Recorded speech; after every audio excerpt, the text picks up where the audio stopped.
I groggily opened my eyes. Right in front of me was an antique-styled bed. I shot up in confusion. Wait, hold on. Wasn't I hit by an overloaded truck while stumbling home drunk? Where's this? It doesn't look like any hospital I've seen before. Before I could get my thoughts straight, there were suddenly cries of surprise by my ears. Ah, Sister Rian, look, the master is awake. Oh, my dear husband, you've finally woken up. I turned toward the voice and froze. Gorgeous. Standing right in front of me were three stunningly beautiful women, all dressed in ancient attire. None of them looked older than a college student. Yet each one of them was breathtaking, more beautiful than even celebrities. The one at the front especially, elegant brows, captivating phoenix eyes, and a grace that could have her mistaken for a goddess from a painting. The other two were no less enchanting. One with a fuller figure, the other with legs that seemed to go on forever. Each had their own unique charm, absolute perfection. My brain raced. Is this the set of some period drama? Sure, modern-day short dramas might have ridiculous plots, but the actresses? They're definitely top tier. But no, something's off. Wasn't I just hit by a truck? How could I have ended up on a set? Before I could even say anything, the most beautiful one rushed toward me, a wave of delicate fragrance following, and threw herself into my arms. My dear husband, you scared me to death. She looked up at me, eyes glistening with tears, her complexion as flawless as polished jade. But that wasn't all. The other two quickly followed suit, one hugging my left arm, the other clinging to my right. My dear husband, Tanner was so worried about you. If something had happened to you, Tanner wouldn't want to live anymore. Yinluo was worried too. The long-legged beauty hesitated before softly speaking. I was completely dumbfounded. Three goddess-like women were all over me, surrounding me with their delicate fragrances and soft, features. In my almost 30 years of life, I'd been just another corporate drone. Quiet, introverted, 35 years old, and not even a girlfriend to my name. Women like this? I'd never even had the chance to get close to them. It was thrilling, sure. But once that initial rush subsided, unease washed over me. When something seems too good to be true, there's always a catch, right? A setup? Honestly, I'd feel much calmer if these three were wearing nurse outfits and we were in a hospital. The more I thought about it, the more anxious I felt. Suddenly, a stabbing pain shot through my head, and a flood of unfamiliar memories surged in. I froze, eyes wide open. No way. Did I just travel through time? As a seasoned reader of web novels, transmigration and reincarnation stories were practically my bread and butter.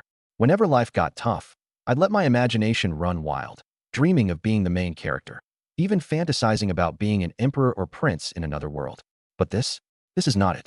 All I did was fail my 99th arranged blind date, let my boss yell at me over the phone after I skipped over time, and drown my sorrows in liquor before getting hit by a truck.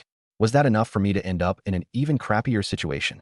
Based on the memories now in my head, my current body also goes by the name Zhang Wei, just 20 years old. 3 days ago, he had been living the high life. His father, Zhang Yukai, had truly lived up to his name. Yukai, meaning rich with wealth. A local tycoon owning over 3,000 acres of fertile land.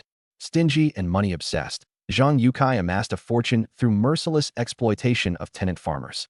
Zhang Wei's older brother, Zhang Yan, was even a certified scholar, a big deal in ancient times, granting privileges and status. With money and influence backing the family, Zhang Wei was pampered rotten, growing into a typical rich, spoilt playboy whose hobbies included idling and wasting money. If times had been stable, he could have coasted through life doing just that. But unfortunately, the tide was turning, and not in a good way. First came a severe drought, with nearly no harvest to speak of. His father, relentless as ever, refused to lower rents, and all the tenant farmers abandoned their contracts and fled. Then came the bandits. A gang of them set their sights on the Zhang household. Zhang Yukai, unwilling to part with a single coin, refused to pay them off. Optimistic about his odds, he gathered hired guards to defend the estate and sent someone to request help from the authorities. The result? The bandits completely overpowered them. His father and brother were killed. Silver stolen. Granaries torched to the ground. Zhang Wei, the pampered playboy, watched everything collapse. The mansion and the 3,000 acres of farmland were all that remained. But no one was willing to buy land. Trade had stopped, and grain was worth its weight in gold. To make things worse, the neighboring landlords and elites, those whom his father had offended over the years, joined forces to block any form of assistance. They even declared, unless Zhang Wei sold his land and home to them for dirt cheap, nobody was to help him. Stubborn and prideful, Zhang Wei refused to stoop. After 3 days of foraging wild vegetables and eating meager scraps, he collapsed from hunger and frustration and promptly died, leaving me to take his place. Now here I am. Even as someone from the modern world, I'm totally at a loss here. This is much harder than my old life as a corporate drone. What's left of the Zhang household? Me, a penniless playboy, 3 young wives/concubines, 1 elderly steward. No money, no grain, no one loyal to us. And let's not forget the pack of wolves circling us outside. My head's about to explode. If I had what it took to save the Zhang family, I wouldn't have ended up as a rundown office worker back in the modern world. Where's my cheat system? Ding. Detected host summons. Beggar to tycoon system activating. A cheat system? For real. Before I could process, a mechanical voice rang out again. Ding. Beggar to tycoon system successfully bound. Ding. Current tenant farmers under host, 0. Daily income, 0 coins. I stared blankly for a few seconds before snapping to my senses. A system. A real system. Seasoned readers know this. The moment a transmigrator gets a cheat system, even a pig can soar to the heavens. And this system? Beggar to tycoon. The name alone screams unlimited wealth. I've lived my entire modern life in financial struggle. I'll take cash over anything any day. As long as I've got money, who cares if I've transmigrated? I'll treat it like moving abroad. Suppressing my excitement, I schooled my expression. After all, 3 beauties were still clinging to me. I glanced down at this new body, delicate and pampered. Yeah, maybe now's not the time to let loose. Focus. First, I need to figure out how this system works. System, give me a rundown of your functions. Ding. Explanation. All tenant farmers under the host's name who sign a rental contract will automatically contribute 10 coins daily per person. Income is calculated and deposited into the system's account every night at midnight. Friendly reminder. Contracts must be signed willingly. Coercion is invalid. The more tenants, the higher the daily revenue. Oh ho, direct cash flow? Straightforward and effective. I quickly ran the numbers in my head. 10 coins per day per person. Doesn't seem like much. But 10 tenants would yield 100 coins a day. 100 tenants, 1 tael of silver a day. 1,000 tenants? 10,000. That's hundreds of taels of silver daily. Complete passive income too. Do nothing, just collect wealth. And here, in this era, that's a massive fortune. Just to put it into perspective, building a house in the countryside, 1 tael. Buying a house in the county town, 3 to 5 taels. Some quick math reveals, if I could hit 100 taels daily, that's multiple county town houses every single day. As for the Zhang family, generations of landlords, sure, but nothing mattered now if rent collections completely stalled. Money was his lifeblood, generations of effort accumulated, yet their family wealth added up to less than 10,000 taels. Here I am, talking about earning 100 taels a day, utterly shocking. No, relax. I took a deep breath. No use envisioning grand plans for now. I don't even have a single tenant farmer under my name yet. First, recruit tenants, then hoard land. Build up my influence and legacy. Restore glory to the family name. Master? Master, are you all right? The stunning beauty in my arms looked up at me, her tear-filled eyes brimming with concern. Master, are you still feeling unwell? Should I fetch the doctor again? No, no need. My dear my lady. I'm fine. I quickly spoke, though my voice was still a bit hoarse. Close call. Nearly blurted out beauty. The matter of the system could wait. The priority right now, dealing with these 3 wives of mine. I hurried to pull up the memories of them stored in my mind. On my very first day transported to this ancient era, I woke up holding not 1, but 3 women of unrivaled beauty. First, the most elegant, Lu Ruyan, my legal wife. The daughter of a fallen merchant family, she married me a year ago and became the ridicule of 10 villages, mocked as a flower stuck in cow dung. To my left, clutching my arm with waves surging on her chest, was Sue Tanner, the second wife. Originally a widowed woman fleeing poverty, my predecessor harassed her, and when she threatened to report him to the authorities, my father found her both pitiful and beautiful and simply bought her as a concubine. And to my right, Yin Luo, the third wife, whose long legs could probably end a man. She was the daughter of a local hunter. Her father broke his leg on a mountain, and she sold herself to pay for his treatment. She's the most spirited and daring of the 3 and least fearful of me.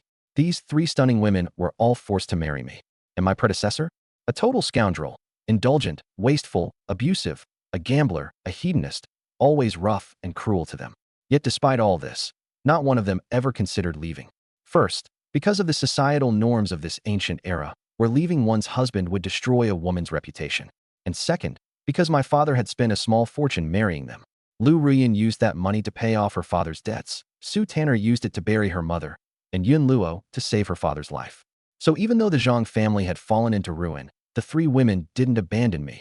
Instead, they stayed by my side, hoping I'd turn myself around. The warmth in my chest was undeniable. In the modern world I came from, dominated by self-interest, Women like this were rarer than pandas. Master, you must be starving, Sue Tanner sniffled as she purred. Let me prepare you something to eat. No lie, I was pretty hungry. Do we still have food at home?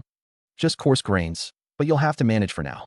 After a few days, my sisters and I will figure out how to get some white rice and maybe meat. She spoke to me like I was a child. Not surprising. My predecessor, being pampered all his life, only ever ate refined grains and delicacies. Transitioning to coarse grain was unbearable for him. His recent fallen injury was actually because he was weakened from hunger. Sue Tanner, being the eldest, was the most responsible and skilled in the kitchen. Naturally, she knew the entire Zhang household now depended on me, the sole remaining man, to rise up and rebuild.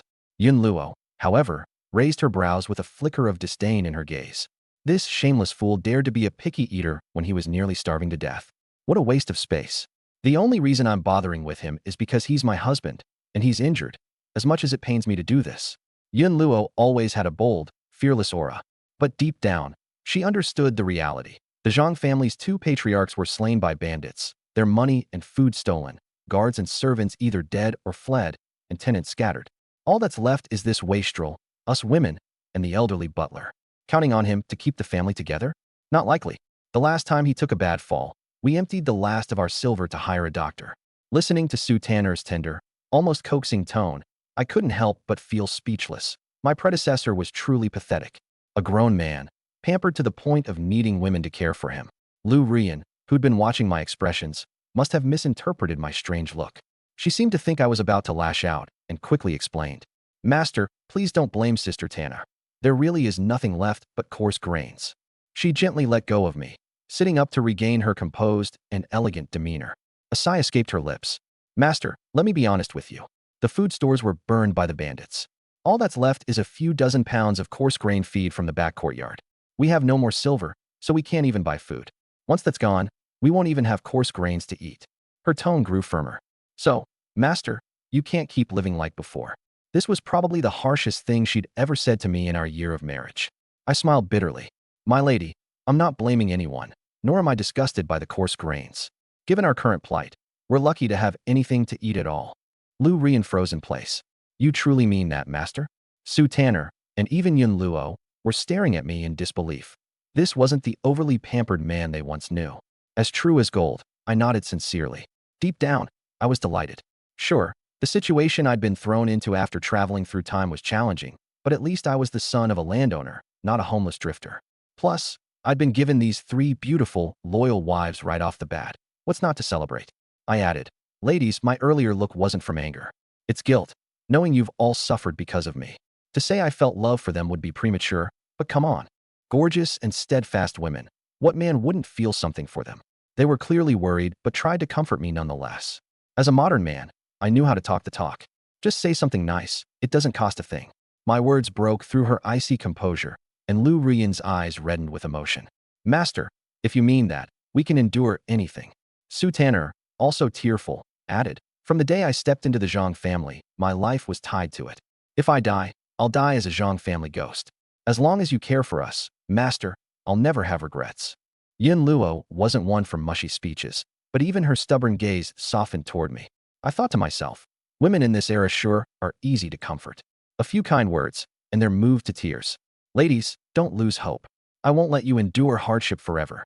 I'll make the Zhang family more prosperous than it's ever been, and I'll make sure you're all happy every single day. They must have felt like they were dreaming, their scoundrel master suddenly sweet-talking like this. But a sweeter master was definitely a master they liked. And thus, I vowed to prove myself. Sue Tanner soon served up some coarse grain porridge, and I dug in without any complaints. Honestly, the stuff was hard to swallow. There were bits of sand and wheat husk mixed in. But I reminded myself, it's organic, natural food.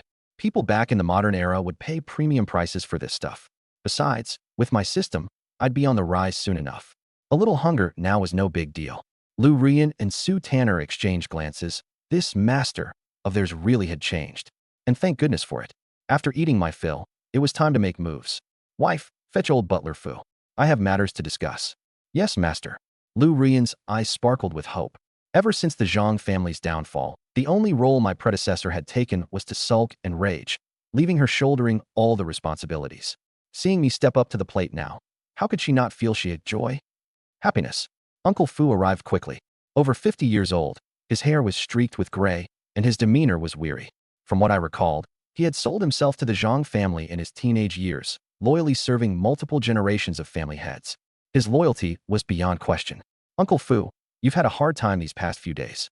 The old man was visibly startled, likely surprised that my first words were a concern about him. His hunched back straightened slightly, and a spirited light returned to his eyes. Young master, it's no trouble at all. I've long considered the Zhang family my own. As long as the Zhang family prospers, it's worth any effort. Please, give your orders. All right, I have something important to discuss, something that can pull the Zhang family out of its current plight. Young master, what could that be? Uncle Fu's eyes lit up with curiosity. He was probably thinking, like father, like son. The young master might have been a frivolous playboy in the past, but maybe he just hadn't been given a chance to prove himself. Even Lu Ruyan and the others were looking at me with eagerness. Especially Lu Ruyan.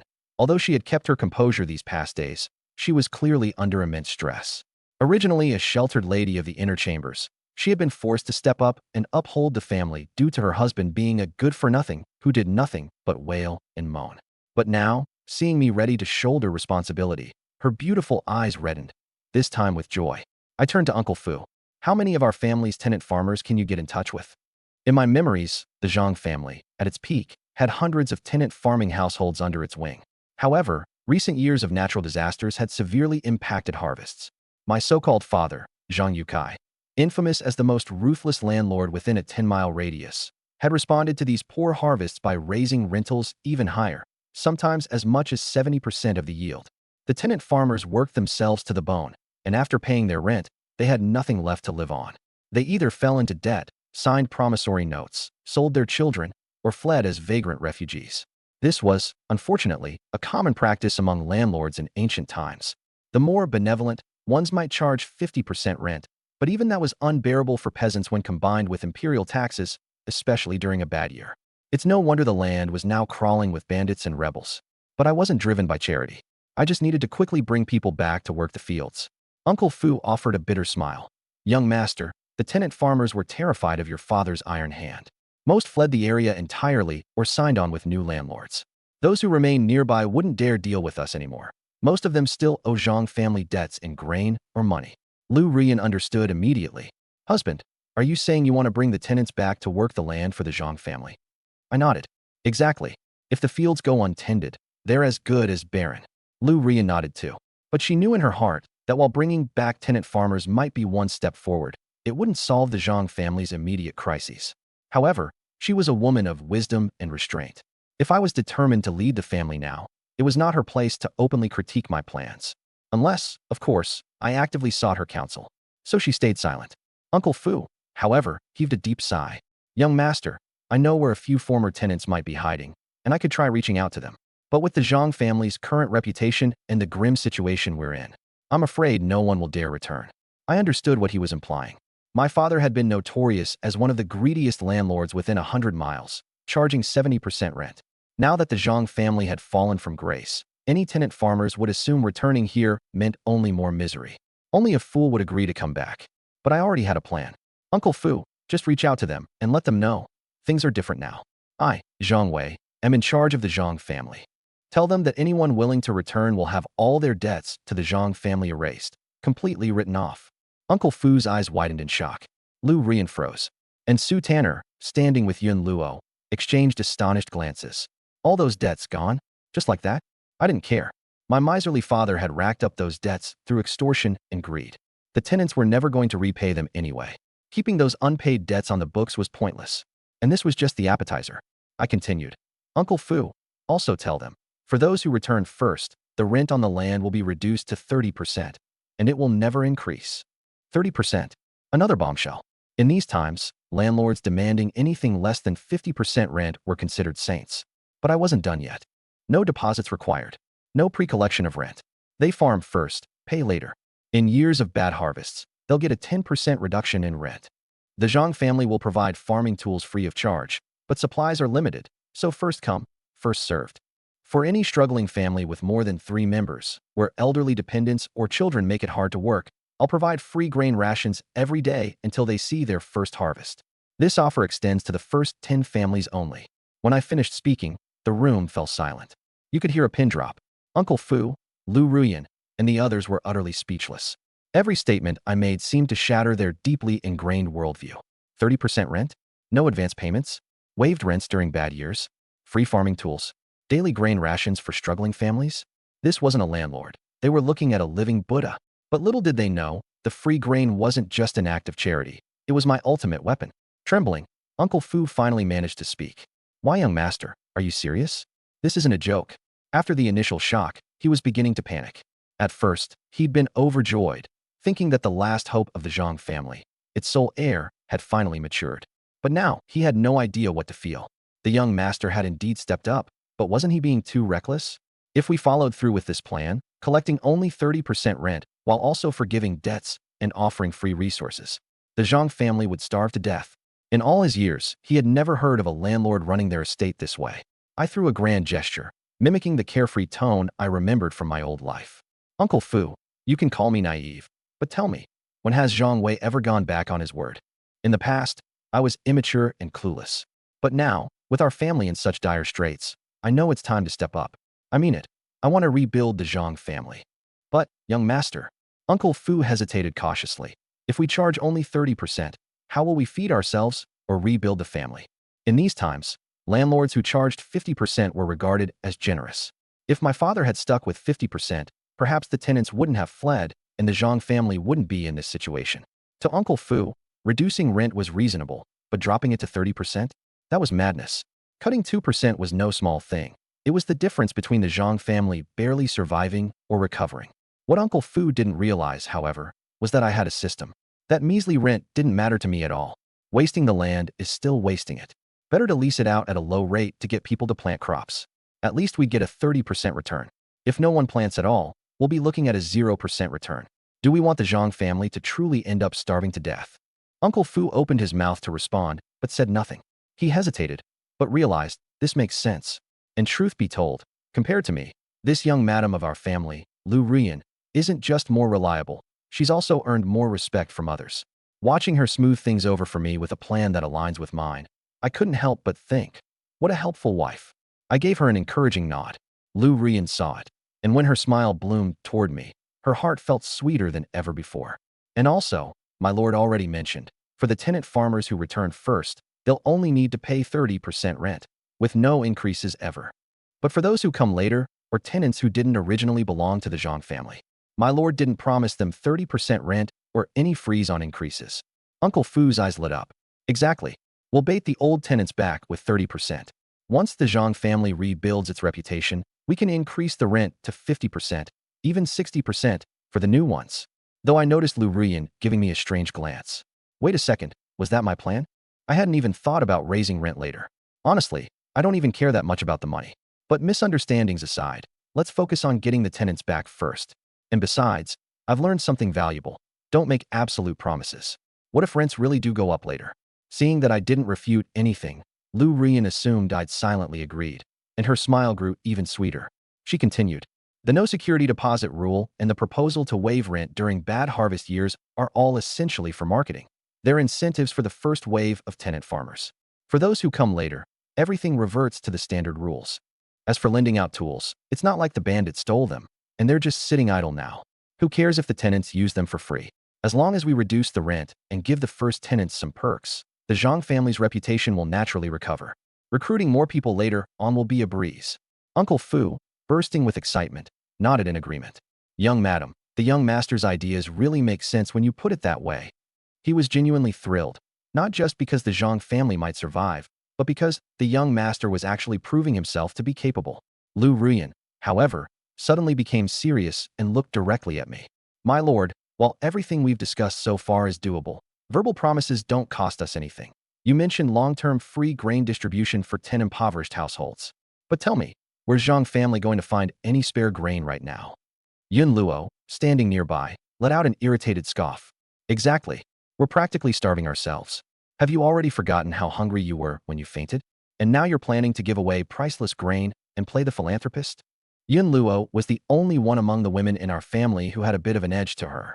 She was the straightforward type, daughter of a hunter, uneducated but fearless, and clear about what she loved or hated. Not quite like the gentle and soft-spoken Lu Rian or Su Tanner, but I knew she meant well. Beneath her sharp words, She genuinely cared about me and considered herself part of the Zhang family. After all, when things fell apart for the Zhang family, she had the means to leave. Her family wasn't far, and with her martial skills, no one could stop her. Yet she stayed. So, when she threw in a sarcastic jab, I didn't mind. I'd already thought of what to say anyway. Dear wives, I fully understand our grain is scarce, and yes, I am insisting we give some away to struggling tenant farmers. It might seem irrational or wasteful to you.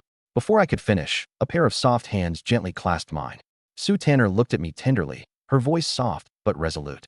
My lord, please, stop calling yourself wasteful. Today, you've shown us something different.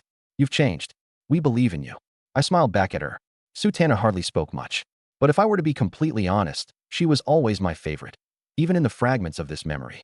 Not just because she's beautiful and graceful, but because she understands me in a way few others could. With those words of hers, my mood couldn't have been better. The reason I'm advocating for distributing grain to these 10 struggling families is simple. It's the quickest, cheapest way to get 2 wins at once. We'll attract a big group of tenants while flipping the Zhang family's reputation around completely.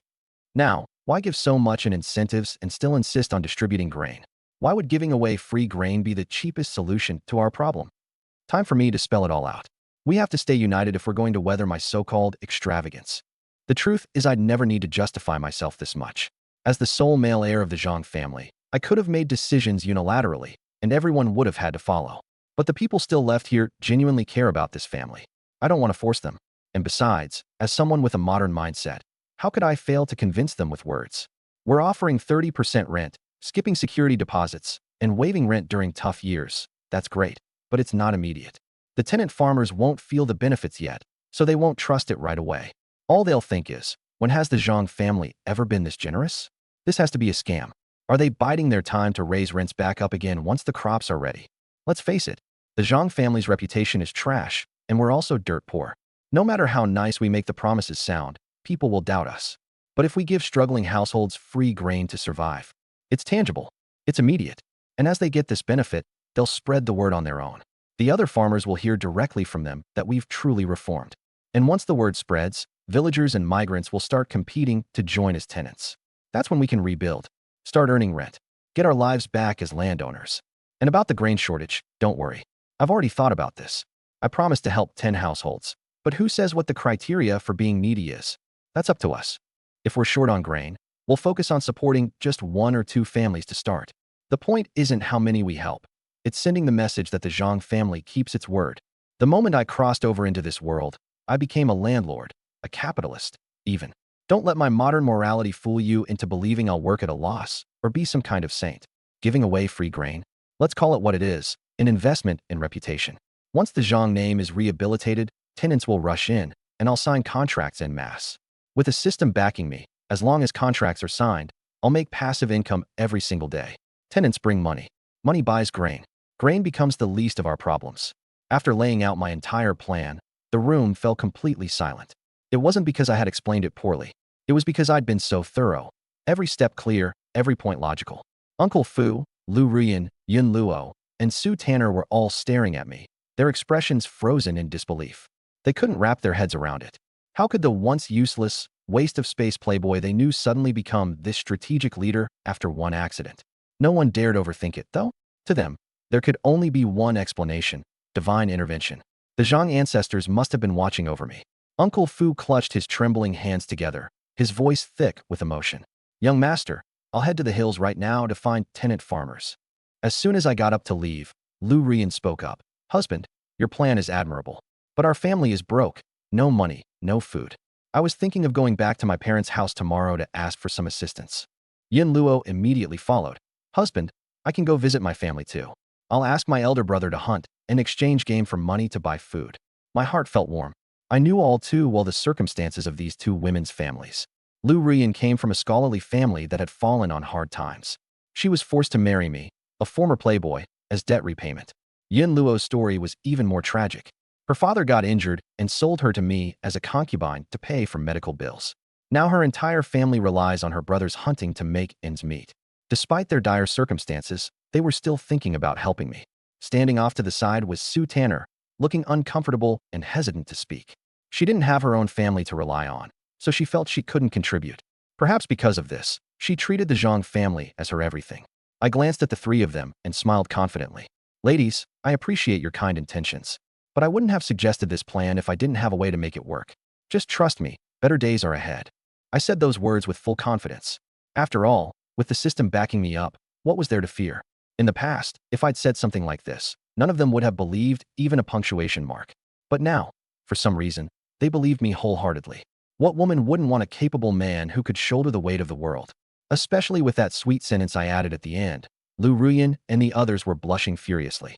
Back when we lived a life of luxury, they never smiled sincerely. But now, as we struggled to survive, they were still willing to stick with me. That afternoon, Uncle Fu returned, and he wasn't alone.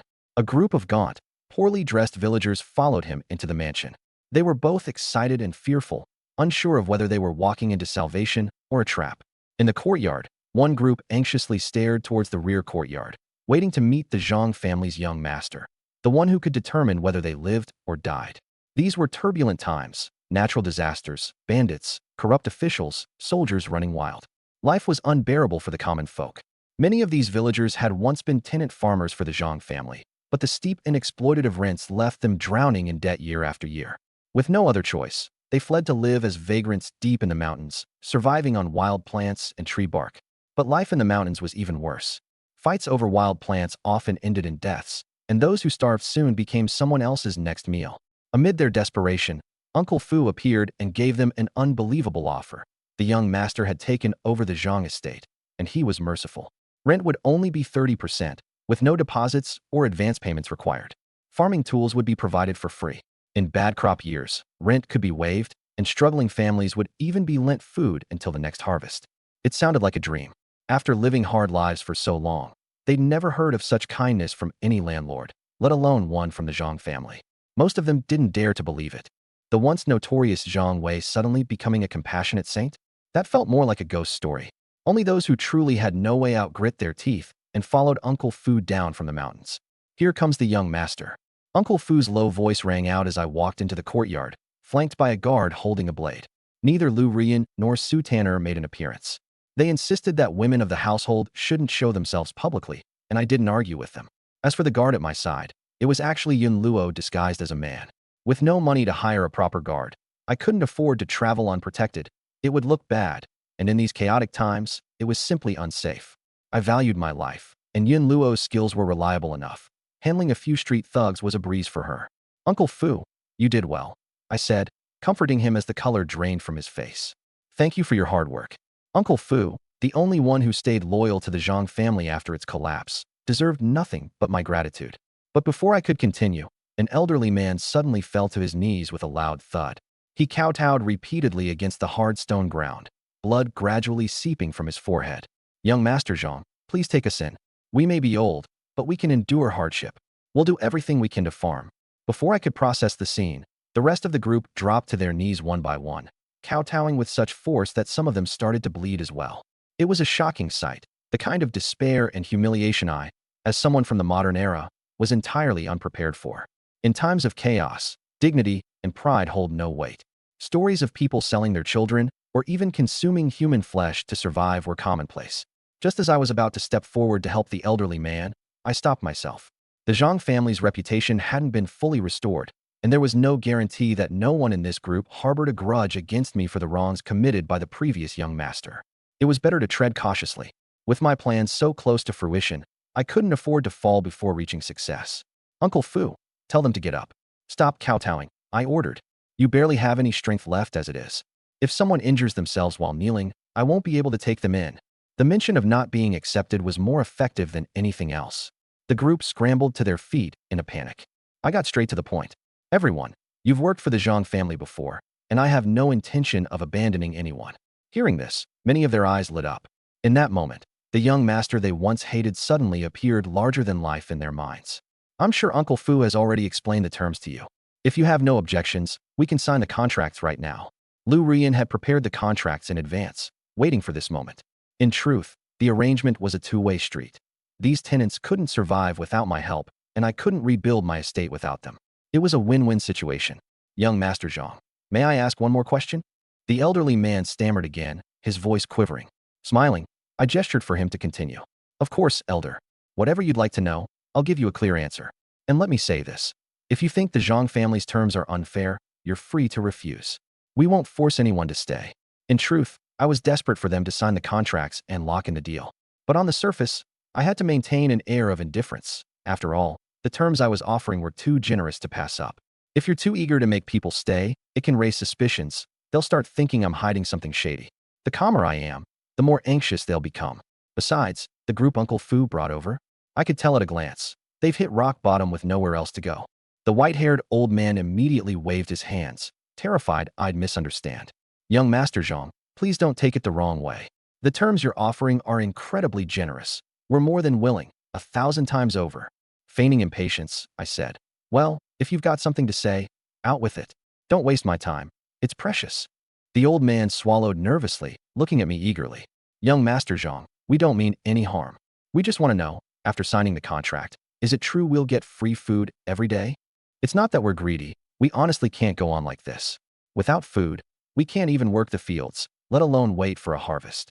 Everyone behind him stared at me intently. What I said next was about to decide their fate. I shook my head. The old man's face instantly turned pale, and some of the people behind him started crying on the spot. As expected, there's no such thing as a free lunch in this world. Landlords squeezing less out of their tenants would already be a miracle. Free food? Laughable. How foolish they were to have believed it. Folks, settle down and listen to what I have to say. About this free relief grain, I'm not sure if Uncle Fu explained it clearly to you. No worries, I'll say it again. The Zhang family will indeed provide some relief grain to those who can't survive, but it's not for everyone. We're not the government. We can't afford to support everybody. If you want relief grain, there are 2 conditions you must meet. First, you must sign a long-term tenant-farmer contract with the Zhang family. Second, you must genuinely be in dire hardship. Your household must have at least 3 members, including elders or children who can't work.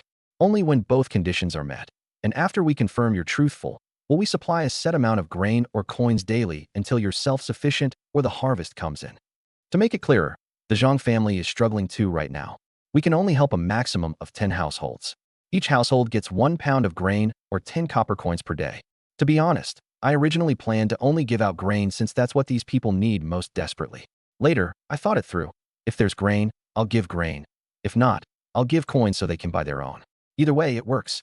After all, the system rewards me with money, and handing out coins is simpler. The reputation boost will be the same whether I give grain or money. Of course, I'll give grain on the first day. I doubt some of them could make it to tomorrow without food. Got it. The old man nodded fervently, trembling with excitement. You're saying, young Master Zhang, that as long as we qualify as hardship households, you'll really give free grain? Others looked just as thrilled. The light returned to their eyes. Everything went smoothly from there. Following a brief assessment, I announced that all 6 households present had qualified as hardship cases. Once they signed the contracts, I'd start distributing relief grain the next day. Initially, my plan was to take it slow, start with 1 or 2 families as examples. The Zhang family is currently dirt poor, after all. I, the family head, am already reduced to eating coarse grains. This whole relief effort was supposed to be a PR move to build a good reputation and attract tenant farmers. But looking at the people Uncle Fu brought back, they were practically starving to death. Frail women, children, elderly folk covered in patchwork rags, hanging by a thread. If these aren't hardship cases, then what are? Besides, they're my first batch of future cash cows. So I decided to save them all.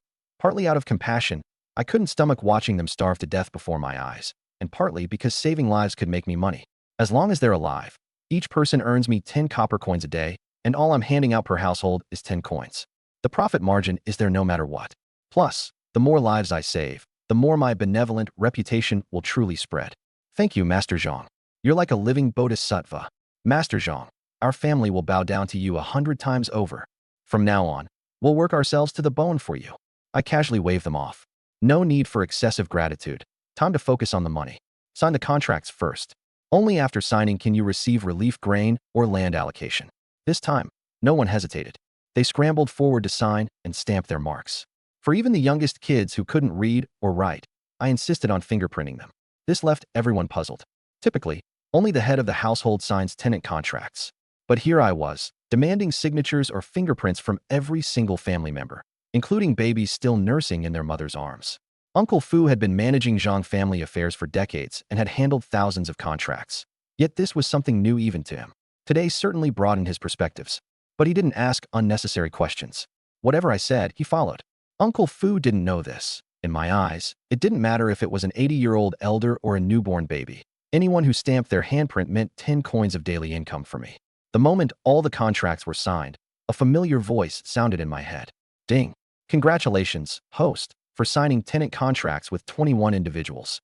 Estimated daily income, 210 copper coins. Ding. Daily income exceeded 100 coins. Unlocking the achievement, small drops make a gold C. Reward, 10x body strength enhancement. Friendly reminder, achieving daily incomes of 10,000 coins, 1 million coins, will unlock even more exciting rewards. My eyes lit up instantly. Wow, hidden quests? System, why didn't you say so earlier? If I'd known, I would have relaxed my conditions even more. I don't know what the rewards are for 10,000 or 1 million coin daily incomes, but just this 10x body strength enhancement is making me drool. What transmigrator wouldn't want this? Back in the modern world, I'd seen too much technology and shortcuts, so I know health is priceless. No amount of wealth can buy you a healthy body. That's my current situation. A future millionaire trapped in a vessel that's been hollowed out by the original owner's indulgent lifestyle of drinking, gambling, and visiting brothels. Even with 3 stunning wives at home, I lack the strength to enjoy it. It's like swallowing bitter medicine in silence. Agony I can't even complain about. Before transmigrating, I was just a bottom-of-the-ladder office worker. No car, no house, no dowry. I couldn't even book a second date with a divorcee. Finding a little tenderness meant heading to a private club. Now that I've crossed over, boom, 3 wives who are prettier than celebrities, all legally married to me. Life's a dream. But when I checked my situation, turns out the original owner had issues. All I could do was look and not touch. Not anymore. Now with the system's blessing, I've got a 10x strengthened body. All right, here's the translation with a tone fitting for an American audience, keeping in line with the original intensity and pacing. Transformation. Forget about any unspoken problems. I am probably the strongest man in the world right now. 3 wives and concubines. I could handle adding 10 more without breaking a sweat. Suppressing the instant urge to go find Lu Rian to develop our relationship, I called out to the system in my mind. System, do you have a panel or something? Yes, host. Simply think open system interface to access it. I followed the instruction, and immediately, a translucent panel appeared in front of me. Host, Zhang Wei. Physique, 36, average, 10. Strength, 39, average, 10. Speed, 38, average, 10. Tenants under ownership, 21 households. Today's income, 210 Balance, processing. Achievement, building wealth, 1 grain at a time. It left me speechless for a while. The body I inherited from the original Zhang Wei, utterly pathetic. The average stats for a regular person are 10. Even though I've enhanced tenfold, I'm only averaging in the mid-30s. That means the original owner had a stat of 3. He was the king of being utterly useless. But no worries, because right now, I feel unstoppable. Fu Bo, you deal with our tenants. I've got some personal matters to attend to. Nightfall. Lu Rian's bedroom. The Zhang household had been looted by bandits, but they only took food, livestock, and silver. No one cared about furniture or bedding. Ironically, I have to thank the original Zhang Wei for his extravagance. Because of his spendthrift ways, the bedroom was filled with luxury. Silk duvet covers, cloud-like quilts, fox fur blankets, sandalwood pillows, woven bamboo mats, embroidered curtains. The opulence was out of this world. Lu Rian was tidying up some dishes, her heart pounding away as if it were about to jump out of her chest. Her husband, who hadn't visited her room in what felt like forever, suddenly appeared tonight, eyes blazing with intensity. He's going to stay tonight. Her feelings were a mix of shyness and anticipation. Shy because, in the past, Zhang Wei would spend every night out and about, indulging in the pleasures of brothels, bored of the women at home. According to him, they couldn't compare to the courtesans at the Yihang court. And now, here he was, in her room tonight. Her cheeks were flushed like a young maiden's. Excited because, if Zhang Wei was willing to stay, there was hope for the Zhang family to grow and continue its lineage. Ever since marrying into the Zhang family, she had accepted her role. Even if Zhang Wei ignored her or was irresponsible, she never once complained. She was raised to be loyal, to follow the 3 submissions and 4 virtues. In her world, her husband was her everything, and she had resigned herself to this life. More than that, she hadn't been able to bear children, something she viewed as a failing on her part. Especially after the bandit raid, it was a wake-up call. If Zhang Wei met with misfortune, their family line would be cut off completely. What was she thinking? I had no clue. All I knew at that moment was this. I was captivated. Lu Rian was breathtakingly beautiful. Her silk robe was as fine as a whisper, so sheer you could almost see through it. Her figure was stunning, every curve striking a perfect balance. Her face was as delicate as a freshly bloomed peach blossom, her skin like newly fallen snow. Back in my modern life, I thought I'd seen countless beauties online and on TV, but let's face it, very few people get to encounter a true, top-tier beauty in real life. But now, standing here, in front of Lu Ruyan, I truly understood what people meant by beauty that could topple empires. Her grace, her unpolished, authentic classical charm. She outshone any modern actress or campus queen by a mile. And most importantly, she belonged entirely to me. This gorgeous woman hadn't abandoned me, even when the Zhang family fell into ruin. She was devoted, gentle, and obedient. How could I possibly hold myself back any longer? I took a step forward and wrapped my arms around her delicate waist from behind. My lord. Her body shivered. Her cheeks turned as red as a peach, and her voice, it was so soft, so sweet, it could make a man's bones melt. The sound of my lord, from her lips, just about sent me over the edge. I turned her around to face me, unable to hold back any longer. Gazing at her ethereal face, I leaned down and kissed her. Damn, she tasted sweet. I kissed her again, this time covering her petite lips, not letting go. Lu Ruyan was completely stunned. She'd never been treated so tenderly by Zhang Wei before. She could feel the genuine affection behind my actions, and for a moment, she was overwhelmed with joy. It was like a dream come true. That kiss. It lasted for 3 full minutes. Darling, it's getting late. Let's rest, I told her. Before I even finished my sentence, I scooped her up in one arm and headed straight for the grand bed. My lord, put me down. You'll hurt yourself. She let out a squeal, panic flashing across her face. Now, she wasn't rejecting me. Instead, she was worried about my well-being. After all, the original Zhang Wei couldn't even lift her with 2 hands without struggling. Hurt myself? Wife, are you underestimating your husband? You'll see just how strong I've become tonight. I carried her steadily, step by step toward the bed, her slender arms lightly resting on my shoulders. Lu Ruyan leaned into the strength of my arms, completely dazed. She couldn't figure out how her husband had suddenly become an entirely different man. Before she could make sense of it, she was gently thrown onto the bed, her thoughts scattering as I climbed on top of her. The next morning, I woke up feeling absolutely recharged and unstoppable. I replayed the events of last night, a sly grin spreading across my face. This whole reincarnation thing? Yeah, it's not so bad after all. I glanced to my side. Lu Ruyan still had her arms wrapped around my waist in her sleep, a blissful smile lighting up her face. After a night like that, she looked even more radiant, practically glowing with femininity. This stunning, one-of-a-kind woman belonged to me. But as much as I was enchanted, reality started to set in. This wasn't a peaceful era, it was a chaotic one. A beauty like her could bring misfortune if I didn't have the strength to protect her. The Zhang family needed to rise again, and fast. I opened the system interface. Host, Zhang Wei. Physique, 36. Strength, 39. Speed, 38. Tenants under ownership, 21. Today's income, 210 Balance, 210 Achievement, building wealth, 1 grain at a time. The system had auto-processed the figures at midnight. Yesterday's earnings were now in my account. System, how do I get access to this money? Host, funds are stored in your system inventory. Simply think, withdraw whenever you need it. What about storing physical items in the inventory? That's not possible. Only system-generated items can be stored. Well, that was a bit of a shame. Still, having money was good enough.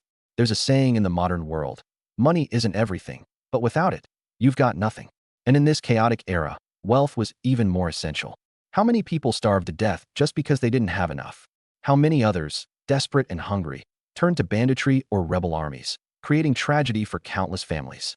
I made up my mind. If I wanted to survive and thrive, I needed to earn as much as possible. But money alone wouldn't suffice. The Zhang family needed its own powerful militia, a force strong enough for self-defense. No more following the example of Zhang Wei's miserly old father, the infamous Houndskin. Sure, he accumulated wealth, but beyond occasionally buying land, all he did was hoard it. What was the point?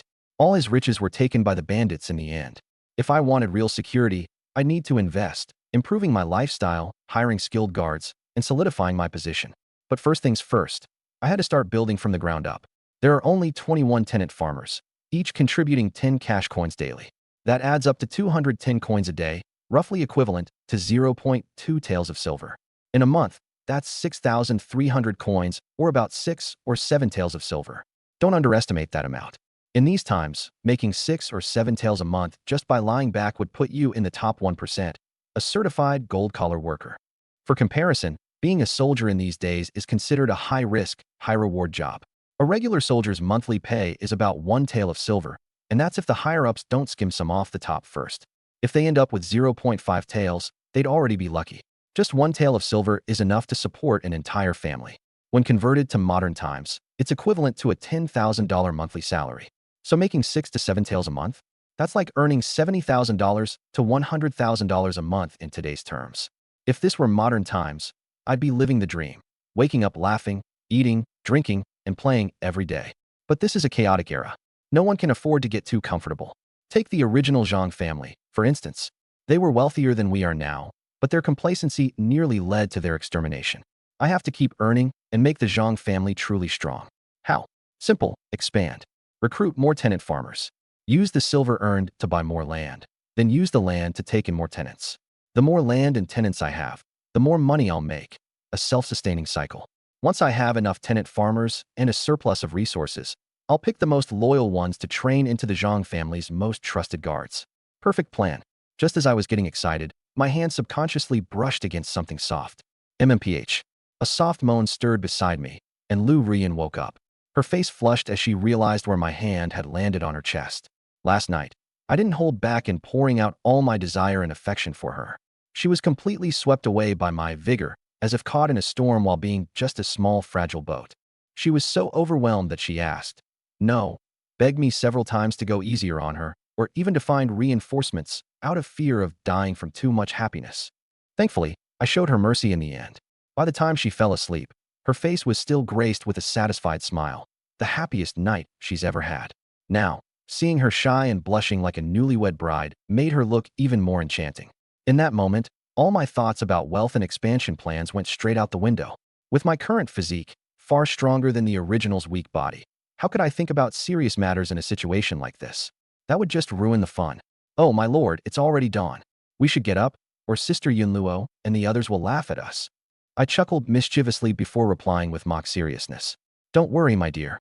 If any of them dares to laugh at you, I'll teach them a lesson they won't forget, so you can laugh back at them twice as hard.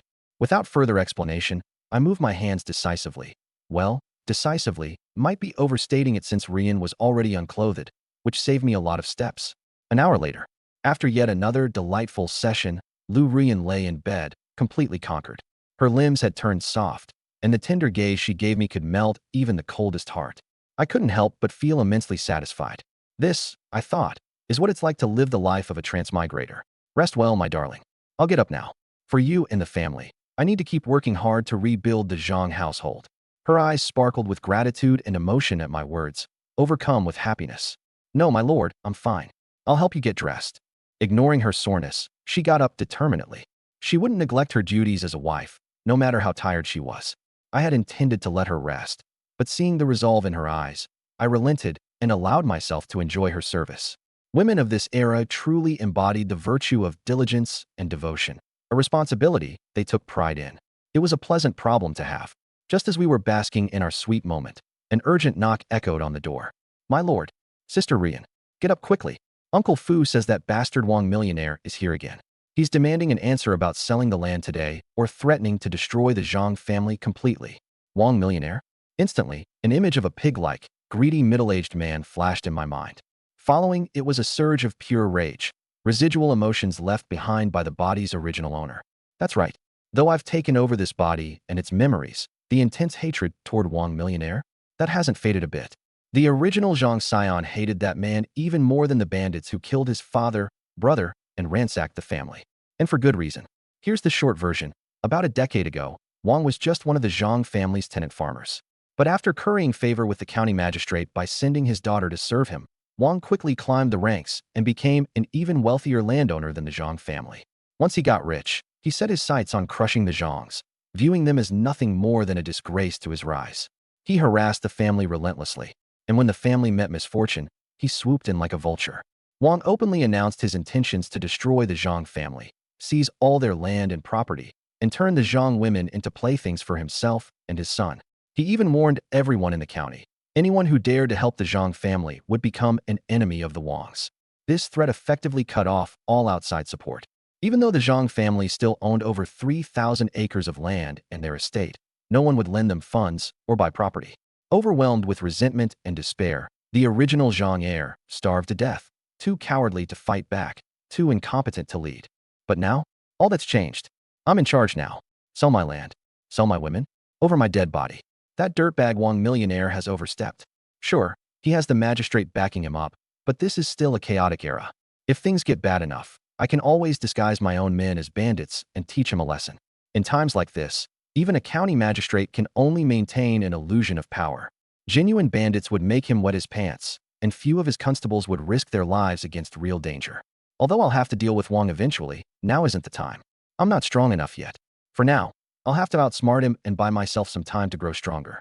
I glanced at Lu Ruyan as we prepared to leave the bedroom. A plan was already forming in my head. Ruyan, you're glowing today. Your skin looks so full of life and vibrance.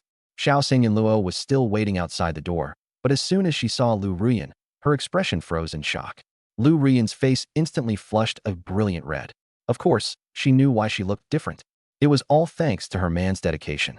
Naturally, there was no way she'd admit that to her younger sister, so she could only leave it to her to figure out through experience later. Yunluo, my dear sister. Lu Ruyan started, trying to come up with an excuse to deflect. But suddenly, a boisterous and arrogant voice echoed from outside the gate. Zhang Wei, you worthless coward, hiding away again. Get out here right now and face Master Wang. If you piss him off, we'll break that pathetic excuse for legs of yours. I raised an eyebrow. That voice was familiar. It was one of Wang millionaire's lackeys. Looks like he couldn't wait any longer to topple the Zhang family. Don't worry, my lord, Yunluo said, noticing my frown and assuming I was scared again. She tried to comfort me. With me here, those bastards working for Wang millionaire won't be able to lay a finger on you. She has no idea. Following the downfall of the Zhang family, the original owner of this body lost every shred of the arrogance he once possessed, becoming more timid than anyone could imagine. Yunluo, influenced by her father growing up, was skilled in martial arts and admired heroic figures. To her, the cowardly version of her husband was nothing but a laughingstock. Even the troublemaking, spoiled version of him from before seemed better than his current pathetic self. When Wang millionaire's men came last week, all her husband could do was cower. Not a single word of defiance, no show of spine, just unleashing anger on his wife afterward to vent. What kind of man acts like that? But even though she was exasperated, deep down, Yunluo still considered me her husband. Over her dead body, would she let anyone harm even a hair on me? I couldn't help but smile wryly at her words. A man being protected by a beautiful woman. Of course, that was awkward to hear. By all accounts, it should have been me saying those words to them. What I didn't realize at the time was that my mentality had shifted completely after my tenfold physical enhancement. Yesterday, I was still a weakling who wouldn't have been able to defend myself. Back then, let alone protecting others, I couldn't even protect me. Yunluo cross-dressing as a bodyguard didn't even faze me. It was just my reality. But now, everything was different. I was stronger. Last night alone had been more than enough proof of that. If the utterly satisfied Lu Ruyan was anything to go by. Before I could tell Yunluo that I'd take care of things, a group of raging men made their way straight into the courtyard. Old Fu, the steward, rushed over, pointing at the intruders. Young master. I tried to stop them, but they forced their way in. I patted Old Fu's shoulder reassuringly. It's not your fault. You did just fine. Then I lifted my head and raised my voice, ensuring everyone could hear me. It's downright uncivilized, showing up uninvited and barging in like bandits. What a farce. The words hung heavy with sarcasm, clear enough to sting. Old Fu froze, as if startled by something. Maybe he was surprised I hadn't scolded him today. His eyes were warm with a newfound appreciation.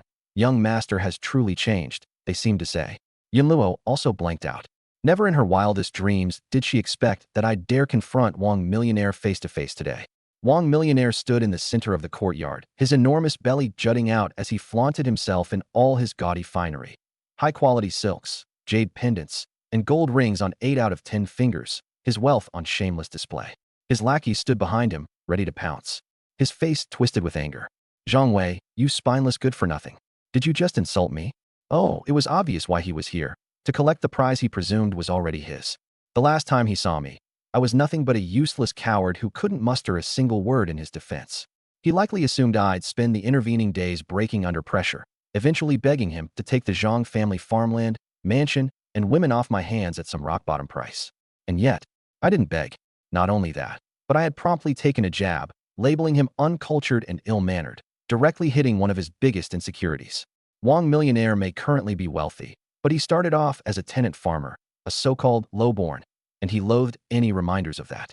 I smirked slightly, the subtle burn of satisfaction in my chest as his pig-like face contorted further with livid frustration. Truly, his composure was embarrassingly fragile. Wong millionaire, I said with a casual smile. I'm referring to people who trespass onto private property without permission, unless you find that description fitting. Now, if I were to repeatedly allow strangers to roam freely through your house, you wouldn't mind, right? Zhang Wei Yu. He was sputtering with rage. The man was too intellectually outclassed to conjure any retort. Beside me, Lu Rian shot me a gaze overflowing with adoration. After last night, I'd conquered both her heart and soul entirely. In her eyes, I was unmatched, a man of overwhelming prowess and intellect. Even Yun Luo couldn't hide her astonishment and delight. Her hardened judgment of me seemed to waver. Could this newly bold, sharp-tongued husband of hers truly be the same timid, disgraceful man she had come to resent just days ago? Finally regaining composure, Wang millionaire sneered, his greasy grin unmistakably sinister. Well now, Zhang Wei, dear boy, I was in such a rush to barge in because I wanted to check if you were still breathing. Word has it you fainted from hunger yesterday. What a pity you didn't keel over and save yourself from suffering. Behind him, his lackeys let out a round of mocking laughter. Even old Fu started to tremble with fury. Wang millionaire, how dare you curse my young master like that? Both Lu Rian and Yun Luo glared daggers at him, their fiery indignation palpable. However me, I stayed calm as a mountain. I was a modern man after all. Years of collective experience made my mental fortitude leagues ahead not only of Wang millionaire, but the foolhardy masses surrounding us. Besides, his curses only targeted the body's previous owner, nothing technically personal since I arrived. I cracked another light smile. Wang millionaire, the fact I'm alive speaks for itself. Compared to you though, you're at least what, decades older? Surely someone as frail as you can't expect to live longer than me. And don't think I didn't notice. You're out of breath after barely walking a few steps. Just a friendly warning. Beware of putting too much strain on yourself. Wouldn't it be ironic if you dropped dead before you had a chance to spend all that illustrious wealth of yours? The mocking pity lingered beneath the surface of my voice, but oh, did it cut deep. A split second, and Wang millionaire's feigned composure shattered as his face contorted. Hand clutched tightly against his chest like I'd physically stabbed him. I would have laughed if not for the sheer display of absurdity. Straightforward psychological warfare. Played perfectly, of course. Wasn't I just getting started? Don't refuse a toast only to drink a forfeit. I growled.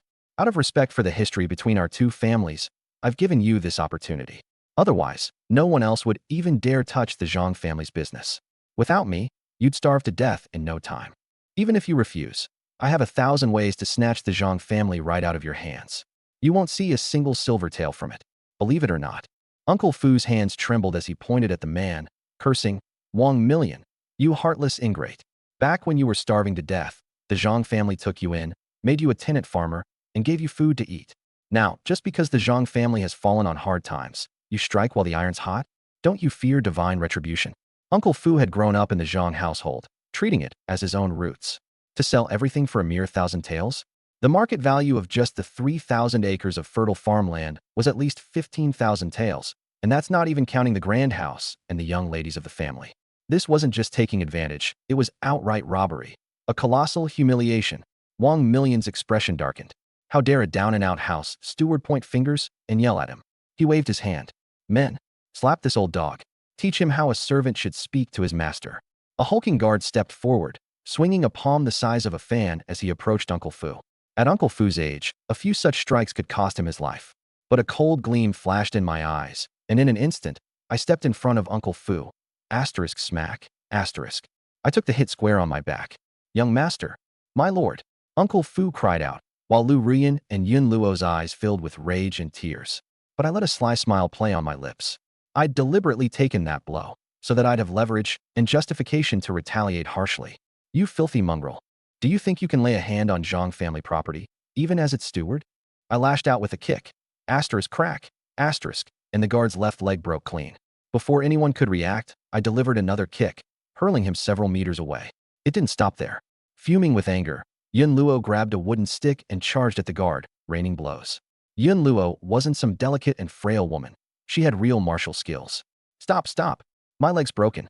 Master Wang, save me, screamed the guard. Wang million stood there in stunned disbelief. Wasn't he the one who ordered his men to discipline the steward? How had his guy ended up on the ground getting pummeled instead? And what was even more bewildering? It was me, this so-called useless good-for-nothing, who had been the first to strike. Something felt entirely off. Today, the Zhang Wei he saw seemed like a complete stranger, someone entirely different. Losing control of the situation, Wang Million snapped in frustration. "Stop it. Zhang Wei, how dare you injure my man? Guess what? I'll report this to the officials right now and have all your Zhang family members thrown in jail." Wang Million raised his chin smugly, glaring down at me in triumph. "Report to the magistrate? Huh. Zhang Wei, let me tell you something. The county magistrate of Qingxi County is married to my daughter. Here in Qingxi County, whatever I Wang Million say is the law. When you're all locked up in jail, I'll show you exactly what real law looks like." I laughed coldly. "Good. Wang Million, since you're so close to the officials, go ahead and report this. In fact, save me the trouble. I even feel like going myself. You broke into the Zhang family manor with armed men. Your household guards assaulted my steward in front of so many witnesses, and even hit me. Let's go right now and report this to the authorities. I'd love to see if there's any true justice left in this world." Wang Million froze for a moment. He hadn't expected this. After pulling out his magistrate card, wasn't I supposed to kneel, beg, and cry for mercy? But I had seen through his bluff long ago. He talked big, but in reality, he was bluffing. Sure, his daughter may have married the county magistrate, but what was she? The magistrate's 18th concubine, and not even a favored one. This so-called father-in-law probably found it challenging to secure a meeting with the magistrate, let alone convince him to act as his enforcer. His entire persona was built on borrowing prestige, a paper tiger, and about crushing the Zhang family. He hadn't dared to inform the magistrate at all. The moment that greedy man got involved, Wang Million wouldn't even get the scraps. Unwilling to lose face, Wang Million forced a smile. "Zhang Wei, thinking about it, there's no need to make this a big deal. We've been acquainted families for years. Taking this to court is just inviting mockery from the neighbors, right? How about we let this slide and resolve it among ourselves?" I laughed too coldly. "Master Wang, you call me a nephew, and I'll address you as Master Wang. But do you really think you can let your flunky hit me and then walk away with a simple 'let's move on'? Right now, I am the head of the Zhang family. Your men beat me, and you think we can just let it go? What about the dignity of the Zhang family?" Wang Wanwan gritted his teeth so hard it seemed like they'd break. He had only ordered his men to hit Uncle Fu, and I was the one who deliberately got myself involved to take the blow. And now, I had turned the tables and used it as leverage against him. But he didn't dare act out against me. "My dear nephew, my guard was in the wrong for striking you. But your people broke his leg so badly, he can barely be recognized. Doesn't that balance things out?" "Not remotely," I said flatly, refusing to spare him a single sliver of dignity. "The life of a nobody like your lackey, can it even compare to me, the head of the Zhang family?" Hatred brewed deep in Wang Wanwan's heart, but his face remained amicable, even gentle. "My dear nephew, tell me then, what would make you satisfied enough to let this go?" I finally cracked a smile. "Simple, Lord Wang. I'll give you two options. First, since your man had the nerve to strike me, the head of the Zhang family, then to be fair, I'll let one of my men hit you once to even the score." Wang Wanwan immediately shook his head without even thinking. "Absolutely not. What's the second option?" Of course, he wouldn't agree. If he did, where would his pride go? Besides, with his frail, aging body, a single blow might send him to his grave. "Second option, compensation. Pay me enough to satisfy me, and we'll consider the matter resolved." Wang Wanwan exhaled a sigh of relief. "My dear nephew, name your price. How much silver do you want?" I raised one finger. 100 taels? Reasonable. Let's call it nutritional support for my dear nephew. I sneered. 100 taels? Lord Wang, do you seriously take me for a beggar? I meant 10,000 taels of silver plus 100 tenant households. 10,000 taels? Wang Wanwan's eyes nearly popped out of their sockets. "My dear nephew, you got hit once, and you have the audacity to demand 10,000 taels? Even if I wanted to, are you not afraid to take such a sum?" As for the 100 tenant households, he didn't even consider it an issue. After all, in chaotic times like these, refugees are everywhere, struggling to survive. Landowners only need land, and tenants will eagerly come running, so long as they're not too exploitative. The Zhang family had no tenants because of their past bad reputation and their ongoing feud with bandits, which scared everyone off. To Wang Wanwan, my demand for tenants only made him secretly pleased. It showed just how desperate the Zhang family had become, and it reassured him that when he eventually swallowed the Zhang family's lands, at least they wouldn't go to waste. Feigning indignation, he responded, "Out of respect for the long-standing relationship between our families, I'll give you 500 taels of silver and 200 tenant households. Isn't that enough?" "Not enough. At least 8,000 taels, and you can decide how many tenants to send." "Zhang Wei, don't push your luck. 1,000 taels, no more." If you aren't satisfied, we'll take this to the county magistrate. I smiled inwardly, delighted beyond belief. Freeing 1,000 taels from his pockets was more than enough. Still, I hesitated visibly, pretending to struggle internally, before finally speaking up. Fine. Deal. Let's do it your way. But, two small conditions. Seeing his face darken, I quickly continued. The 1,000 taels of silver and 200 tenant households stay the same. It's just, within the 1,000 taels, 500 should be converted into grain at current market prices. And those 200 tenants? Each household must have at least 3 people. Seniors and children are fine, but ideally each household has at least one able-bodied worker. Otherwise, pull till the Zhang family's fields. I had no interest in pushing him further. There was no wisdom in turning him into a mortal enemy. Upon hearing my words, Wang Wanwan's smile returned. My dear nephew, small matters like these are nothing. I'll agree to all your terms. He had braced himself for me to push even further, but my conditions didn't increase the overall cost by a single coin, so his mood bounced back quickly. Once the paperwork was signed and sealed, I put on a warm, welcoming face, ready to treat him like the god of wealth himself. But he couldn't stand a moment longer in my presence. He rose abruptly and left. He had come today expecting to celebrate his triumph, only to leave empty-handed. Worse, he ended up losing 1,000 taels of silver. Furious, he must have felt like his stomach was about to explode. Clearly, he hadn't checked the almanac before choosing today. That said, I could see it in his eyes. He was determined to find a way to reclaim today's losses at a later time, doubled, if not more. Once Wang Wanwan's party had departed from the Zhang estate, Uncle Fu and Lu Ruan finally seemed to wake from a dream. Not only had we driven off Wang Wanwan and preserved the Zhang family, but we'd also managed to squeeze 1,000 taels of silver out of him, 500 of which were in the form of grain, along with a fresh supply of tenants. With these resources, the Zhang family would survive its current crisis without issue. For a moment, Uncle Fu and Lu Ruoyan's gazes were filled with nothing but trust and admiration for me. Uncle Fu suddenly smacked his forehead.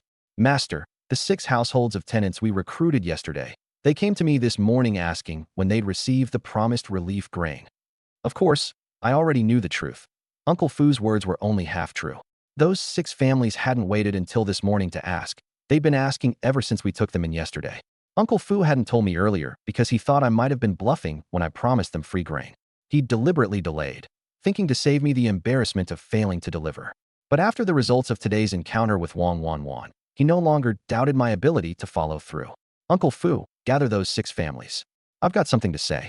Before long, all 6 families, 21 individuals in total, stood before me, every one of them accounted for.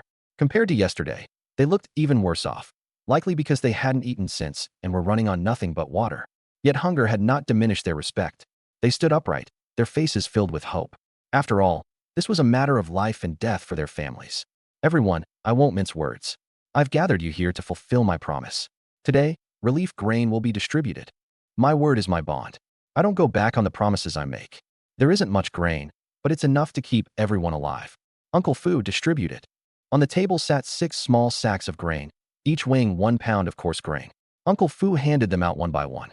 The 6 families gratefully took the sacks, and, after realizing the sacks genuinely held grain, all of them dropped to their knees on the spot, bowing and kowtowing fervently. Master Zhang, thank you for saving our lives. Master Zhang, you're a living bodhisattva. A single pound of grain might not sound like much for households with 5 or 6 mouths to feed, but by turning it into watered-down porridge, stretching it with wild vegetables or tree bark, it was enough to sustain them. Compared to the bleak days when they'd been on the brink of starvation, when even their corpses might have been scavenged by other desperate survivors, this felt like salvation itself. A benefactor like me, they wouldn't dream of leaving for the rest of their lives. I received their kneeling gratitude graciously. In times like these, labor wasn't in short supply. There were countless people willing to work themselves to the bone just for food. After they got up, I began addressing what came next. First of all, the Zhang family's supply of grain is limited. Starting tomorrow, relief will no longer come in the form of grain, but rather 10 copper coins per person to buy your own food. Switching to distributing money instead of grain was a decision I had planned. On one hand, it's important, but more importantly, when they go out to buy grain, they'll inevitably speak highly of the Zhang family to outsiders. The more they talk, the better our publicity gets. If it weren't for how weak their bodies are, I wouldn't even want to distribute grain today. I'd just give out money directly. What can 10 coins get you? In good times, about 1.5 pounds to 2 pounds of grain. Now, barely 6 to 10 ounces. For tenant farmers, switching to money instead of grain has its pros and cons. The downside is they can't even get a pound of grain, so they'll still be hungry. But the upside is if they spend carefully, they might save a little for other things. Regardless, they'll survive, and they'll only feel grateful toward me. Now, the second matter. The Zhang family has 3,000 acres of fertile land, and I'm looking to recruit 600 tenant households. I'll only charge 30% as rent. Just today, we've already signed up 200 households. We're not far from our goal. Moving forward, the selection criteria will get stricter. Families must have a clean background and at least one healthy adult male. Feel free to spread the word to your relatives and friends. Once we hit 600 households, we'll close recruitment. Don't miss out on this opportunity. And here's the key part.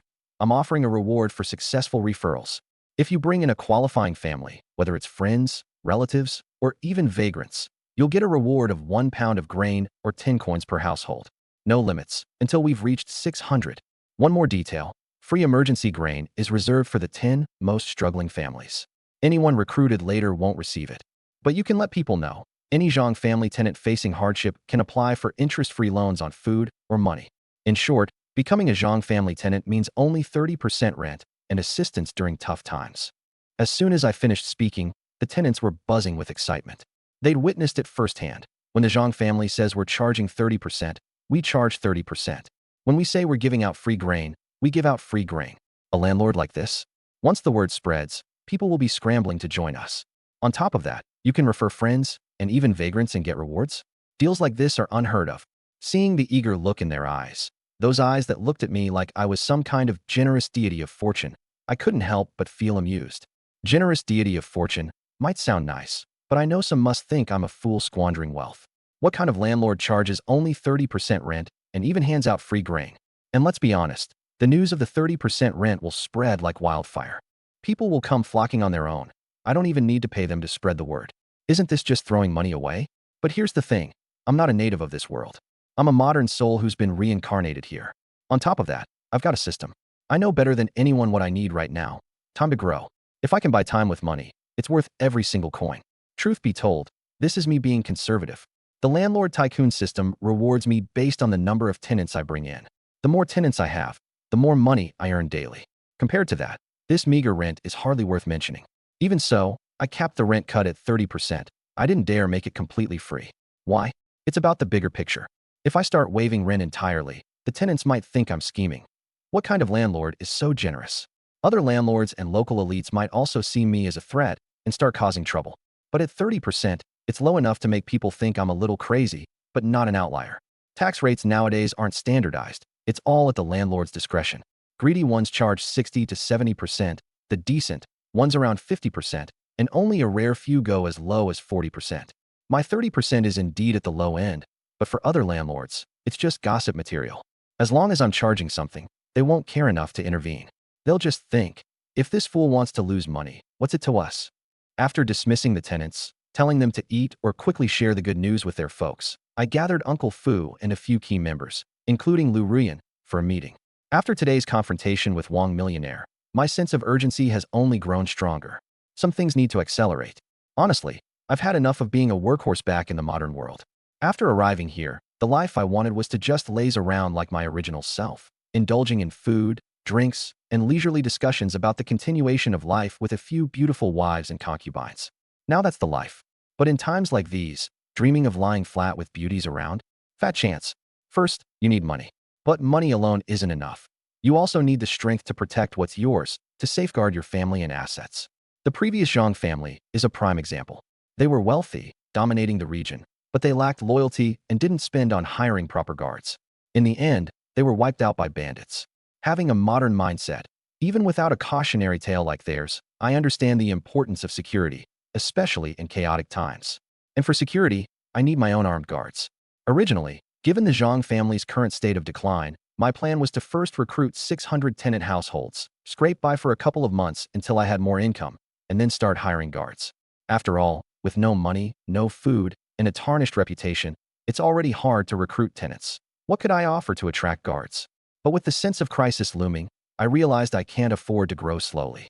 Even if the conditions aren't there, I'll create the conditions. I'm not going to end up like my gullible and tragic father. Uncle Fu, there are 2 urgent tasks I need you to handle.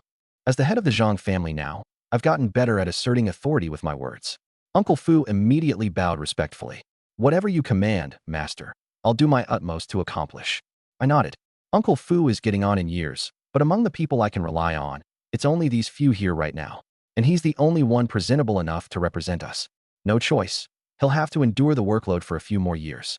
First thing, you need to head to Wang Millionaire's estate immediately and collect the money and grain compensation he promised. Uncle Fu nodded firmly. He'd take care of this even without my reminder. Not just because the compensation is critical for us, but making Wang Millionaire pay up is satisfying in itself.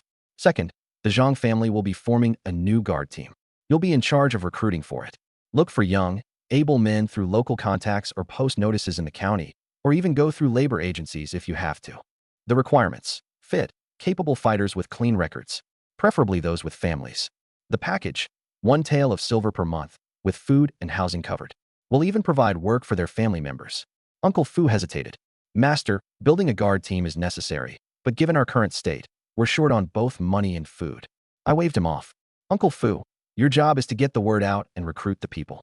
As for money and grain, I'll handle it. Realistically, I don't have surplus cash or food right now. But with compensation incoming from Wang Millionaire and time on my side for the first payroll, I'm not too worried. When I say it'll be fine, it'll be fine. Uncle Fu and Lu Ruyan had no objections, of course. This was a great opportunity. With guards, everyone felt secure. Just like today, if the Zhang family had had guards, would Wang Millionaire and his thugs dare to barge in so brazenly? Especially in such chaotic times. Besides Wang Millionaire, there were refugees, bandits, and other dangers. Truthfully, Uncle Fu and Lu Ruyan had been living in constant fear these past few days, afraid that troublemakers might visit them again at night. They had thought about hiring guards. The more, the better. But as recently as yesterday, they believed the Zhang family was on the verge of collapse and barely dared to entertain such thoughts. Who would have imagined that in less than a day, the Zhang family had seemingly transformed? Yesterday, they brought in tenant farmers. Today, they scared off Wang Millionaire, fleecing him while they were at it. And now they were planning to hire guards. At this rate, the Zhang family might really have a shot at regaining its former glory. Uncle Fu and the others knew very well that all of this was because of me. Right now, I am their pillar of strength. Oh, by the way, Uncle Fu, when you're handling the hiring of guards, pass the word along to the tenant farmers. They're the first to stand with our Zhang family. They're the veterans. If any of them have friends or relatives interested in the job, they'll be given priority consideration. Understood, Master. Uncle Fu quickly agreed, deeply impressed in his heart.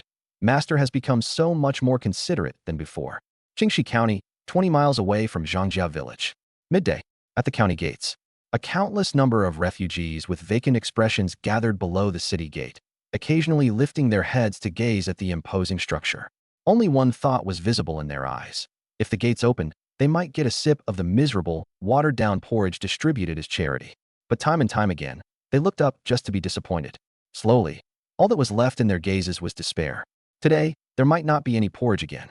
Today, who knows how many more people would starve to death, only to have their bodies scavenged by the desperate?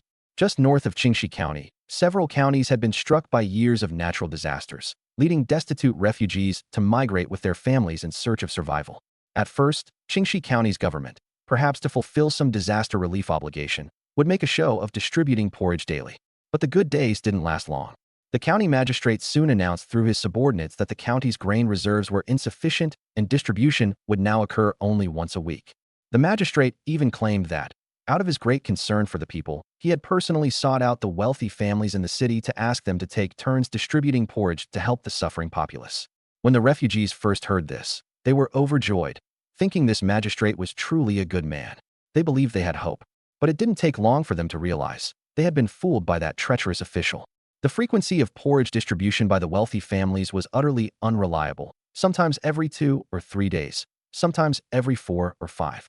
Porridge? They called that porridge? It was more like water. Appealing to the government? No one cared. The city gates were locked tight. They couldn't even get inside. Mommy, Yaya is so hungry. In the huddled masses, a skinny, 4 or 5-year-old girl tilted her head up and looked at her mother. Her mother, a thin woman in her 30s whose face had grown gaunt from hunger, looked as though a gust of wind could have blown her away. Yaya'll be good. Daddy will be back soon, and when he does, we'll have something to eat. Uh-huh. Yaya will be good and wait for Daddy, the little girl said, nodding obediently. Despite being so painfully hungry, she didn't make a fuss. Li Xiuyin, the mother, looked down at her well-behaved daughter, feeling a bitter ache in her heart. The words she had just said were lies to comfort her child. In these times, how could getting food be so easy? There were too many refugees. The city gates had been completely shut a few days ago, cutting off even the chance to go inside and work laboriously for just a copper coin. There were only two ways to survive now: wait for government or wealthy family porridge distributions, or venture into the mountains to dig up wild vegetables and strip bark from trees. But the limited amount of wild vegetation and bark in the mountains was nowhere near enough. Every day her husband came back with less and less.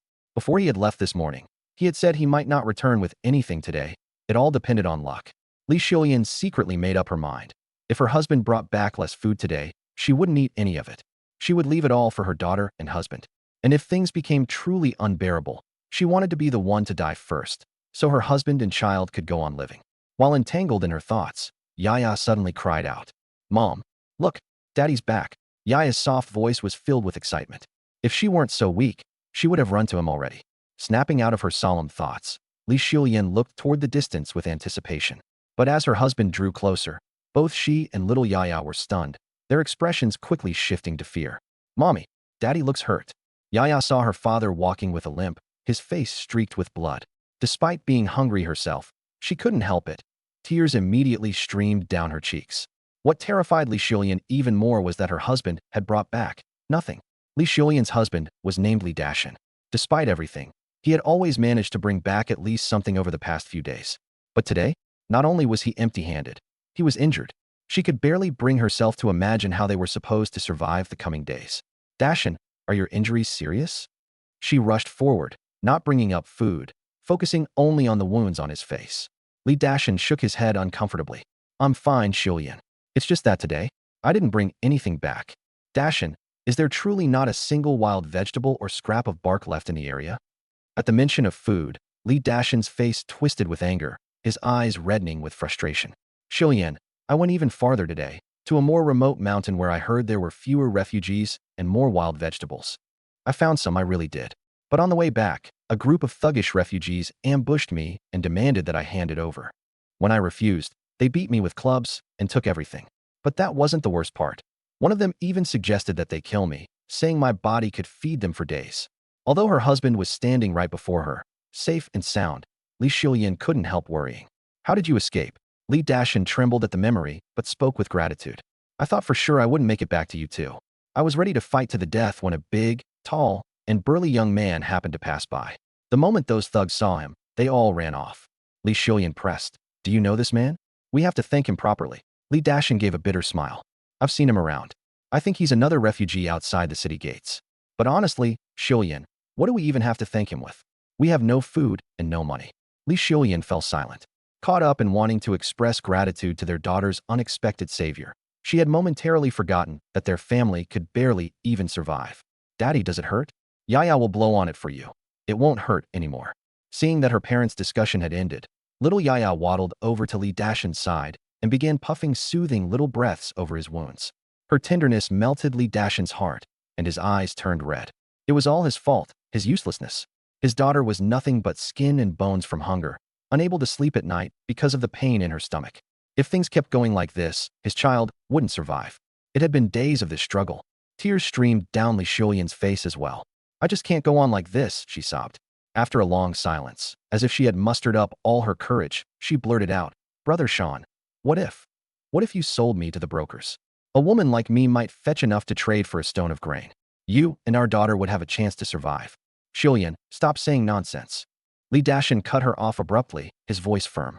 "I, Li Dashan, will never sell my wife." Though his words were resolute, his heart felt heavier than ever. He used to be an honest farmer, living modestly off his crops. During the slack farming seasons, he would even earn extra by helping others build houses. But as the government squeezed them with exorbitant taxes, they had to sell off their land. Left with no choice, he became a tenant farmer for a landlord. With recurring natural disasters and constant turmoil, even tenant farming became unsustainable. This forced him to flee with his wife and daughter to Qingxi County, hoping to find a way to survive. Yet, upon arriving, all hope seemed lost. The government and wealthy families handed out minimal porridge, but it wasn't nearly enough to meet the needs of tens of thousands of refugees. The nearby mountains had long been stripped of wild vegetables and bark. Venturing further afield was dangerous, possibly fatal. This wretched world seemed determined to leave no room for human survival. Li Dashan wasn't afraid to die. He had felt life draining off years ago. But he had his wife, and he had his daughter. His little Yaya was so young, and he longed to see her grow up and lead a better life. Yet, deep down, he knew this longing was little more than wishful thinking in the face of their reality. Just as the husband and wife sat in silence, steeped in despair, a frail, elderly woman dressed in rags and looking just as undernourished as they were walked toward them. "Excuse me, brother," she began, her voice strained. "I can tell you used to be a skilled farmer. Would you consider becoming a tenant farmer?"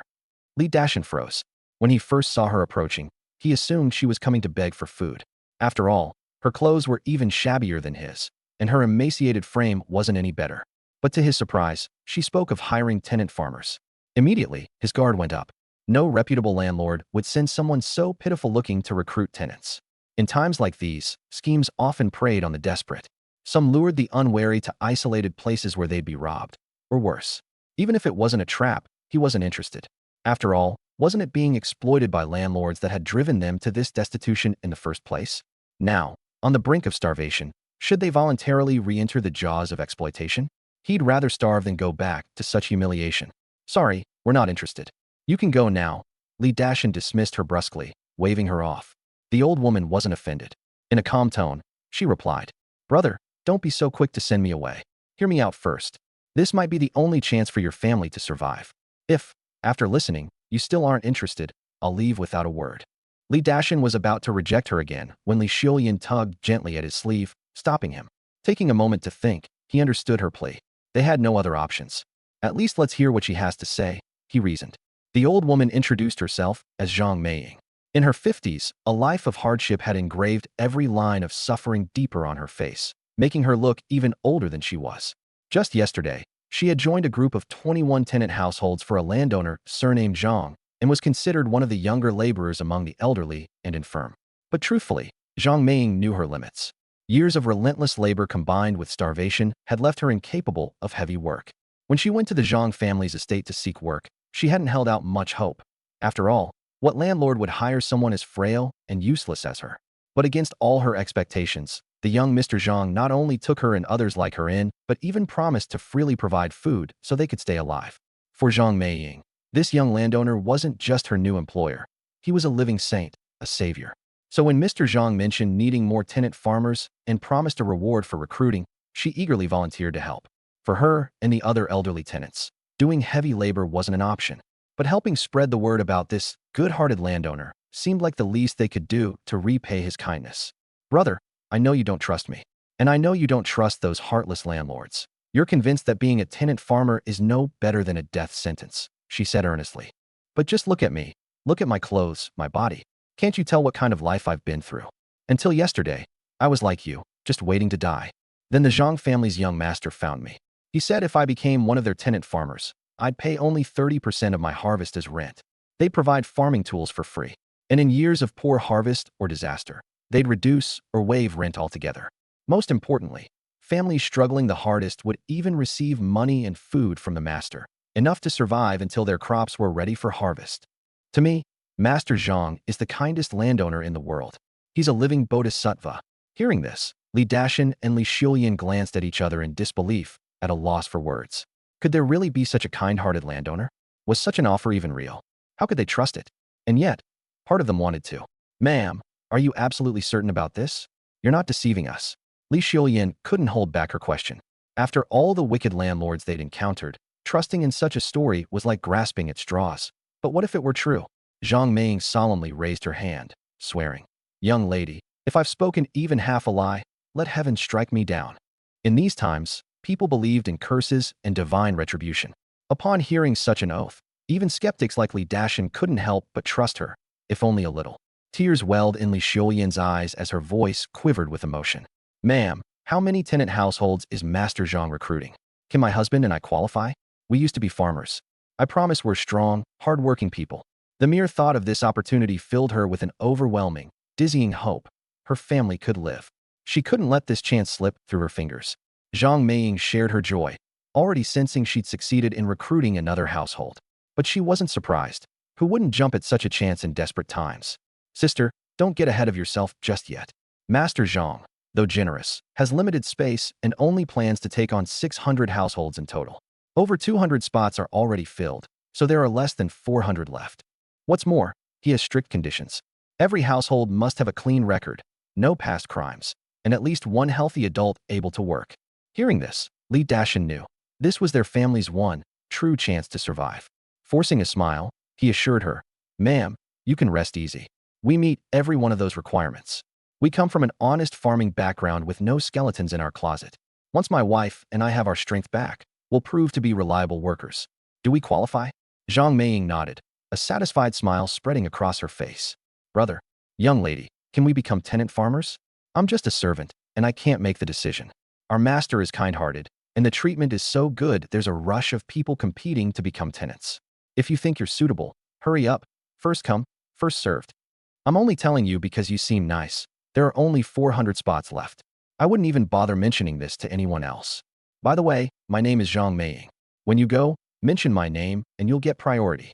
Li Xiulian immediately bowed deeply to Zhang Meiying. "Ma'am, thank you so much. If my family survives, you will be our savior." Zhang Meiying quickly waved her hands in refusal. "Oh, please, don't say that. I'm just as unfortunate as you are. How could I possibly be anyone's savior? If you survive, it's all thanks to Master Zhang. All right, whether it works out or not depends on you. I have to head off to find more people." She repeated the location of Zhangjiao village and mentioned that the landlord's name was Zhang Wei before quickly walking away. She wasn't the only one recruiting tenants this time, and she couldn't afford to slack. It was all about competition. Li Xiulian watched her disappear into the distance, excitedly turning to her husband. "Brother Sean, it's still early. Let's head out right away and look for this Master Zhang." Li Dashin, however, shook his head. Li Xiulian got anxious. "Brother Sean, I know you're cautious and may find this hard to believe, but we have no other way out. Even if this is a trap, we have to take a chance. What if it's real?" Li Dashin explained hurriedly. "Xiulian, you misunderstood me. I'm not shaking my head in disbelief. When that lady talked about Master Zhang, the genuine admiration in her eyes couldn't be faked. Then we should leave right away. There are only 400 spots, and if we're late, we'll lose our chance." Li Dashin nodded. "I understand. I'm not refusing to go. I just want to share this information with the stout brother who saved us earlier. Let's bring both families along."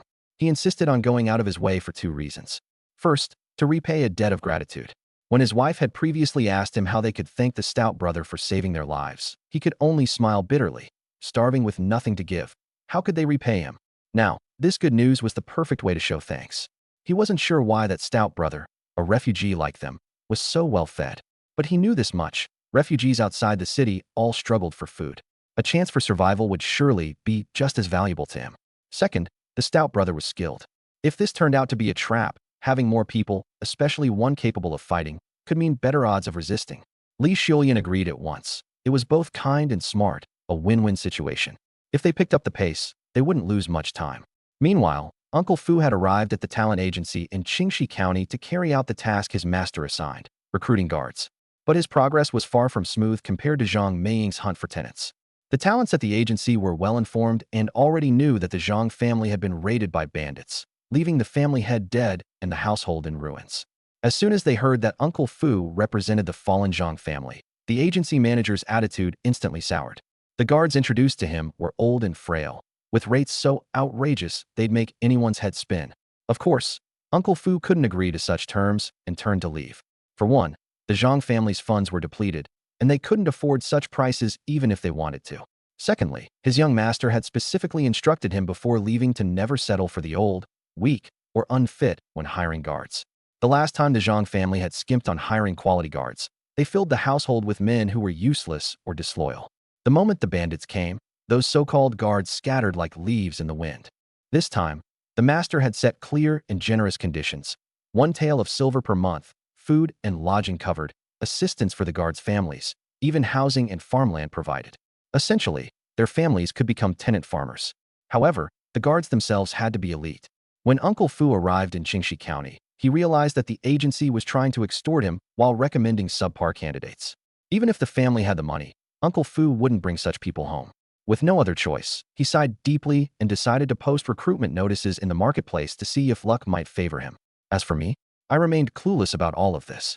In these times, there's no such thing as a mobile phone to bring news to my doorstep. But I'm in a great mood, enjoying life surrounded by my 3 stunning wives. Each as beautiful as a goddess, gentle and attentive. They make sure life as the head of the household is as comfortable as can be. Lo serves tea, Su Tanner cooks meals, and Lu Rian massages my shoulders. This is the epitome of a clothes off the rack, meals on the table kind of life. Beyond their beauty, these three women each have their own talents. My main wife, Lu Rian, is well-read and graceful. She's fantastic at managing household affairs, taking care of many trivial matters for me. My second wife, Su Tanner, is gentle, stunningly beautiful, and a fantastic cook. Even with just plain grains left at home, she manages to whip them into delicious creations that even satisfy my modern palate. I've long since abandoned this body's original aversion to humble foods. Finally, there's Yunluo, the third wife. She's athletic and sharp, a fierce woman with a knack for martial feats. Since the Zhang family lost its guards, she's taken it upon herself to patrol the estate daily, serving as the family's protector. Moreover, while Yunluo once distanced herself from my body's original owner, a spoiled brat she couldn't stand, she remained loyal and never considered leaving. Now, with my rebirth as someone responsible and capable, her attitude has done a complete 180. She's even begun warming up to me. A harmonious home leads to prosperity, and I couldn't agree more. My newfound motivation is soaring as I devise my next steps. Step 1. Recruit a full 600 households of tenant farmers to leverage the system and start generating income. We're desperately short on funds. Yesterday, the system rewarded me with 210 coins. After spending 60 on relief grain, I'm left with just 150 coins in hand. Even the 1,000 taels I swindled from Wong Millionaire won't last forever, and there's no second chance to pull off another scam like that. My only hope now is that my people will bring back a significant number of tenants. Tenants are the lifeblood of my strategy. The more tenants I have, the more each day's 10 coins per head pile up. I can literally make money in my sleep. Better yet, when I reach 1,000 tenants, I'll complete the system's 10,000 coins a day milestone and earn its rewards. The last milestone I hit, earning 100 coins a day, triggered the small streams form rivers achievement, which improved my physical abilities tenfold. That kind of transformation has given me a whole new appreciation of what it means to be a man. Now I can't help but wonder what the 10,000 coins a day reward might be. Just imagining it gets me excited. With more money in hand, I can set my next plan into motion. Step 1. Recruit a substantial number of elite guards and begin training Zhang family forces. We're living in chaotic times. The barrel of a gun is the most powerful. I don't want to end up being a fat sheep in the eyes of bandits just because I have some money, destitute and ruined in the end. Second, keep buying land. The logic is straightforward. The system allocates funds based on the number of tenant farmers you have. If you want to recruit tenants, you've got to have land first. No land, no tenants. Simple as that. To be honest, I once had some sneaky ideas, hoping to game the system. For example, hiring commoners for fake tenant contracts without giving them any land. Just pay them a few dozen to 100 coins one time. It's hard to survive these days, so tons of people would jump at that, right? Or, I thought about signing real contracts but not giving the tenants fields to farm, redirecting them to other kinds of work. Unfortunately, the system didn't leave any loopholes to exploit. I asked, and the answer was crystal clear. Every tenant under contract must be allocated land, a minimum of 1 acre of prime farmland or 2 acres of regular land. That's why, even though I have 3,000 acres of quality farmland, I can only plan to recruit 600 households. Assuming each household has 3 to 5 members, that's about 1,800 to 3,000 people in total. Divide 3,000 acres among them, and each person barely gets just over an acre, already skimming the limit enforced by the system. If I were to recruit any more people, there wouldn't be enough land to go around. So yeah, while 3,000 acres sounds like a lot, if I want to make big money with the system, I've got to keep buying land, recruiting tenants, buying more land, then repeating the cycle. That's the only way to truly grow the Zhang family's fortunes and live the life worth dreaming of, surrounded by wealth and perhaps, eventually, a harem of wives. The plan is perfect. Now, it's just up to Uncle Fu and those key tenants to deliver results. In the afternoon, Uncle Fu returned with both good news and bad news. The good news: the deal with Wong Millionaire went through much smoother than expected. The 500 taels in silver he promised, paid immediately on the spot. As for the remaining value in grain, since Uncle Fu didn't bring manpower or tools along, Wong Millionaire handed over 10 stone up front along with workers to deliver it back to the Zhang family residence. The rest, he said, would be prepared within 5 days for Uncle Fu to collect. Based on my predecessor's memories, Wong Millionaire clawed his way up from being a tenant farmer to accumulating incredible wealth. He's no pushover and certainly no soft-hearted saint. Could my mention of having connections with the county magistrate's son have truly spooked him this much? The more compliant he acts, the more I suspect he's cooking up some grand scheme. like a venomous snake coiled in the shadows, waiting to strike. But that suits me just fine for now. Right now, my biggest shortages are money, grain, and time. So long as Wang Millionaire is being cautious and unwilling to make a move before confirming my true standing, he'll have no choice but to pay up first while quietly investigating me. By the time he finds out I have no real connections to the magistrate's son, well, it won't matter anymore. I'll already be beyond his reach. Now, the bad news. Uncle Fu couldn't find any guards to hire. The Zhang household's proximity to Qingxi County has made the news of my family being raided by bandits and my predecessor being killed spread like wildfire. To outsiders, the Zhang family is as good as finished. Not only are the labor brokerages unwilling to collaborate, but they're trying to exploit the situation. Uncle Fu had no choice but to post notices in the market. But the results? Absolutely dismal. Who would dare work for the Zhang family under these circumstances? There's no guarantee of safety. Who's to say they'd even get their wages? I didn't expect this. A monthly salary of 1 tael of silver, including board and lodging, plus settling their family members. Doesn't that sound generous enough? Yet, not a single applicant. This won't do. I need to come up with a solution fast. Without armed protection in these chaotic times, even money won't save me from being a fat sheep ripe for slaughter. I've only just turned things around thanks to the system. I'm not about to let myself end up back in the grave. As I was brainstorming, Yun Luo, our family servant standing guard at the gate, suddenly burst in, all flustered. Master, there are a lot of people at the gate. You'd better come take a look. My eyes lit up. People. Right now, people are exactly what I need. I took Yun Luo and Uncle Fu with me out to the main entrance. Just one glance, and boy, what a crowd. Easily 700 to 800 people. From their tattered clothing and emaciated states, it was clear they were refugees. Skin and bones. In the eyes of officials and landlords, these refugees are nothing but dead weight, a source of endless trouble to avoid at all costs. But in my eyes, they're a goldmine. Literal walking cash machines. What's more, I noticed there was a solid number of able-bodied adults among them. Not bad at all compared to yesterday's batch of 21 decrepit individuals, all elderly, women, and children. There was even one young man who was built like a mountain, massive and plump. I couldn't help but feel stunned. How does a refugee even stay that fat? Regardless, this crowd gives me both quantity and quality. An unexpected bonus. Uncle Fu, go ask around. Where are these people from? I instructed. A landlord like me shouldn't have to step forward to handle such minor matters myself. That's what I have underlings for. Still, I was already about 80% certain of the answer. Right now, I don't have that many people under my command. Apart from Uncle Fu, the only others I sent out this morning were yesterday's newly recruited tenants. Uncle Fu didn't bring anyone back. That means the refugees at the gate must have followed yesterday's batch here. If that's the case, then this is a huge stroke of luck. Remember, yesterday's group of 21 tenants were all elderly, women, and children. Frail, malnourished, and unremarkable. Any other landlord would have driven them away with sticks instead of offering resources to help. But I kept them. In fact, I gave them food for free. Why? Compassion played a role, sure. But more importantly, I'm betting on these initial tenants to redeem and rebuild the Zhang family name from rock bottom. A good reputation is gold. Once the nearby villagers start hearing about how well we treat tenants, they'll come flocking in for the chance to work with us. Didn't think I'd see results this fast, though. These people have already given me a pleasant surprise. Uncle Fu soon returned with a wide grin, reporting back eagerly. Master, you were right. These refugees were brought here by the tenants you recruited yesterday. Uncle Fu knows better than anyone how desperate I am for people right now. Be they tenants or guards, I'm in urgent need. It's why I'm willing to offer unprecedented accommodations to recruit as many as possible. Even though Uncle Fu's trip to recruit guards today didn't amount to anything, I didn't blame him, but he surely noticed my disappointment. Now this influx of people? Tremendous news, even if they'll only end up as tenant farmers for now. Just as I guessed, this batch of refugees showed up thanks to yesterday's tenants. Internally, I was ecstatic, but I maintained an air of calm on the outside. Steady now. Steady. I'm a landlord and a man of status. I can't look too eager. From the crowd, I noticed some familiar faces among those organizing the refugees. Sure enough, it was yesterday's tenants. They were pointing toward me, introducing me loudly and passionately to the refugee newcomers. Look, that's our boss, Master Zhang Wei. Master Zhang is a living saint. He's here to save us.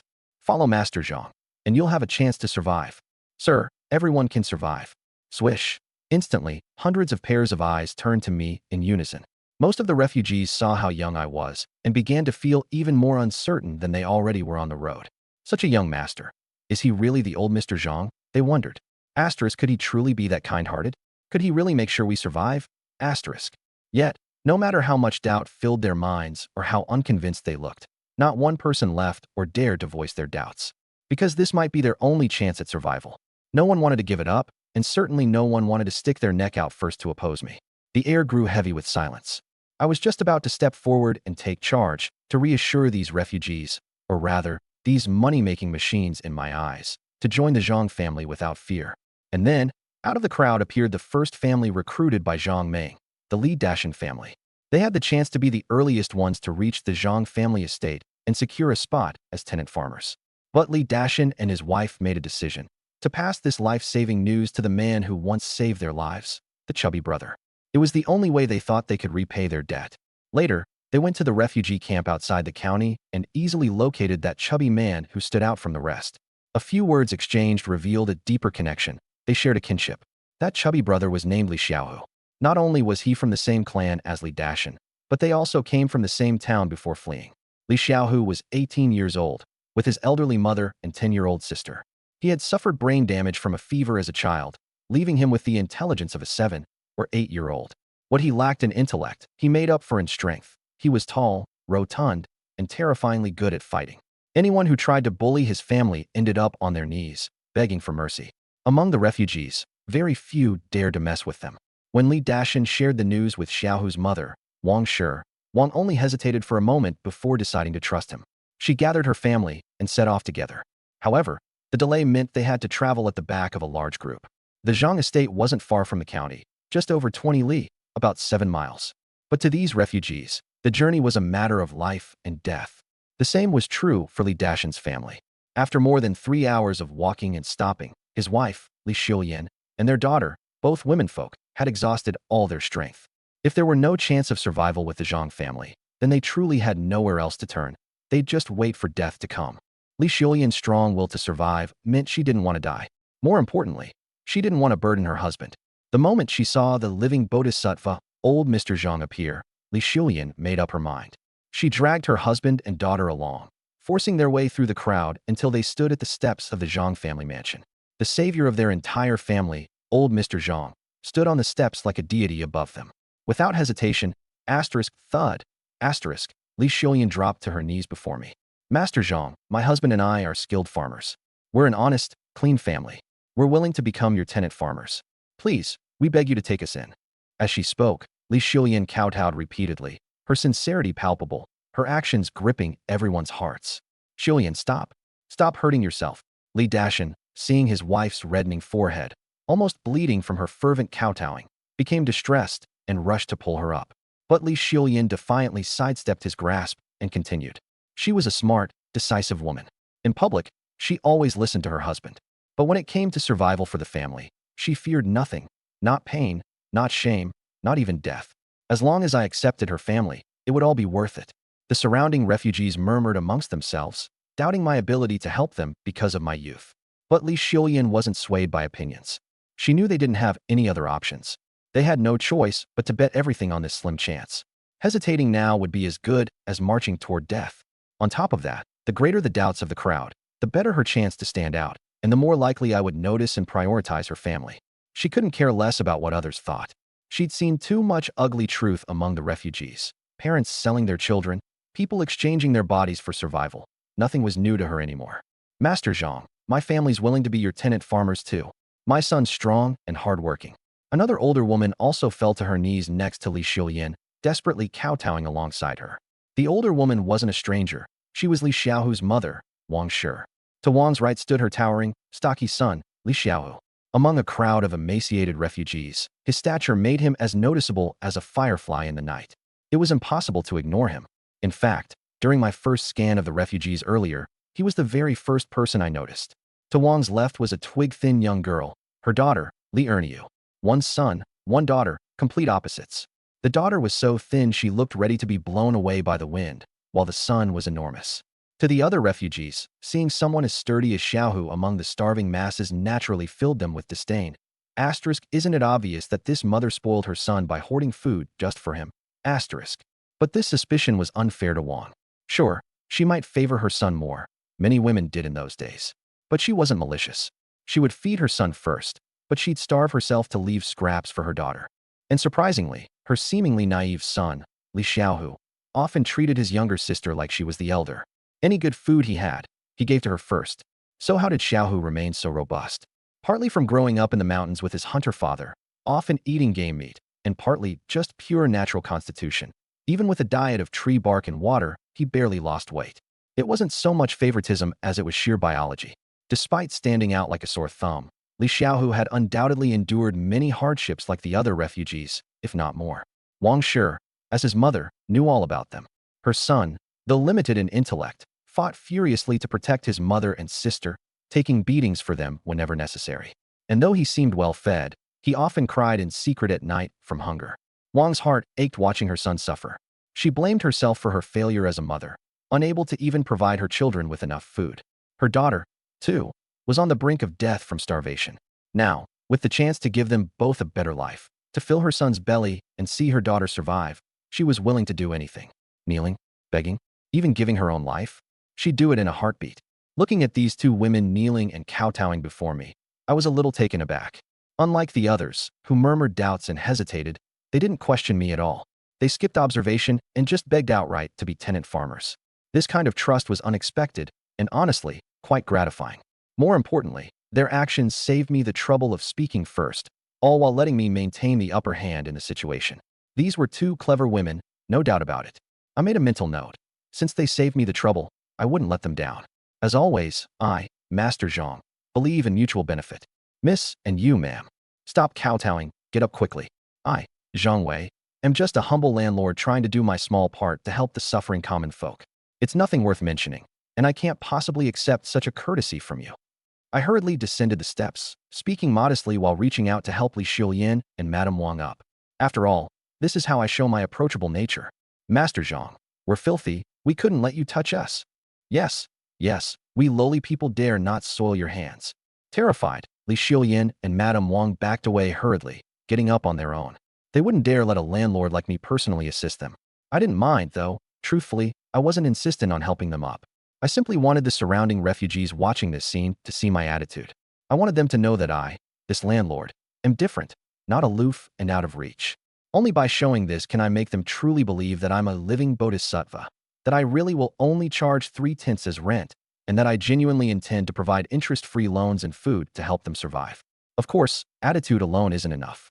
I also need to show them tangible benefits, turn them into real-life examples. I first glanced at Li Xiulian. She had been the first to step forward, leaving the deepest impression on me, so she deserved priority. You, ma'am, what are your name and your husband's name? How many people are there in your family? Li Xiulian nervously looked up at me. Master Zhang, I'm just a simple village woman. I wouldn't dare let you address me as ma'am. My name is Li Xiulian. Please, just use my name. My husband's name is Li Dashan, and we have 1 daughter. Our family totals just the 3 of us. I nodded and then deliberately raised my voice for all the surrounding refugees to hear. All right, Li Xiulian, is it? You showed great bravery earlier and a positive attitude. You and your husband meet my tenant selection criteria. I'll grant your request. Starting today, your family will be tenants under my household. Li Xiulian was overwhelmed with excitement, immediately bowing deeply. Master Zhang, thank you for taking in my family. You are the savior of us all. Li Dashan had just gathered his senses by then. Looking at my kind and affable demeanor, he opened his mouth, seemingly wanting to ask something, but eventually refrained. He merely joined his wife in bowing profusely. Deep down, though, he had a burning question, the one all the refugees cared about most. Once they become tenants, would Master Zhang really provide the promised interest-free loans and food? But he was afraid of misspeaking and angering me, potentially ruining this hard-earned opportunity his wife had secured with her desperate kowtowing. So, despite his curiosity, he held his tongue. But after so many years as his wife, how could Li Xiulian not understand his thoughts? She, too, had been wondering the same thing all along. And now, it felt like the right time to ask. Master Zhang, my family and I will work diligently on your land. We won't slack off or cut corners. It's just, we are utterly broke. We don't even have anything left to cook. I beg you for your kindness. Li Xiulian chose her words wisely. Instead of directly questioning the earlier promise of interest-free loans and food, she reframed it. As Zhang household's tenants now, they humbly pleaded for help. To be honest, even if she hadn't brought it up, I would have offered. These refugees are unlike ordinary villagers. Ordinary farmers, unless nearing the brink of starvation, would care most about the 3 tenths rent since that affects long-term livelihood. But these refugees? Many of them are barely hanging by a thread. The rent percentage? That's not their immediate concern. I understand that the reason these refugees traveled great distances to find me is their faith in my promise of interest-free loans and food. The hope of survival, that's what truly matters to them. Li Xiulian's question didn't elicit a verbal response from me. At moments like this, words are useless. They wouldn't trust them anyway. Neither would the hundreds of refugees surrounding us. 1,000 pretty words couldn't compare to a single concrete action. Time to speak through deeds. I called out loudly, "Uncle Fu, bring the food, tenant contracts, and loan agreements over." All of this had already been prepared by my wife, Lu Rian. She prefers to stay away from public affairs, so it's up to our senior steward, Uncle Fu, to handle these tasks in her place. As soon as the items arrived, I took hold of a small sack containing a pound of grain and handed it directly to Li Xiulian. She accepted it with both hands, but her expression revealed a hint of unease. A pound of grain, enough for her family of 3 to last 2 days, at most. What about after that? Hundreds of pairs of eyes from the crowd were fixed on this tiny sack of grain. Some were elated, while others were disappointed. The elated ones thought, this young landlord is really handing out grain. Even if it's just a loan, to those on the brink of starvation, it's an immeasurable blessing. The disappointed ones, however, thought, just 1 pound? It's merely a drop in the bucket. I could see the disappointment etched on Li Xiulian's face as clearly as day, but I didn't bother explaining. Instead, I addressed her and the crowd directly. Li Xiulian and Li Dashan, before signing the tenant contract, let me make the Zhang household's tenant policies and rules clear once and for all. Firstly, upon signing the contract, each family will be allocated 3 to 5 mu of fertile land. Rent will be set at 30% of your harvest, fixed for the first 3 years. After 3 years, rent may vary based on performance and annual conditions. But I, Zhang Wei, promise you this. In normal years, rent will never exceed 50%. In years of disaster or hardship, it will not exceed 30%. I made a minor adjustment here, fixing the 30% rent for just 3 years and allowing for modifications later. Still, I never intended to be a greedy or heartless landlord. My income isn't reliant on this measly rent. As long as my tenants are hardworking and loyal, rent will likely lower instead of increasing. Li Xiulian and the eavesdropping refugees lit up at this news. Even if rent went up to 50% in the future, it would still be leagues better than most landlords elsewhere. I continued. And that's not all. There's more. The Zhang household doesn't require deposits or collect rent in advance. In years of disaster, we reduce or waive rent according to circumstances. Farming tools can be borrowed for free, first come, first served. And as for the issue of food that you're almost concerned about, our family will provide fully subsidized food for 10 particularly struggling households without capable labor until the next harvest. Let me be clear, though, those slots are almost full, so applying in the future will be very difficult. No worries, families like that of Li Xiulian, who are already struggling to put food on the table, will have access to interest-free loans from the Zhang family. Each household can borrow up to 1 pound of grain per day or 10 copper coins, until they no longer need it or until the harvest comes in. For those who'd rather not live day-to-day on borrowed food, fret not. The Zhang family will periodically hire tenants for additional work, like serving as guards or opening new farmland. Digging canals. Everyone will be paid in both cash and food. Even during the off-season, they can earn a living. And as for the rules, there's only one. Work hard and stay loyal to the Zhang family. If you can accept this, then sign the contract. Once I finished speaking, silence filled the entire space. Everyone stared at me, the young landlord, with shock and disbelief. What I was offering was 100 times better than they could have imagined. Every single promise I made showed concern for the tenants' welfare. Would a landlord really do such a thing? Unheard of. Li Xiulian was the first to react. Her voice trembled as she said, "Master Zhang, there's no question about it.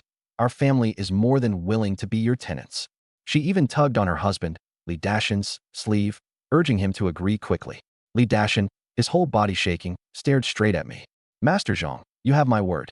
From now on, we'll work ourselves to death if we have to, and we'll remain loyal to you forever. If anyone tries to harm you, they'll have to step over my dead body first." In this moment, Li Dashan was even more emotional than Li Xiulian. As the head of his household, he had felt the crushing burden of providing for his family for years. He had failed to give his wife and children a single day of a good life. And now, watching them starve while being powerless to save them, was a torment he had carried silently. But today, not only had I offered them a path to survival, but I had shown him that so long as they worked hard, they could finally eat their fill. To him, at that moment, I was more divine than any deity he could pray to. I was quite satisfied. This strategy of granting better treatment to tenants wasn't just about leveraging the system to make money. It was also an effort to win their loyalty. In chaotic times like this, money isn't the most valuable currency. People's hearts are. I immediately instructed Butler Fu to bring out the contracts for Li Xiuyan and Li Dashan to sign. Even their youngest daughter didn't escape. She had to sign as well. In my household, every member, whether elder or child, earns 10 coins a day, without exception. When the contract was signed, I gave Li Dashan's family an upfront payment of 20 coins. This was the wage for hiring the couple to assist Butler Fu with hiring other tenants. Looking at the copper coins in their hands, Li Dashan and Li Xiuyan's eyes welled up with tears. They had worked for other landlords before, the kind who charged exorbitantly high rents and treated tenants worse than animals. If you had personal matters and couldn't meet their demands, they'd punish you without a second thought. They'd raise your rent or take back your land as easily as snapping their fingers. But I'm different from them. Having secured Li Dashan's family, I turned toward the next applicant, Madame Wang. To be precise, I was most interested in her son, Li Xiaohu. This young man had a sturdy build, a straightforward look about him, and exuded a natural sense of reliability. Madame Wang mentioned her son was incredibly strong, hardworking, but perhaps a bit slow-minded. That said, she swore emphatically that her son wasn't an idiot. He simply listens to her every command. Whatever she tells him to do, he'll do. Hearing this description made me excited. Someone who's both strong and unthinking? A perfect candidate for a personal bodyguard. Even if I didn't assign him as a bodyguard, just having him stand guard at the front gate would make him an impressive human signpost. However, I didn't immediately delve into specific assignments. Instead, I had Madame Wang and her son sign contracts, issued them a portion of grain, and paid them 20 coins as wages for helping Butler Fu with recruitment. Madame Wang was deeply moved and filled with gratitude. She was now willing to do whatever was asked of her without hesitation. The surrounding group of refugees all saw what had happened. Li Dashan's family and Madame Wang's household received food and money from me. This landlord wasn't bluffing. He genuinely kept his promises. Seeing this, the hundreds of onlookers descended into sheer chaos. Suddenly, out of nowhere, they all dropped to their knees, frantically kowtowing and shouting at the top of their lungs. Master Zhang, our family can endure hardship. We have 2 strong laborers. Please accept us as well. Master Zhang, our ancestors for 18 generations were farmers. We'll make sure your fields yield a bountiful harvest. Master Zhang, we're the most honest and hardworking folks you'll meet. We'll gladly serve as oxen or horses. I could hardly suppress the grin spreading across my face. As I had anticipated, once someone takes the lead, the rest will follow like falling dominoes. From this point on, I no longer needed to personally oversee the hiring process. As their landlord, I needed to maintain an air of dignity and distance with them. However, I made sure to give Butler Fu clear instructions. The Zhang family did indeed need more tenants. More accurately, I needed more tenants to generate profit for me. But that didn't mean just anyone could join. My first rule was to have all the refugees report on one another anonymously. Anyone with a shady background or a record of wrongdoing, especially those who habitually bullied others, would get rejected outright. While I was eager to recruit, stability and security were more critical to me than making a quick buck. Allowing just anyone in, never mind the risks, it would be impossible to maintain order. Since Butler Fu hadn't yet secured proper guards from the county, my latest plan dictated that the Zhang estate's safety, for the time being, would have to depend on the tenants themselves. I required every household to provide at least one able-bodied adult. My goal was to select a group of them to train, equip, and mold into the first ever Zhang family guard unit. If other landlords heard of this, they'd probably laugh until their sides hurt. Relying on a bunch of downtrodden, dirt-covered tenant farmers to protect the family? That's absurd. To them, tenants are incapable fools fit solely for tilling fields. They wouldn't dare fight back when struck, let alone stand up to bandits or raiders. A single house guard could easily put down a mob of them. But I'm not like them. I'm someone who has crossed through time. In this era of cold weapons, every armed force's true core depends on its people. And as long as they're human, humans can be trained and improved. Weak bodies, better nutrition and exercise. Cowards, train them to find their courage. Why do you think I've raised the bar for tenant treatment so high? It's precisely because I want to win over their hearts. I want every single tenant who enters my estate to treat this place as their home, as their only safe haven in these troubled times, their one shot at a good life. Once that belief takes root, anyone who dares threaten the Zhang family will find themselves faced with tenacious tenants fighting for their families and their lives. About an hour later, Butler Fu came to me with the latest update. Master, we've got a total of 263 households with 756 individuals who've applied. Among them, 15 households with 62 individuals are from nearby villages. They were referrals from yesterday's newly recruited tenants, and all are honest-to-goodness farmers. The rest are refugees. After anonymous reports and investigations, 32 individuals have been identified as troublemakers who've previously bullied others or caused problems. Impressive efficiency. I gave Butler Fu some verbal praise. He quickly waved it off, insisting it wasn't his effort alone. It was thanks to the help of Li Dashan's family and Madame Wang's household. Li Xiuyan was quick-witted and articulate, easing much of Butler Fu's workload. Li Xiaohu, while slow, intimidated the refugees simply by standing there. No one dared stir up trouble. I nodded in agreement. These two families were proving to be valuable assets. Steward Fu, how many households and individuals are tied to those 32 troublemakers? Reporting to the master, 24 households, 74 people. 74 people? I felt a sharp pain in my heart for a few seconds. These people represent a daily income of 741, but I didn't hesitate. Gritting my teeth, I gave the order. Uncle Fu, notify those 74 people to leave immediately. People like that have no place in the Zhang family. I wouldn't even keep them for free. Here in the Zhang family, it doesn't matter if you're young, old, male, or female. Even the babies still nursing. Sign the agreement, and everyone earns 10 won a day just by default. Driving away 74 people means losing 741 a day. That's almost an entire silver tail. If it were yesterday, I might have hesitated or even turned a blind eye and let them stay. But now, not even a trace of hesitation. There are many reasons for this decision. First, half of that 1,000 taels of silver from Pit King Wang has already hit the account. I don't lack petty cash like this 741. What I need is large sums of money. Adding this bit won't flip my fortunes. Second, the spectacle today of hundreds of refugees scrambling to join the Zhang family was an eye-opener for me. It was both shocking and empowering. Yesterday, a few elderly and women showed up, and today they brought over 700 people. So, who knows how many will come tomorrow? I'm not worried about finding tenants for my land. So why keep these rotten ones? Besides, keeping these 74 people around doesn't get me any closer to meeting the system's task of earning 10,000 won a day. Driving more than 70 people away sends a clear message. It tells any watching refugees that while the Zhang family treats its tenants well, not everyone can get in. The ones who stay will value the opportunity even more. Uncle Fu didn't have a single objection to my decision. Loyal he may be, but having been the Zhang family steward for so long, his inner sense of hierarchy is deeply ingrained. Back in the Zhang family's glory days, he wouldn't have even glanced at these refugees, let alone considered employing them as tenants. To upper-class folk, refugees are nothing more than identity-less, unstable threats, not even proper commoners. Hiring them? Only if absolutely necessary. But now, the Zhang family is short on manpower, grain, and constantly under scrutiny by prying eyes. We lost any semblance of prestige a long time ago. When Uncle Fu went to drive them out, there was a bit of drama. Those 74 troublemakers were bullies who picked on weaker refugees, but they never gained much.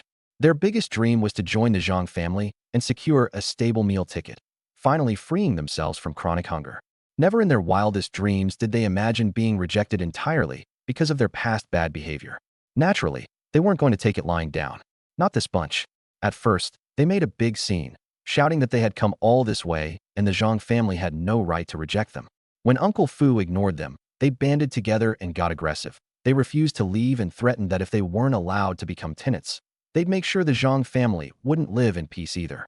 The commotion drew the attention of all the nearby refugees, and even I took notice. Cloud Luo, my ever-loyal guardian, drew her blade and stood protectively in front of me, ready for anything. But I didn't need to intervene. Uncle Fu had it handled. The man has decades of experience dealing with unruly scoundrels. First, he publicly announced their past misdeeds and made it clear that their rejection was due to poor character. The gathered refugees, far from sympathizing, actually cheered and applauded the decision. Then, Uncle Fu brought in Zhang family's newly crowned top fighter, Li Xiaohu, and sent for Li Dashan to gather a dozen strong young men to back him up. Once Li Xiaohu laid a few of the troublemakers flat, the rest immediately lost their nerve. Seeing that the other refugees supported the Zhang family, they realized they stood no chance even as a group. Terrified, they grabbed their families and fled. After that, everything went smoothly. The remaining refugees met the qualifications, and I accepted them all. Signed contracts, distributed grain, hired workers, paid wages, the full process from start to finish. Watching the faces of the new tenants break into rare smiles warmed my heart. And I was thrilled. Today alone, we added 682 tenants. That's all money in the bank. As night fell, over in the Wang family study, The steward relayed everything that happened with the Zhang family today, sparing no details, to Wang Millionaire himself. For a long moment after the report, Wang Millionaire sat there stunned. He wasn't surprised about my large-scale tenant recruitment.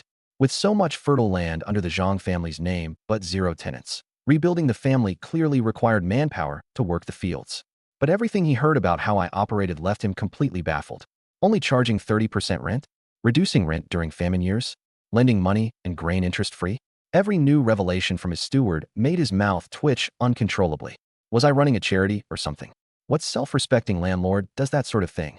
This couldn't possibly be the same person who abruptly turned ruthless yesterday, extorted 1,000 taels from him, and seemed ready to climb out of his rabbit hole. Wang Millionaire started to wonder if my old spendthrift habits had simply resurfaced. Was I back to my wastrel ways? Let's just talk about that 30% rent. Any typical landlord would charge at least half. With 3,000 acres of fertile land, the Zhang family was voluntarily giving up how much profit? And then on top of that, I was providing farming tools for free and offering disaster year rent reductions. By the time all the calculations were done, the rent wouldn't even cover the Zhang family's face-saving expenses. Sure, there's no law governing rent rates. It's up to each landlord. So Wang Millionaire could chalk it up to me trying to quickly attract refugees to fill the vacancies with low-rent buzz. But what really left him speechless was the whole interest-free loans thing. Not charging collateral was one thing, but no interest. Who even thinks like that, let alone acts on it? Without collateral or interest, any unpaid loan would be pure loss. This kind of operation could bankrupt even the most prosperous families, let alone the declining Zhang family. Wang Millionaire himself charges sky-high interest rates and demands collateral for loans, and he still ends up with his fair share of bad debts. At least with collateral, he can recoup losses somewhat. This was a direct road to bankruptcy. Yesterday, Wang Millionaire had been strategizing on how to deal with me. Based on my drastic change in attitude, he started viewing me as a serious opponent, someone worth neutralizing carefully and forcefully. After all, yesterday, I cornered him into handing over 1,000 taels. My sharp words and intimidating presence had left him uneasy. But now he was rethinking all of this. After what he just heard, he figured I might not need his help to ruin myself. Was this really the same, newly toughened Zhang Wei he'd met yesterday? Or had I truly gone back to being a clueless, spendthrift playboy? Butler, inform our men to secretly investigate Zhang Wei and those who are friendly with the young master of the county magistrate. Keep it discreet. Don't alert anyone. Also, whether Zhang Wei is ruining his family name or trying to restore it, we'll help him out. Tomorrow, send more workers to the refugee camp to spread the word. The Zhang family is wealthy and benevolent. Whoever goes to work for them will have food to eat. They only ask for 30% of the land rent and even provide interest-free loans for seeds and grain. Spread the message far and wide. Let everyone know Zhang Wei has so much money he can't spend it all, that he's practically a living bodhisattva, dedicated to the common people's well-being. Make sure all the refugees hear this loud and clear. There's hope if they choose Zhang's family. The butler froze for a moment. Master, Zhang Wei has been going all out to attract tenant farmers already. It's one thing for us to not stop him, but to actually help him promote himself, praising him as a living bodhisattva, that would only bolster the Zhang family's reputation. With a sly, sinister smile, Wang Baiwan waved his hand dismissively. Just do as I say. That little punk Zhang Wei thinks he can stand against me? Tomorrow, I'll show him what it means to climb high, only to fall even harder. It was clear Wang wasn't being charitable at all. After hearing the report, he had quickly hatched a venomous plan to ensure Zhang Wei and his family's reputation would once again plummet. Understood, Master. I'll make the arrangements immediately. The butler knew better than to argue further with Wang Baiwan, whose words were law. Night fell, and peace finally returned outside the grand estate of the Zhang family. Housekeeper Fu had settled all the new tenant farmers and distributed the day's grain. Every family was overjoyed. They were finally getting a hot meal tonight. Many of them still felt as if they were dreaming. Just hours ago, they were refugees stranded outside Qingxi County, stuck in a stinking, disease-ridden camp where survival came down to scraps and violence. Hunger, illness, theft, and even killings were daily occurrences. Deep down, they all knew they were simply waiting to die. Hope had abandoned them long ago. Who could have imagined such kindness existed in the world? Zhang Wei, a benevolent landlord, not only spared no disdain for their situation, but even gave them grain and money interest-free. In these chaotic times, when human life was worth less than dirt, no other landlord would willingly lend anything to penniless refugees. Even at the highest interest rates, it would still mean taking a big risk. But Zhang Wei was different. Instead of turning them away, he treated them with immense generosity. The new tenants silently vowed in their hearts. From this day forward, they and their descendants would be loyal to the Zhang family. Zhang Wei was their savior. They owed their very lives to him. As for me, I was feeling pretty pleased with myself too. During dinner, for the first time, this landlord no longer had to stomach that awful, barely edible grain I'd been surviving on. To be fair, I'm not a pampered person. Even though I came from modern times and have seen all the luxuries of the world, I grew up in a rural village and later worked as a bottom-of-the-barrel corporate drone. Hardship doesn't scare me. Back in the modern world, I could live off white rice and vegetables for a day, or just 2 basic buns for dinner. I don't need anything fancy. But let me tell you, the coarse, throat-scraping grain I had to eat the first day I got here, it was basically animal feed. If it weren't for the system assuring me that wealth and better meals were just around the corner, not to mention the motivation of my 3 stunningly beautiful wives, I might have considered dying again just to see if I could go back to my old life. Thankfully, the tough days didn't last as long as I feared. Today, housekeeper Fu brought in a large stockpile of grain and even bought some salt and meat from the county. When second wife, Sue Tanner, cooked dinner with those ingredients, my taste buds were finally liberated. And let me say, Sue Tanner's cooking skills were downright miraculous. Somehow, with just simple seasonings and ingredients, she made a meal tastier than the gourmet dishes I'd eaten in modern times. I couldn't help but sigh with satisfaction. Crossing over to this world truly had its perks. Forget everything else. Just having 3 gorgeous, smart, and uniquely talented wives was more than enough. These women, with their elegance, beauty, and skills, would be considered out of reach for regular guys in the modern world. "Dear, are you okay? Was my cooking not to your liking?" Sue Tanner asked hesitantly. Of my 3 wives, Sue Tanner was the most alluring yet the most delicate. While her cooking skills were unparalleled, she often felt insecure. Unlike her older sister, Lu Ruyan, who skillfully managed the household, or her younger sister, Yin Luo, who was brave and strong, Sue Tanner felt she could only contribute to the family by doing chores and cooking meals. Now that she finally had proper ingredients to work with, she was worried that if she didn't do well enough, she'd be completely useless. Having spent some time with her, I knew just how sensitive her heart was, so I immediately smiled and reassured her. "Why would you think that? Your cooking is so amazing. I got lost in the taste. I was just wondering how something could possibly be this delicious." I admit, I might have been exaggerating a bit to make her happy. But looking back at the terrible food from yesterday, compared to Sue Tanner's incredible cooking, maybe I wasn't even overhyping it. True to her nature, a rosy blush crept across Sue Tanner's fair cheeks after hearing my compliment. She looked at me shyly with eyes full of affection. "Husband, they're just a few ordinary dishes. There's no way they're as good as you're saying." Lu Rian chimed in with a chuckle. "Sister Sue, your skills have really reached another level. But I do think our husband's gotten much better at sweet-talking." Yun Luo nodded in agreement. "Exactly. Our husband feels like a totally different person. But you know what? I really like this new version of him." Straightforward as always, Yun Luo spoke her mind. Ever since I woke up recently, I must admit, she seemed to have taken quite a liking to me. To the outside world, I was courageous, decisive, and firm. With my wives, I was attentive, gentle, and affectionate. And to the peasants under my care, I was generous, kind, and approachable. This was the ideal husband she'd never dared to wish for. Something stirred within me at hearing her sincere words, but I didn't worry about giving myself away. After all, with everything the Zhang family had been through lately, a sudden change in my demeanor was perfectly logical. It's not like anyone here could begin to comprehend the concept of time travel anyway. And so, amidst laughter and pleasant conversation, another cozy dinner ended. The warmth in the room was almost tangible as I cherished the peaceful, light-hearted atmosphere with my wives. People around me seemed to have fully accepted my change. My heart is now filled with relief and joy. After dinner, it dawned on me how little entertainment there was in ancient times once night fell. The one activity couples likely turned to was, well, creating more little humans. I must admit, I quite enjoy the ancient lifestyle of early to bed and early to rise. Before I could suggest that everyone head back to their own rooms, Lu Rian's demeanor grew serious. Clearly, she had something to say. "Husband, regarding today's matter of recruiting tenant farmers, may I share my thoughts?" Traditionally, the lady of a prominent household would focus on managing domestic affairs, overseeing the servants, organizing meals, managing social engagements of other women in the household.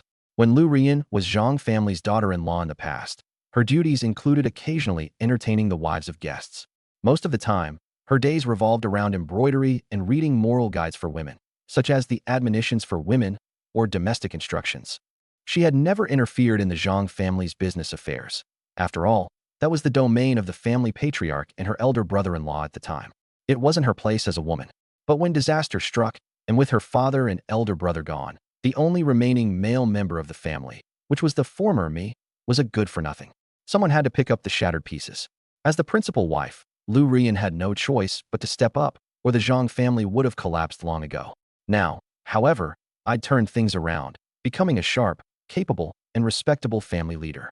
Someone as wise and proper as Lu Rian would traditionally retreat back to overseeing house matters, leaving the major family decisions to me. But this time, things were different. Ever since I regained my focus, she could feel that I no longer treated the women of the family as mere tools for carrying on the lineage. Instead, I viewed them as true family members. I allowed them to participate in family meetings. I let her assist with tenant agreements. I even made Yunluo my bodyguard. Because of these moments, she felt she should do her part to contribute to the Zhang family's success. My dear wife, you are my capable partner. If you have thoughts or input in the future, just say them. There's no need to ask first. As someone from the modern era, I didn't have the feudal mindset of women staying out of politics. Nor was I a male chauvinist. If it's good advice, I'll listen. I then turned to Su Tanner and Yunluo. The same goes for you too. We're all family. The Zhang family is your home too. If you have any ideas, just share them. Even if it's wrong, it's all right. They both nodded with bright smiles on their faces. Got it, husband. Understood, husband. Had this been before, they'd have never believed me.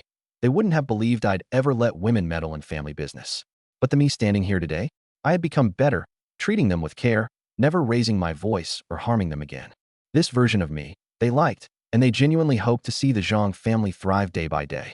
Encouraged by my words, Lu Rian pressed forward without hesitation, sharing what was on her mind. Husband, I understand that you're urgently recruiting tenant farmers right now to ensure all of the Zhang family's land is cultivated. That way, we can collect rent and stabilize the family. The policies you've offered to the new tenants, 30% rent, no upfront payment, and free farming tools, are already far more generous than other landlords. I fully support these decisions. As you said yesterday, even lower rents are better than leaving the land barren. But, husband, what truly worries me is your decision to offer them interest-free loans and free grain. To me, that seems high risk with little return. Much of the money and grain lent out will likely never come back. The people we're recruiting today as tenants are mostly refugees with nowhere else to go. Almost everyone will need to borrow. And if the future tenants we recruit are in similar situations, the daily loans will become an astronomical expense. Given the Zhang family's current difficulties, how long can we sustain this? And how much of the lend-out money could possibly be recovered? Yunluo didn't seem to react much, as she had been present during the recruitment earlier. She'd heard me announce everything in person and had only one thought. Her husband had changed, becoming kinder and even considerate of the poor. But Su Tanner, on the other hand, had stayed behind during the day and had no idea what had transpired. Hearing this revelation now, her entire expression froze in shock. Her husband was actually this kind toward the downtrodden? To her, he was approaching saint-like levels of compassion, something she'd never witnessed before in her lifetime. The reason she was so shaken was because it struck a deep chord within her heart. She and her family had once been refugees too, roaming everywhere in desperation, just trying to survive. No one had been willing to help them, and her family ultimately starved to death. If back then, there had been a landlord like me willing to offer a helping hand, perhaps her family would have survived. So, she deeply resonated with both sides of the issue. She understood how Lu Rian felt and her concerns about the Zhang family's predicament, but she also knew firsthand how significant this generosity could be for the refugees. Unlike Su Tanner's emotional reflection, my thoughts were much simpler. I wasn't as noble or altruistic as she imagined. The reason I offered interest-free loans and grain was half out of pity.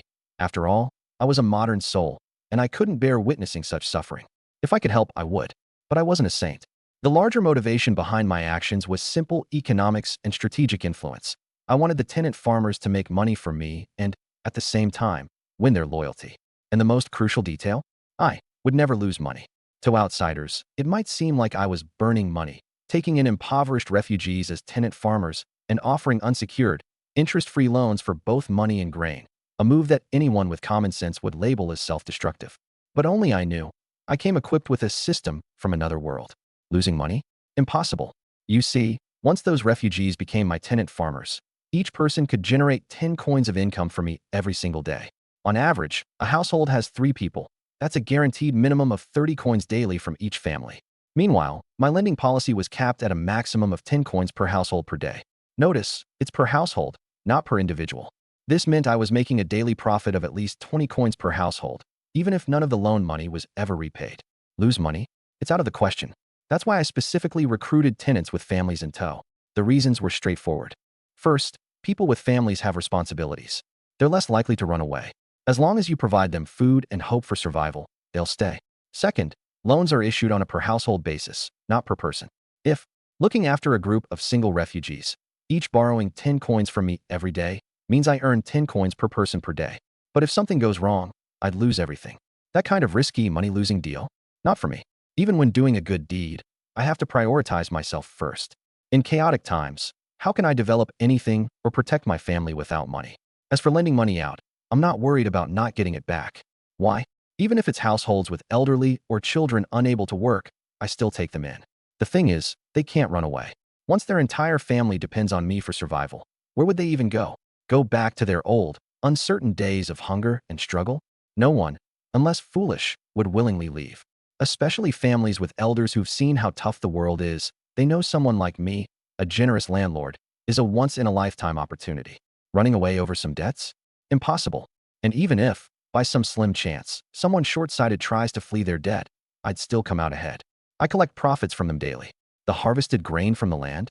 They can't take that with them. It stays with me. That's why I lend money to tenant farmers with zero interest. It's a guaranteed win. No risk of losing out on debts. I gain their gratitude, and I build up a good reputation. It's a strategy with countless benefits. But this plan? I can't explain it openly to Lu Ruyan and the others. They wouldn't understand the satisfaction behind it. To reassure them, I came up with a few reasons. First, I said I'm doing this to atone for the sins of the old Zhang family and to repair its tainted reputation. Second, I explained that families are stable. They don't run off. Third, I argued that helping the tenant farmers survive would secure their loyalty. If bandits ever came, they'd defend the Zhang family with their lives. Historically, the old Zhang family was seen as ruthless oppressors. If trouble came, our tenants wouldn't lift a finger to help. They'd probably even welcome disaster. Only by having them see this place as their home could we count on their support during dangerous times. And lastly, this one's the crucial point. I claimed that I had a dream while I was unconscious. In the dream, my late father told me to become a benevolent landlord. I also revealed that the Zhang family had hidden investments that couldn't be liquidated but generated regular passive income. Therefore, the family wouldn't run out of money. For the first three reasons, Lu Ruyan nodded, logical enough. Still, she had one concern, the Zhang family's poverty. Lending out so much money and grain without interest could drag the family under before we ever saw a return. But once I mentioned the dream and hidden income streams, well, paired with my dramatic change in behavior over the past few days, she bought it. It also helped explain my sudden transformation, why I became so kind to my wives. With my late father looking after me from the afterlife and our financial woes seemingly non-existent, Lu Ruyan didn't object to giving out loans and grain. She's not heartless, after all. Back when the Zhang family was thriving, she often helped the poor. It's just that after the drastic downfall, she realized survival had to come first. Now that I claimed we weren't short on money, she even felt that investing in goodwill was wise. Once Lu Ruyan agreed, Su Tanner and Yun Luo had no objections at all. Those two, honestly, don't even care about the family business. When father-in-law was alive, they listened to him. After the fall of the family, they heeded Lu Ruyan. Now with me as head of the household, they naturally defer to me. I might keep an open mind and encourage them to voice their opinions, but they genuinely don't have any. Yun Luo is obsessed with martial arts and avoids anything requiring thinking. Su Tanner, on the other hand, finds joy in crafting meals and focuses solely on cooking for the family. Dealing with outsiders or worrying about family affairs. Not her thing. They're both soft-hearted. Once they heard it was a charitable effort, they already approved. They'd only hesitated before because Lu Ruyan's reasoning, that charity without careful planning could bankrupt the family, made sense. Now that Lu Ruyan was on board, they were thrilled. With everything settled, I reminded everyone to rest early. Lu Ruyan's cheeks flushed. She didn't believe I meant it at all. Thought I must have some mischief planned. For this stern but deeply loyal wife, my recent assertiveness leaves her torn between love and fear. Luckily for her, tonight wasn't her turn to share the bed. A small mercy because otherwise, tomorrow, she might have struggled to even get out of bed. Tonight, it was a different guest in my chambers, the second wife, Su Tanner. After just 2 days of interacting with her, I found myself drawn to her more and more. Her delicate, alluring appearance, a figure slightly on the covetous side, exactly my type. Plus, her gentle, selfless personality made her even more endearing. She truly had no flaws. Although tonight, I planned to thoroughly inspect her, just to make sure. As I swiftly helped her out of her clothes, Sue Tanner closed her eyes like an ostrich burying its head in the sand. Her perfect figure, crafted by nature itself to inspire admiration, lay fully revealed before me, a sight surpassing even my imagination. Every curve just right where it should be, her long legs straight and flawless, her complexion so fair it practically glowed. Her skin felt impossibly delicate, softer even than that of an infant. Some women are simply born as nature's favorites. Despite Sue Tanner's previous tough life, fleeing hardship with her family and lacking privileges, a little time under the care of the Zhang family had transformed her. Her beauty now outshines even the most pampered young ladies from noble households. Is there something wrong with my body, husband? Am I too fat? Her voice, soft and uncertain, broke into my thoughts. She had peeked open her eyes after noticing my prolonged silence and saw me scanning her up and down. Instantly, her face turned crimson. Her uncertainty stemmed from her life after marrying into the Zhang family. Being homebound due to societal norms and having a fabulously healthy constitution, she had naturally grown fuller and more voluptuous. Of course, she remembered the old me, the one who had mocked her weight, refused to touch her, and instead sought pleasure outside. It left her anxious and self-conscious, helpless against her own body's tendency to gain weight. Now that I've changed for the better, no longer the temperamental man abusing Yun Luo and dismissing Sue Tanner, she feared more than ever that I might still dislike her. That would truly devastate her. Why fat? Don't be ridiculous. I laughed lightly. Your figure is perfection itself. I was simply stunned by your beauty for a moment. Sue Tanner had an angelic face, paired with curves in all the right places. Sure, she was a little more filled out than some might prefer, but to me, she was an unmatched treasure. It baffled me to see her doubting herself. But then, I remembered, this era's women lived entirely in the shadow of their husbands. Especially women from wealthy families, who couldn't even step outside or interact with other men. Their entire concept of beauty depended on what their husbands told them. Personally, I have no extreme preferences in terms of figure. Beauties are beauties. A healthy and attractive appearance is enough. In our household, each wife brought something unique to the table. Lu Ruiyan's balanced elegance, Sue Tanner's enchanting curvaceousness, and Yun Luo's sporty energy. All equally amazing. But if I had to pick a favorite, Sue Tanner's soft, ample charm was the kind I gravitated towards the most. And there's something irresistibly comforting about touchable softness. Plus, she'd probably be great when it comes to bearing chi. Not afraid of going hungry. So those words weren't entirely just to comfort her. My dear husband, you're so good. With those sweet words, Sue Tanner's eyes sparkled with affection, brimming with love. Next, I was determined to use my actions to show her just how much I adore her figure. The night passed without a word. When I opened my eyes, the first thing I did was glance at Sue Tanner, who was still sweetly asleep beside me. Unable to contain my excitement, I immediately opened up the system. Constitution, 36, Strength, 39, Speed, 38. Tenant Farmers, 703. Earnings for today, 7,030 coins. Total balance, 7,240 coins. Asterisk achievement unlocked. Sand becomes gold. Asterisk. Seeing those numbers, my heart couldn't help but flutter. 7,030 coins earned just while sleeping. This passive income is truly amazing. But there's no time to rest on my laurels. Can I break 10,000 coins in daily income today? By now, Sue Tanner had also woken up. When she reached out to my side and realized I wasn't there, she panicked briefly. Oh no, she had slept in and didn't prepare breakfast for me and the other ladies. Ever since marrying into the Zhang family, this was the first time she hadn't been up early. But honestly, you couldn't blame her. I may have been a bit too much last night, wearing her out completely. As tired as she was, her heart overflowed with sweetness. She had never imagined that being a woman could be so joyful. My absolute infatuation with her body made her feel deeply cherished, so much so that she finally believed I adored all of her, without a shred of disdain. Still, her blissful reverie didn't last long before she scrambled to get dressed and rushed out of the bedroom. But when she got to the dining area, she was greeted by Lu Ruiyan and Yun Luo, who were already laying out the porridge and side dishes on the table. Sue Tanner stopped in her tracks. Ruiyan, did you two already finish preparing everything? Lu Ruiyan shot her a knowing smile. Tanner, I already figured you'd sleep in this morning. Sue Tanner's cheeks turned scarlet instantly.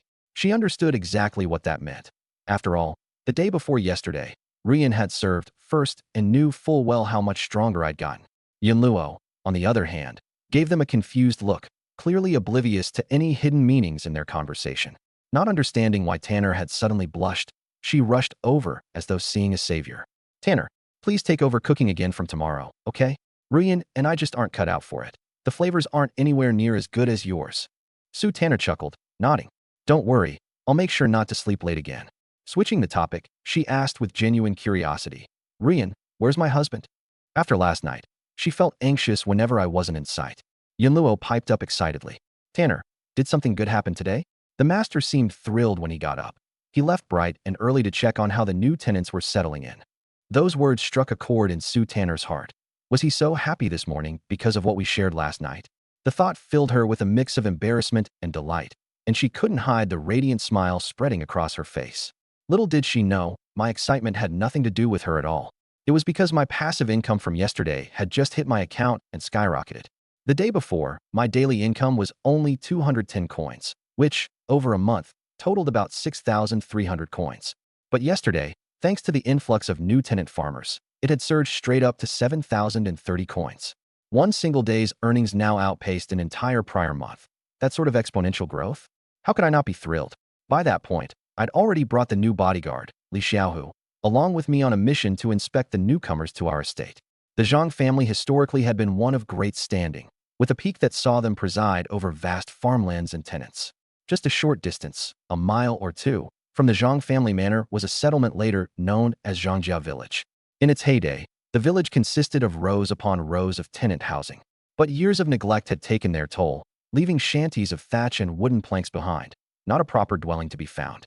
As the tenant farmers left one after another, the area became abandoned, reduced to decaying ruins. But now, that neglect worked in my favor. Those makeshift shelters might be dilapidated, but they still offered basic protection from the elements, more than sufficient as temporary housing. To the new tenant farmers, many of whom were penniless refugees, even these meager shacks seemed like a blessing. To them, having a place to rest their heads and follow a fair and kind landlord was the answer to prayers. They could finally stop fearing hunger and homelessness. The ramshackle state of the housing didn't bother anyone. Some even whispered about rebuilding sturdier homes once their bellies were full, dreams of permanence fueled by their faith in me as their benefactor and leader. Accompanying me on this inspection wasn't just the towering Li Xiaohu. There was also Uncle Fu, Xiaohu's mother Madame Wang, and the couple Li Dashan and Li Shulian. They were, for now, the heart of my management team. Uncle Fu was a no-brainer, steadfast, loyal, and diligent. Though not particularly formidable himself, his unwavering dedication had earned him my trust over the years, and I relied on him to take care of many responsibilities. Li Dashan and Li Shulian, though modest, had a down-to-earth honesty about them. They were slightly literate, rare among the poor, and made perfect assistants to Uncle Fu. Lastly, Madame Wang was just a humble farm wife, illiterate and lacking in any significant talent. Her inclusion in this close-knit group stemmed solely from practicality. Her son, Li Xiaohu, adored her, and someone's loyalty is far easier to secure if you treat their family well. I turned to Uncle Fu, asking, how many vacant shelters are there in Zhangjia Village? I had done a rough head count earlier, distributing the homes according to the size of each family. Larger families got bigger shelters, smaller families got smaller ones. Not a single complaint had been uttered. After all, none of them had owned these shelters to begin with. But my chief concern lay elsewhere. How many of these spaces were still livable? My first phase involved bringing in 600 tenant families, but my ambitions extended far beyond that. We planned to continue acquiring more farmland and recruiting more tenants. The question of housing loomed large in my mind. If it were any other landlord, they wouldn't bother themselves with the housing conditions of the tenant farmers. They'd be concerned only with collecting rents. Unlike me, most landlords recruited local villagers exclusively, preferring the familiarity and reduced risk involved. But I was different. So long as someone was honest and hardworking, even refugees were welcome. Most landlords despised displaced migrants, branding them as untrustworthy or troublesome. But I didn't share that sentiment. These people, primarily scattered and broken by circumstance, were no villains, just victims of unyielding poverty. And poverty? Poverty didn't scare me. The Zhang family lacked many things, but land, tools, and resources? Those we had in spades. The only thing I truly valued above all else was loyalty. Uncle Fu responded without hesitation, Master, Zhangjia Village originally had 500 shelters. Some have become ruins, but about 400 are still usable. Uncle Fu had long since scoped out the situation in detail. As an experienced butler, he often anticipated my needs and addressed them preemptively. I frowned. Only 400? We'd already settled a little over half that number yesterday. Where would I house today's newcomers? I couldn't afford to turn anyone away. Every tenant represented more income. My dream of breaking 10,000 coins a day required a full house of contributors. Here's the translated and polished version in natural American English. Finally, I made a decision. Uncle Fu, hire as many willing helpers from among the tenants as you can. Start building more temporary shelters right away, thatch or wood, whatever works. Just use whatever materials we can find locally and make sure they're livable. The top priority is building latrines. All trash needs to be piled in one designated spot and cleared out every day to keep mosquitoes and pests from breeding. Seeing the confused looks on their faces, I patiently continued. These measures are for everyone's benefit. Filthy living conditions breed disease. If one person gets sick, it can spread through the whole community. Keeping things clean is how we protect everyone's health. I turned to Wang Shi with a confident smile. So, Wang Shi, your job will be to ensure these rules are followed. Check that people are using the toilets, washing their hands, and keeping clean. Lead by example. And if you see anyone breaking the rules, remind them first. If they continue, report to me. Still a bit anxious, but also determined, Wang Shi asked hesitantly. Eastmaster, what if they don't listen? What if they refuse? I'll back you up, I reassured her. Explain why it's for their own good, why it's for everyone's benefit. But if someone outright ignores you after warnings, let me handle it. This is non-negotiable. Wang Shi's hesitation started to fade. 31 a day and a secure life for her kids were motivation enough. Understood, Eastmaster. I'll do my best, she promised, bowing deeply. Satisfied, I nodded and added, this is an important responsibility. If you do well, there are opportunities for more work and higher pay in the future. With these arrangements, I felt a bit calmer. Hygiene would be under control, and the villagers would grow healthier over time. The initial resistance would likely fade once people started noticing the positive changes. As I looked around at my growing settlement, I thought, sometimes small steps lead to big changes. Today it's about toilets and clean water. Tomorrow, who knows? Step by step, we'll build something extraordinary. After raising livestock, humans and animals must be separated, with livestock housed independently. Maintaining cleanliness in the household is just as important, and you should assign someone to conduct regular inspections.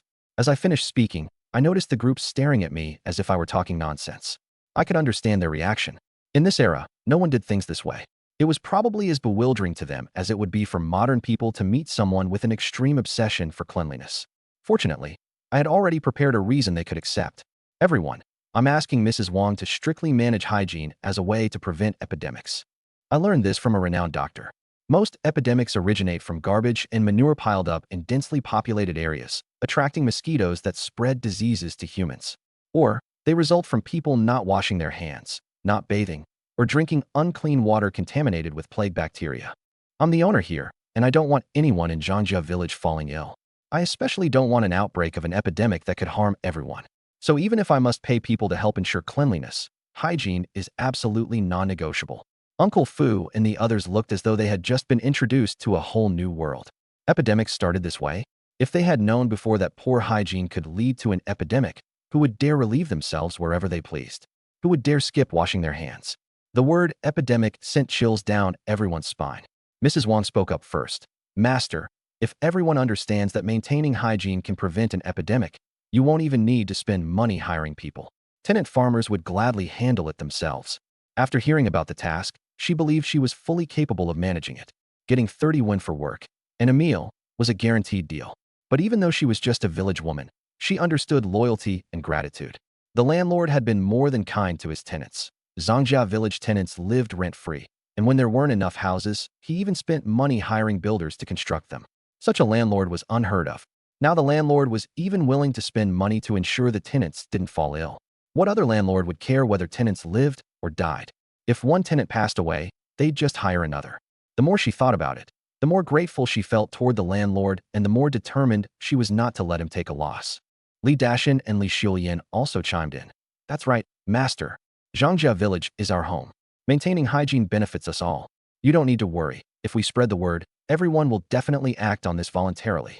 I shook my head. No, this matter must be assigned to Mrs. Wang, and we need someone to supervise. Old habits die hard.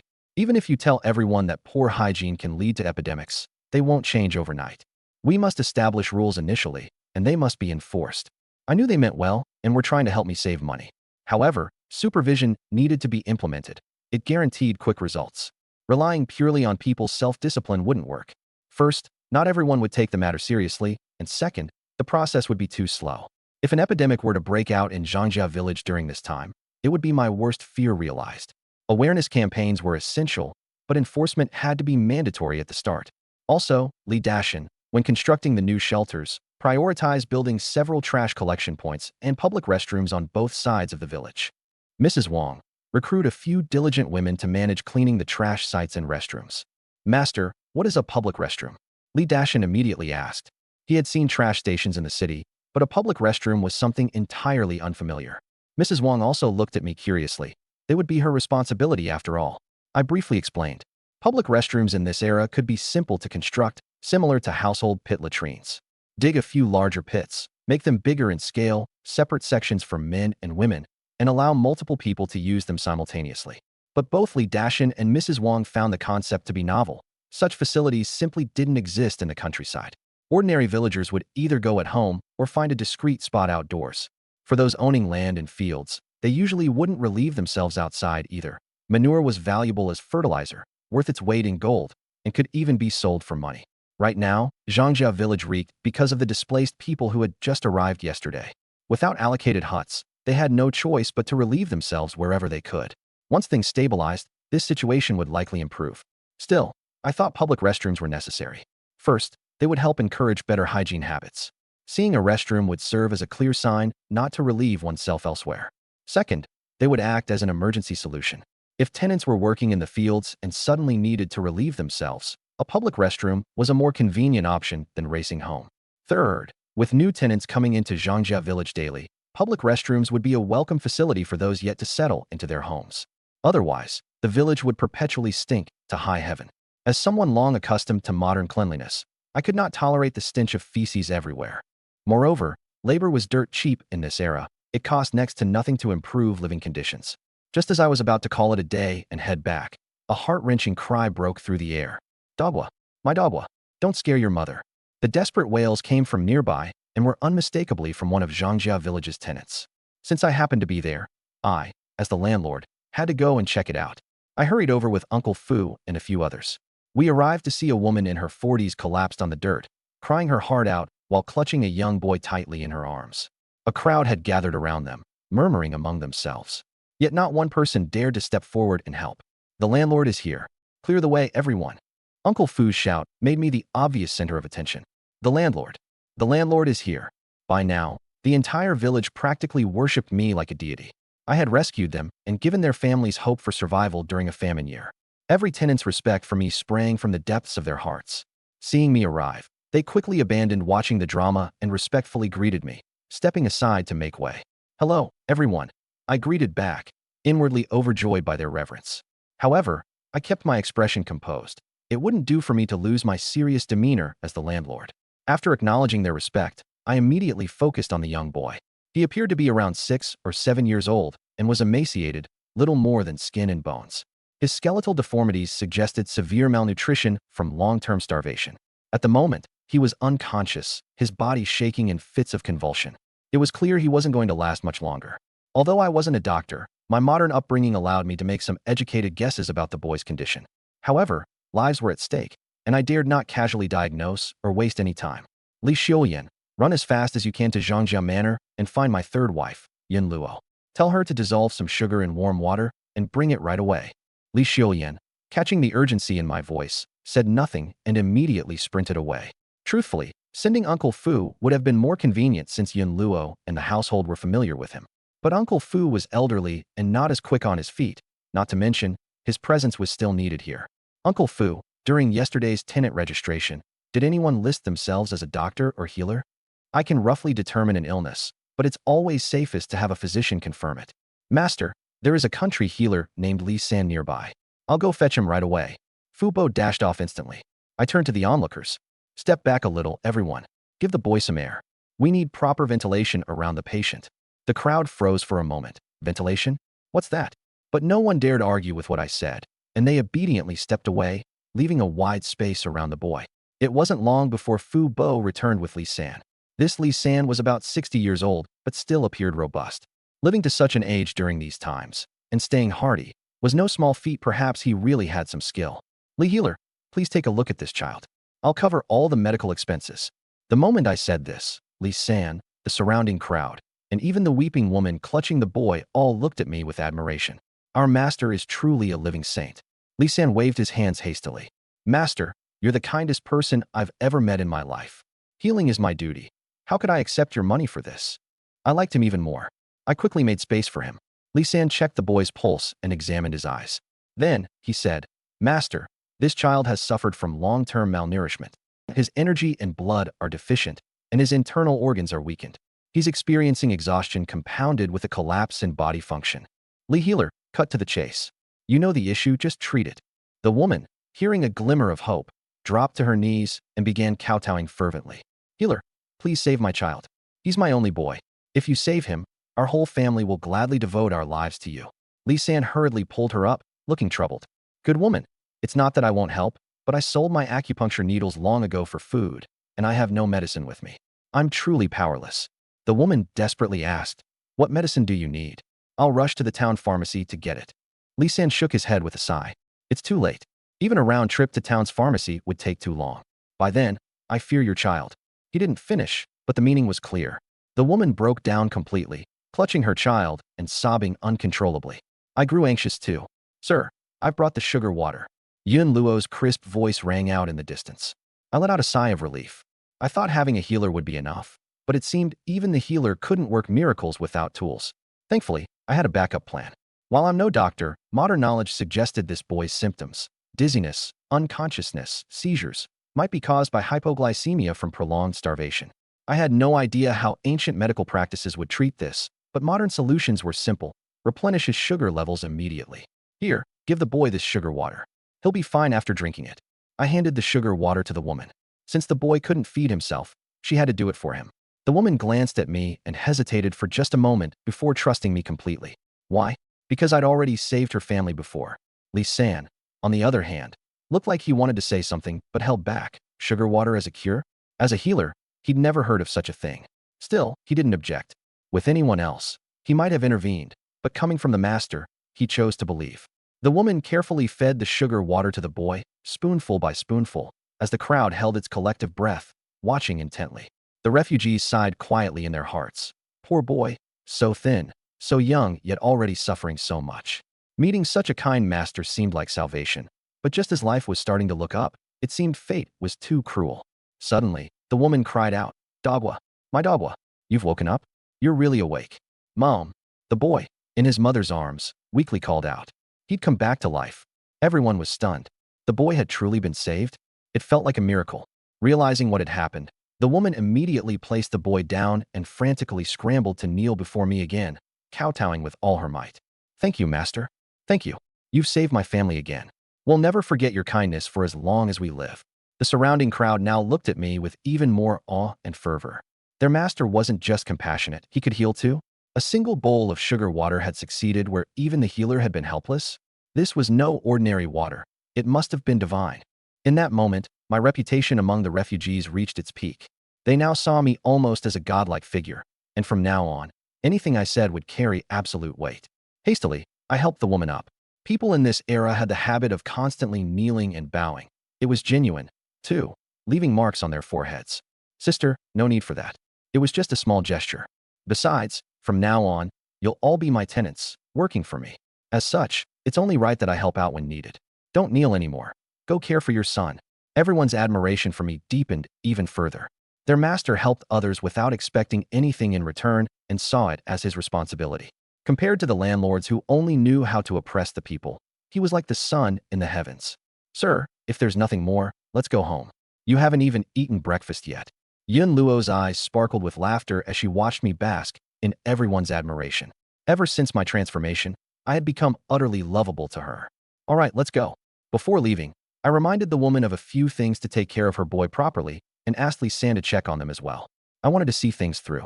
If something went wrong later, it wouldn't just trouble my conscience. It could tarnish my newfound image. Right before leaving, another thought struck me. Fu Bo, when we get back, go to Lady Lu Ruyan and have her set aside a gene of fine grain and 2 liang of sugar for the boy to recuperate. It'll be a loan. They can repay it after their harvest. Yes, master. Fu Bo was briefly taken aback, but quickly responded with respect. Inwardly, he sighed in amazement. Once a spoiled young master, he'd grown into someone meticulous and kind. Surely, the Zhang family was on the road to revival. Yun Luo and I left the scene. Thank you, master. Thank you. Behind me, the woman continued shouting her gratitude, her voice thick with emotion. Even though it was framed as a loan, The kindness I'd shown was immeasurable. In these tumultuous times, not even family would necessarily treat her this way. Back at the Zhang family estate, Lu Ruyan and the others were waiting for me to sit down for a meal. Su Tanner thoughtfully helped me wash my hands and brought out breakfast, still kept warm. As the master of the household, I merely had to sit back and enjoy. This wretched feudal society. I really could get used to it. What man wouldn't enjoy having his women soft-spoken, caring, and treating him like a king? Anyone who claims they wouldn't? Well, deep down, they know it's just modern reality that doesn't allow it. As Su Tanner served me food, Yin Luo joyfully recounted the events at the Zhang estate to her sisters, her excitement barely contained. Lu Ruyan and Su Tanner, hearing the full story, were stunned. Their husband's transformation, dependability, and newfound brilliance only continued to amaze them. I'm shocked. I never thought you, dear sir, could heal the sick and save lives. The child, who even the village doctors had given up on, was miraculously saved by you. Our dear sir is like a hidden treasure, more mysterious and more impressive by the day. After dinner, I called Uncle Fu into the study to discuss an important matter. This morning's rescue has elevated my standing among the tenant farmers to new heights. I plan to seize the moment and recruit able-bodied men from the tenants to form the Zhang family guard. Even Uncle Fu, who's usually tight with money, couldn't agree more with my plan. The tragic history of the original Zhang family serves as a bloody reminder. In tumultuous times, without the ability to protect oneself, you're just a fat sheep waiting to be slaughtered. The destruction of one's family is merely a matter of time. I don't want the Zhang family to once again be meat for bandits. And Uncle Fu, childless and having considered the Zhang family his final refuge, certainly doesn't want that either. Uncle Fu, building a guard isn't just about people. We also need enough weapons. Are there any blacksmiths among the tenants we just took in? If there are, we'll forge them ourselves. The Zhang family had a guard squad and weapons in the past, but the bandits took everything. Now, aside from kitchen knives and farming tools, we don't have a single piece of iron. The guards can't just use wooden sticks as weapons. This isn't child's play. I lean towards forging our own weapons. It's cheaper, and there's no risk involved. Weapons have always been regulated, no matter the dynasty. While regulation is laxer during chaotic times, and you can buy almost anything if you have the money, purchasing in large quantities does come with risks. Uncle Fu shook his head.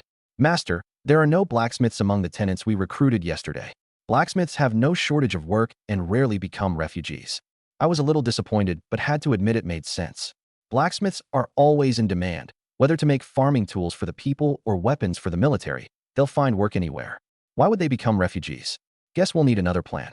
Uncle Fu, do you know where we can buy weapons? And how much different weapons cost? Also, see if we can recruit a few blacksmiths to the Zhang family. Offer them double the market salary if they're skilled. We'll also provide housing and jobs for their families. Buying weapons and recruiting blacksmiths. It's best if we pursue both options simultaneously. Time isn't on our side. The guard must be armed as soon as possible. Who knows when trouble might come knocking? Master, you can buy weapons at Zhao's blacksmith shop in the county town.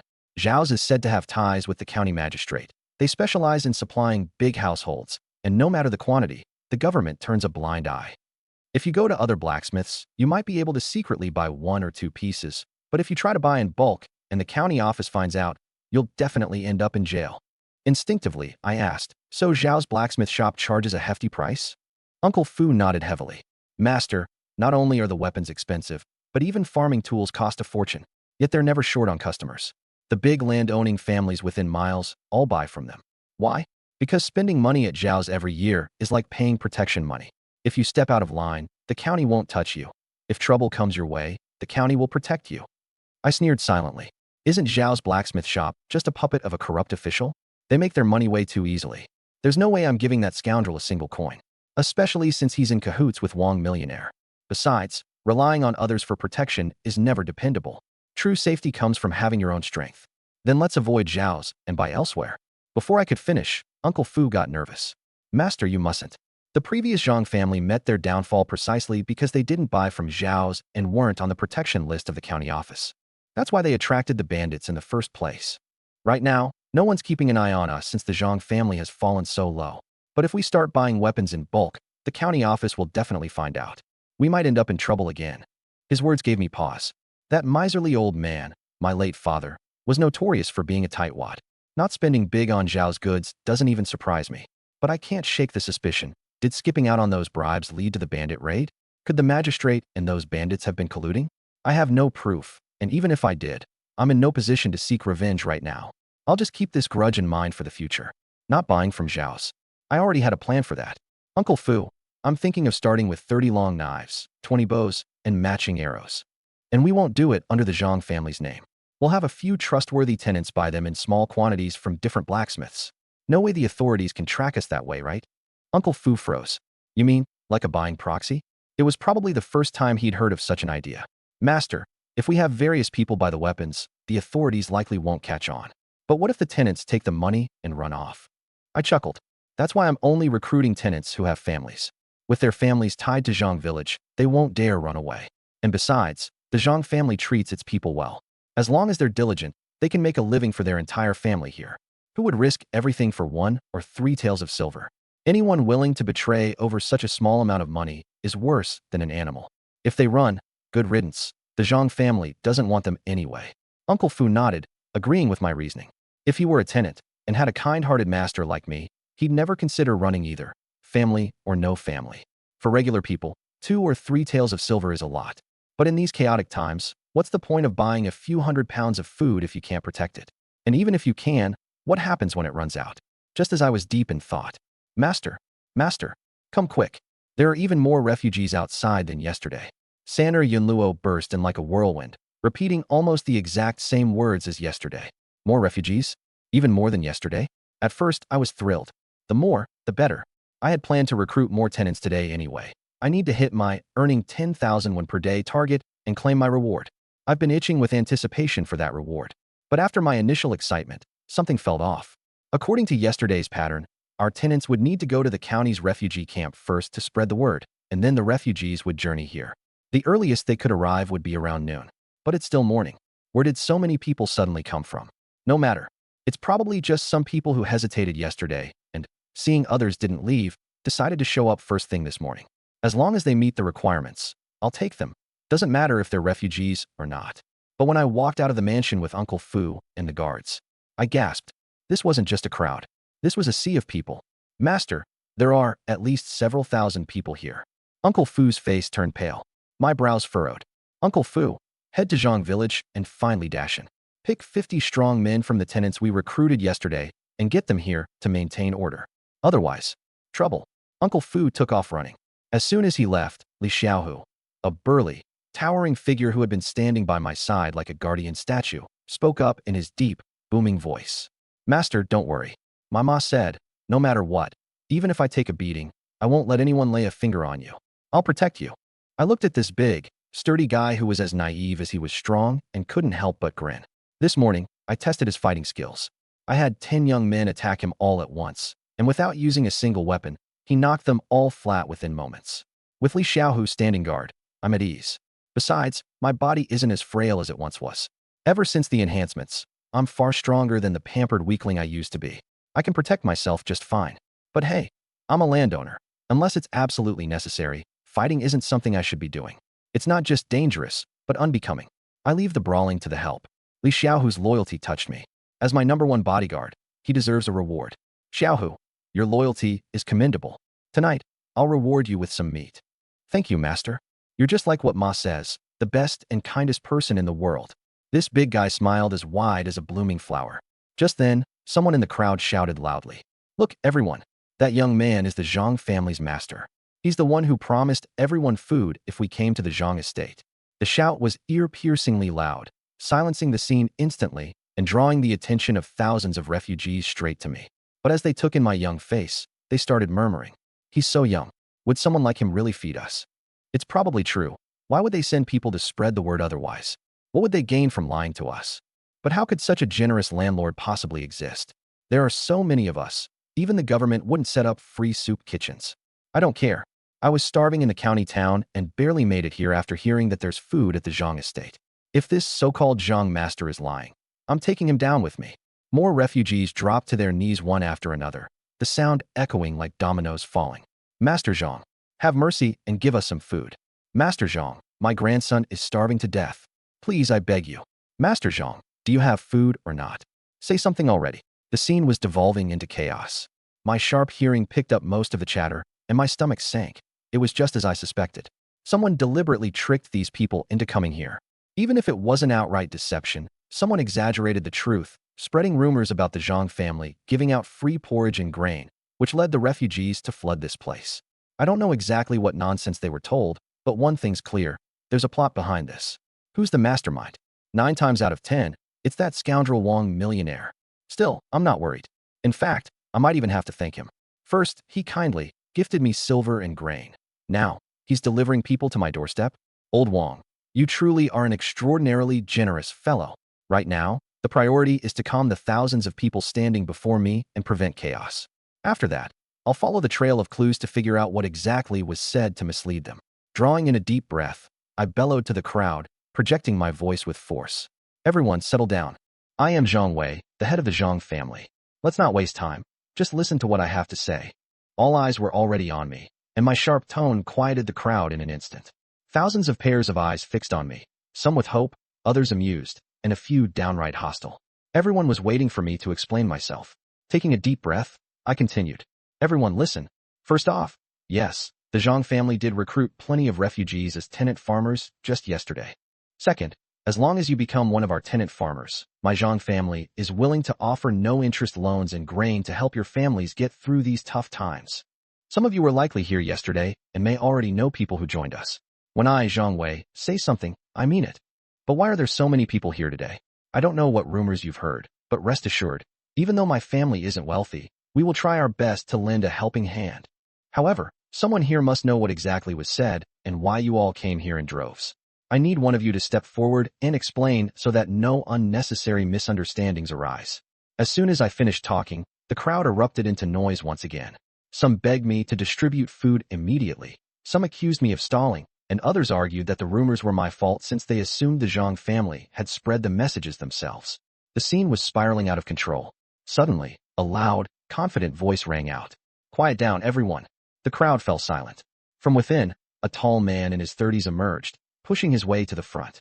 He cupped his hands as a sign of respect and addressed the refugees. Folks, I'm Xiong Jinan. Many of you know me.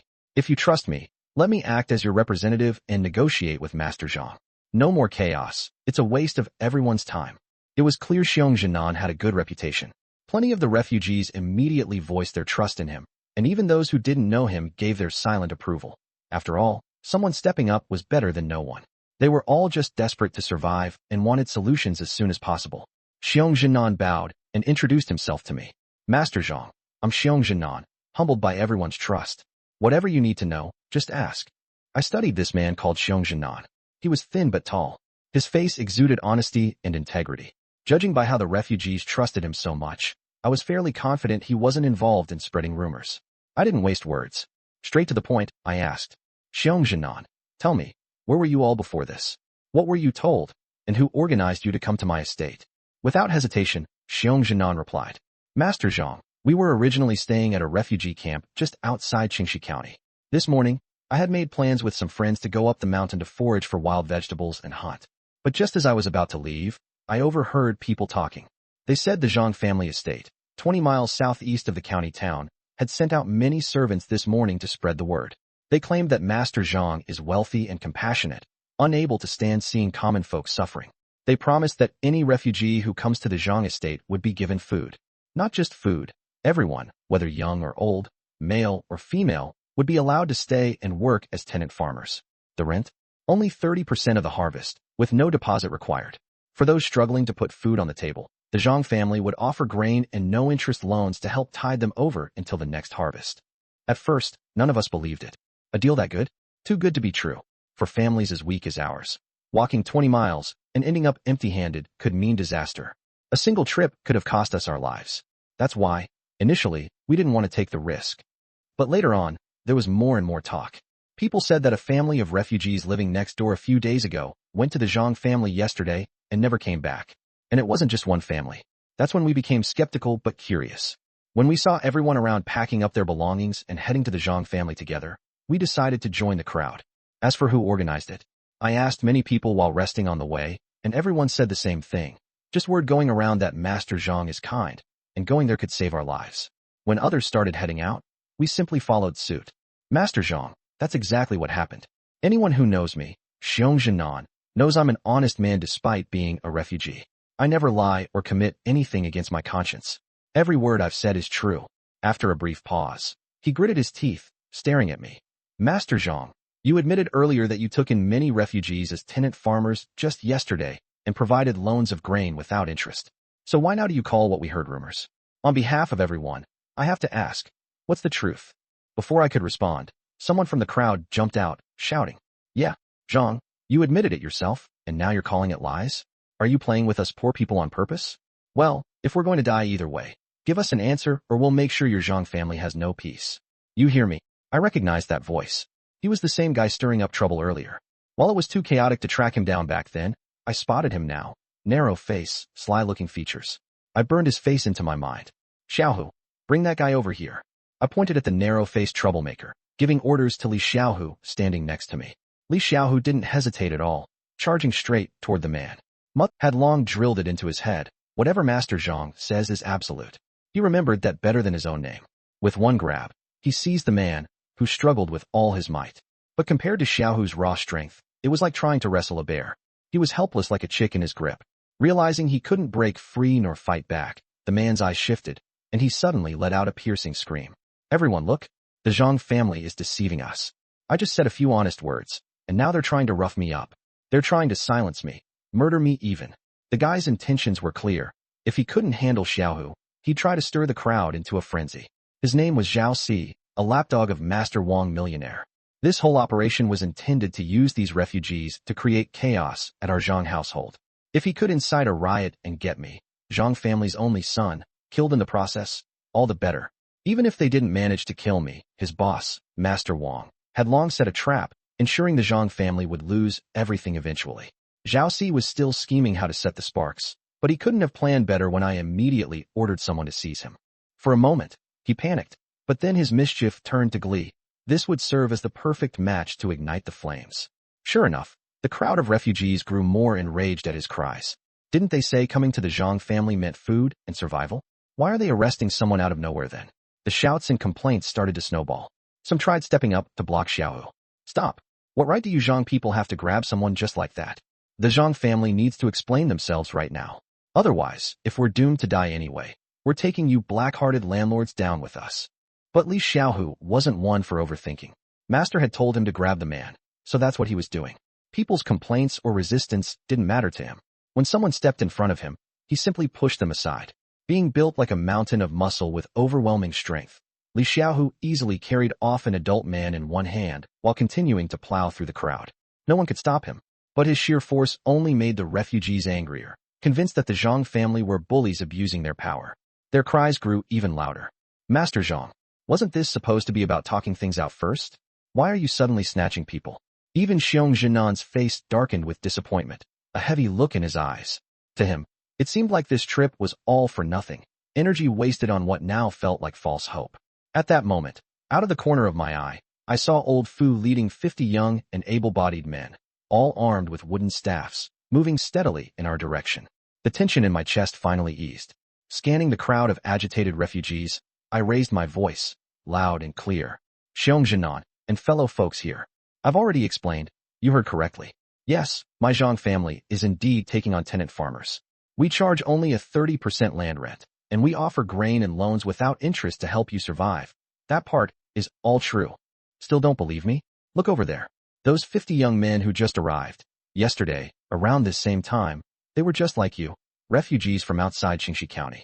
By afternoon, they became tenant farmers under my Zhang family. Some of you surely recognize them. Go on, ask them yourselves. See if Master Zhang is a deceiver or not. I paused, letting my words sink in, before lowering my tone.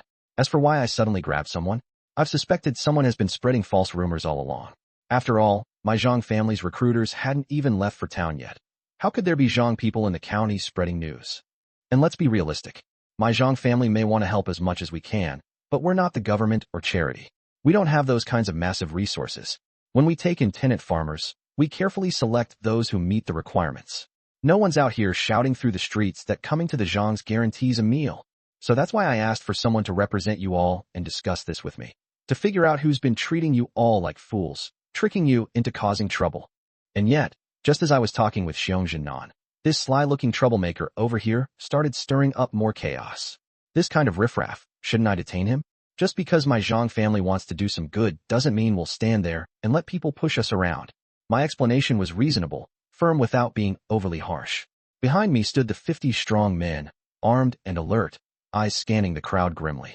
The fiery tempers among the refugees began to simmer down to cautious uncertainty. Then, suddenly, someone in the crowd shouted, "Look over there. Isn't that Zhou Ergo? A few days ago, his family was still living in the refugee camp next to mine. I recognize him. And look, he seems so much better off now after coming to the Zhang family. That guy with the square face, I know him too. His family has an elderly mother, a wife, and kids. Looks like they've settled in here just fine. And that tall guy, I know him too. His family used to have it worse than mine. Can't believe he's part of the Zhang household now. Let's go ask and see for ourselves if this Master Zhang is honest or not."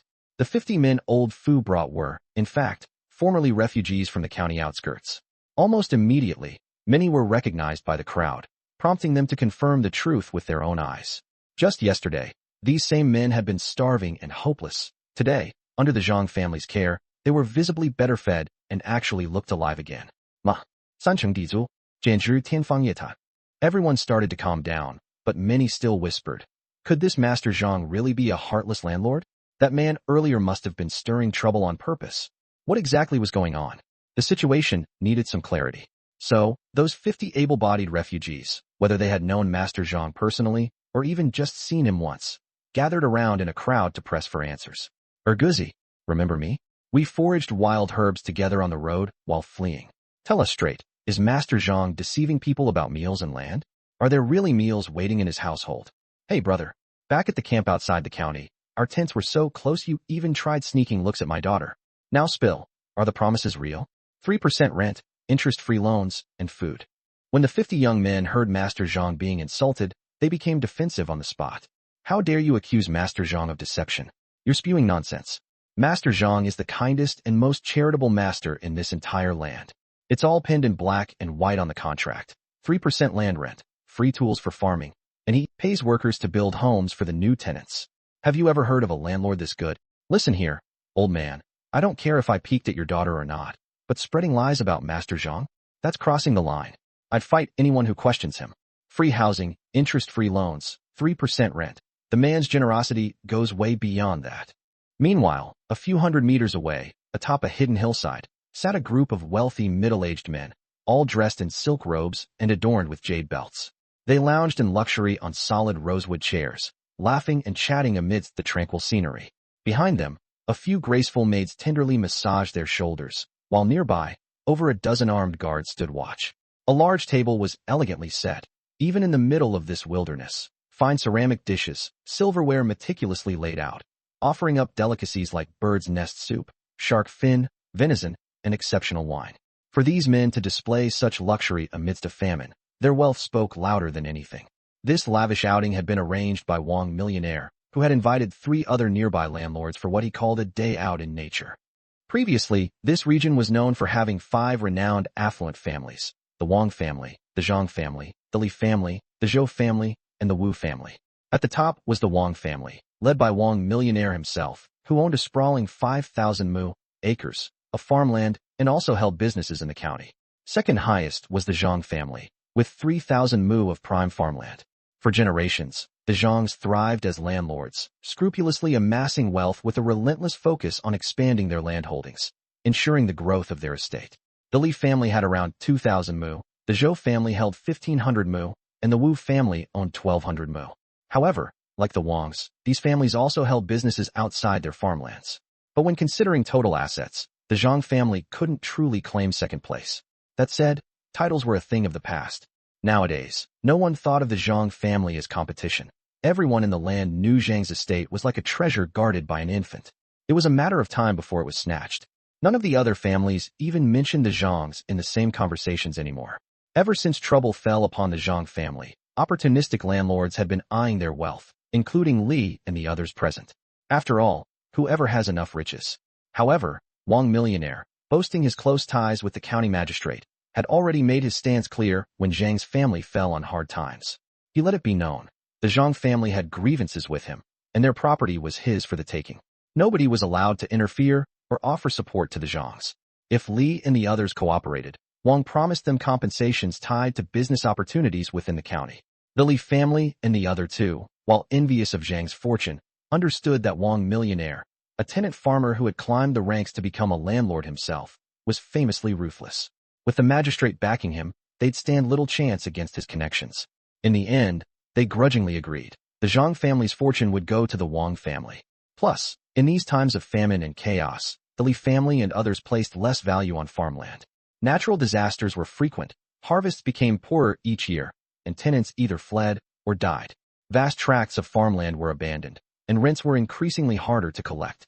The more land you owned, the more hands you'd need to manage and enforce it. On the other hand, urban businesses yielded profits rapidly and reliably, so their focus had already shifted. They didn't mind passing the burden of the Zhang family's land to Wang. After some light chatter and pleasantries, impatience got the better of Li, whose personality always leaned impulsive. He was the first to turn to Wang Millionaire and say, "Old Wang, you didn't bring us all the way out here just for sightseeing and fresh air, did you? That commotion from over by the Zhang estate earlier, was it your doing?" These men were far too wealthy to care about a mere outing. But for Wang to have picked a hill overlooking the Zhang property, while coincidentally a commotion brewed nearby, even a fool could see this had meaning behind it. Li, of course, knew about Wang's ambition to break the Zhangs and take their property. That was the worst-kept secret in the circle. But from what he'd heard, wasn't Wang set to make his move yesterday? Why would he be inviting them to watch it all unfold today? What Li and the group didn't know was that Wang had suffered a bitter setback during his venture to Zhang's estate yesterday. Ever since, he'd sworn everyone involved to absolute secrecy, leaving his peers oblivious to the details. But Wang, fueled by his pride, needed to showcase his dominance, especially when his intent to seize the Zhang property had already spread far and wide. He had even proclaimed a date when the Zhang estate would officially fall into his hands, hoping to intimidate his rivals. Instead, he came away empty-handed yesterday, retreating in disgrace. The Zhang family remained standing. Embarrassment was inevitable unless Wang actively salvaged his reputation. Hence this grand affair, a spectacle to restore his standing among the circle. Confident in his plans, Wang had arrived today, deliberate in his decisions. He waited for someone else to mention Zhang first, so he could feign humility before flaunting his strategy. With Li finally taking the bait, Wang's chubby face curled into a smug grin as he forced a self-deprecating chuckle. Master Li, nothing gets past you, does it? I invited you all out today partly to catch up and strengthen our bonds. And partly because, well, I went to visit the Zhang estate yesterday. I hoped, out of respect for old ties, to offer them a fair way out. But alas, Zhang Wei, that ridiculous fool, is arrogant and unwilling to listen. So now, Wang said, his fake smile growing wider, I have no choice but to let you all witness a little show. Behind his fake grin, the group felt only disgust for this shameless man, offering Zhang a way out. Respecting old ties? Who was he kidding?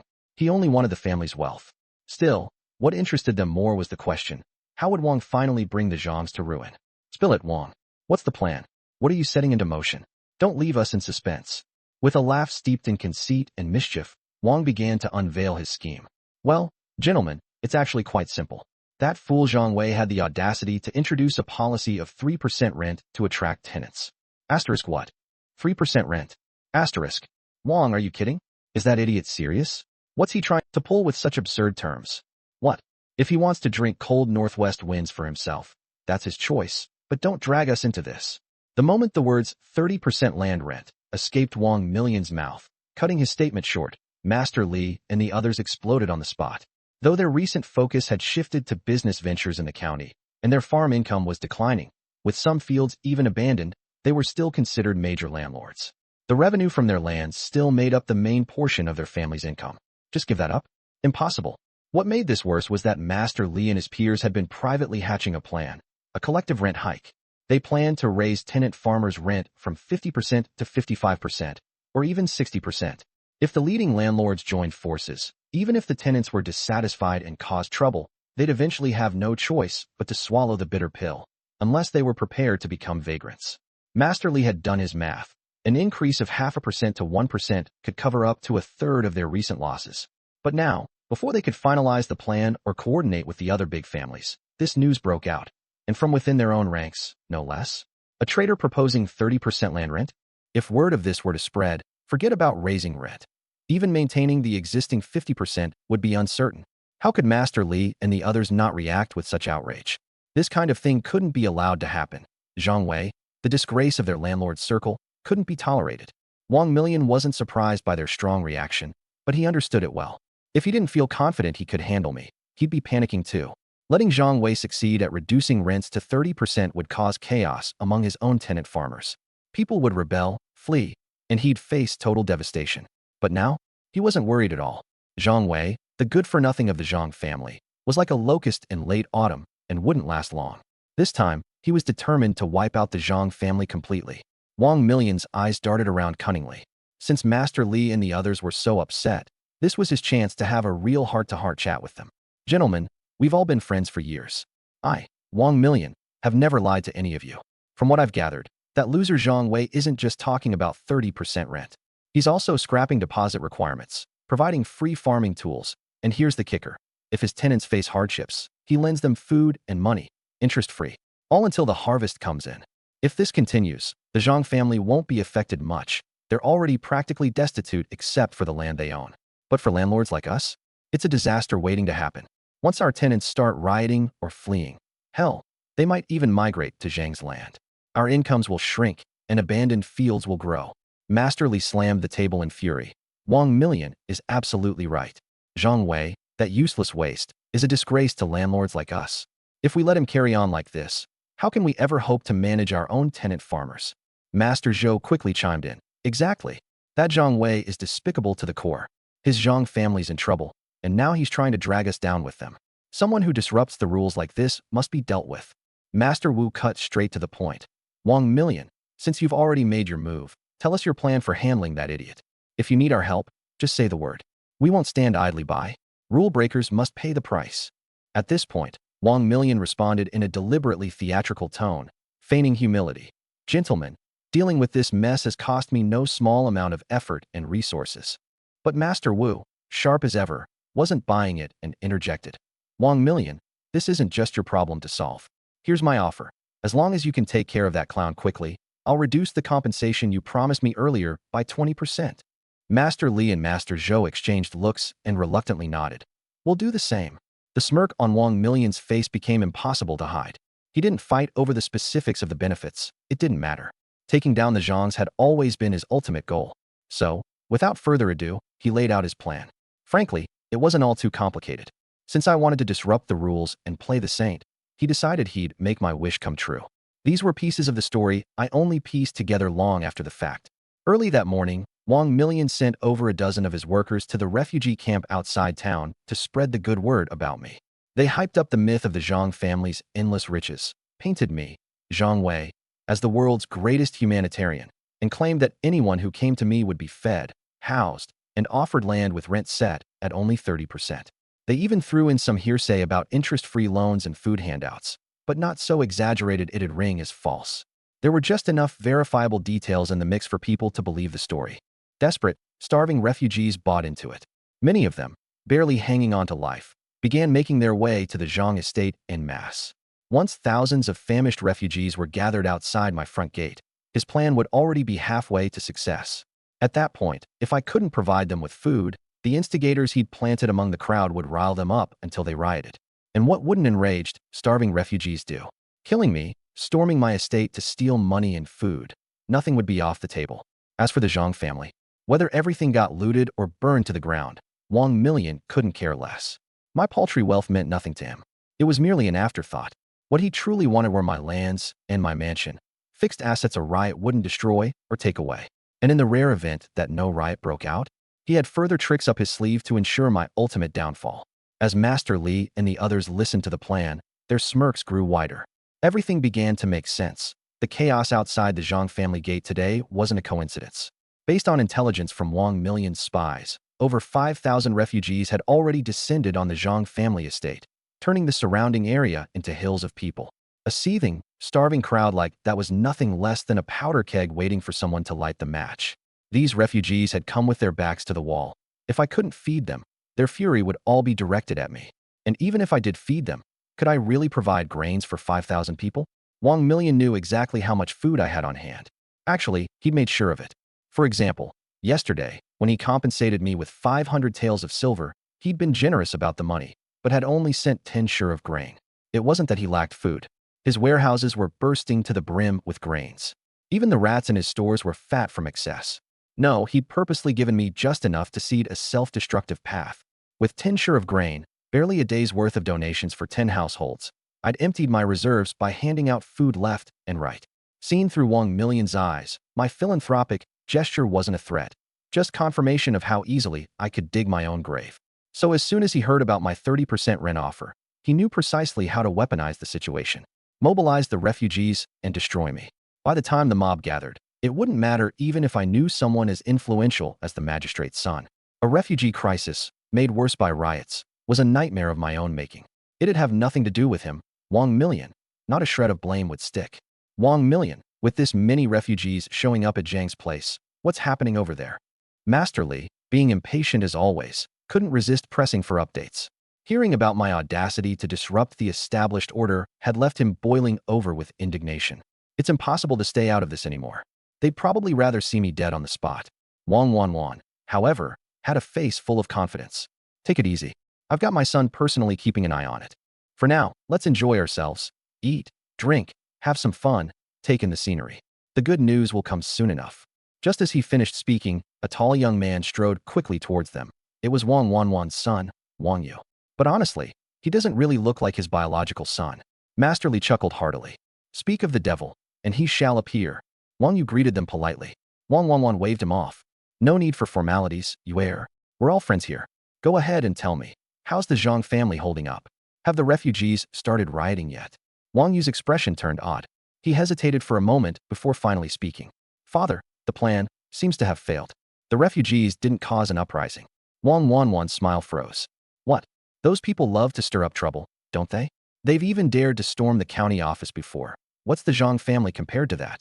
Are you telling me that loser Zhang Wei actually managed to produce enough grain to feed thousands of people? That's impossible. And what about the insiders we planted? The people we sent to instigate things? Father, Wang Yu sighed. The insider got caught, directly by Zhang Wei himself. Then Zhang Wei called over 50 young, armed tenant farmers and had them stand guard. Just standing there, it scared the refugees into submission. Now the Zhang family has their gates locked down tight, and everything seems completely under control. The refugees are even calmly lining up for something. Our people couldn't get close enough to see exactly what, but it looks like they're registering for something. Hearing this, Master Li began to panic. Are you saying 50 tenant farmers managed to hold back 5,000 refugees? Even so, how could they possibly have enough food for that many people? Wang Yu shook his head. Since the inside man was caught, we've had no way of getting closer. All we know is that everything over there has been quiet, and the refugees appear to be cooperating with whatever Zhang Wei is organizing. After hearing this, Wang's frozen expression melted back into a smirk. He even laughed. I get it now. He must have calmed things down and then spread the word that he's planning to recruit more tenant farmers today. That gave the refugees hope that they might be chosen, which means they'll behave. Master Li frowned. Sure, but this means your plan failed. Zhang Wei is getting stronger by the day, and you're still smiling? I've got to say, I'm not impressed. At this point, Master Li was genuinely annoyed.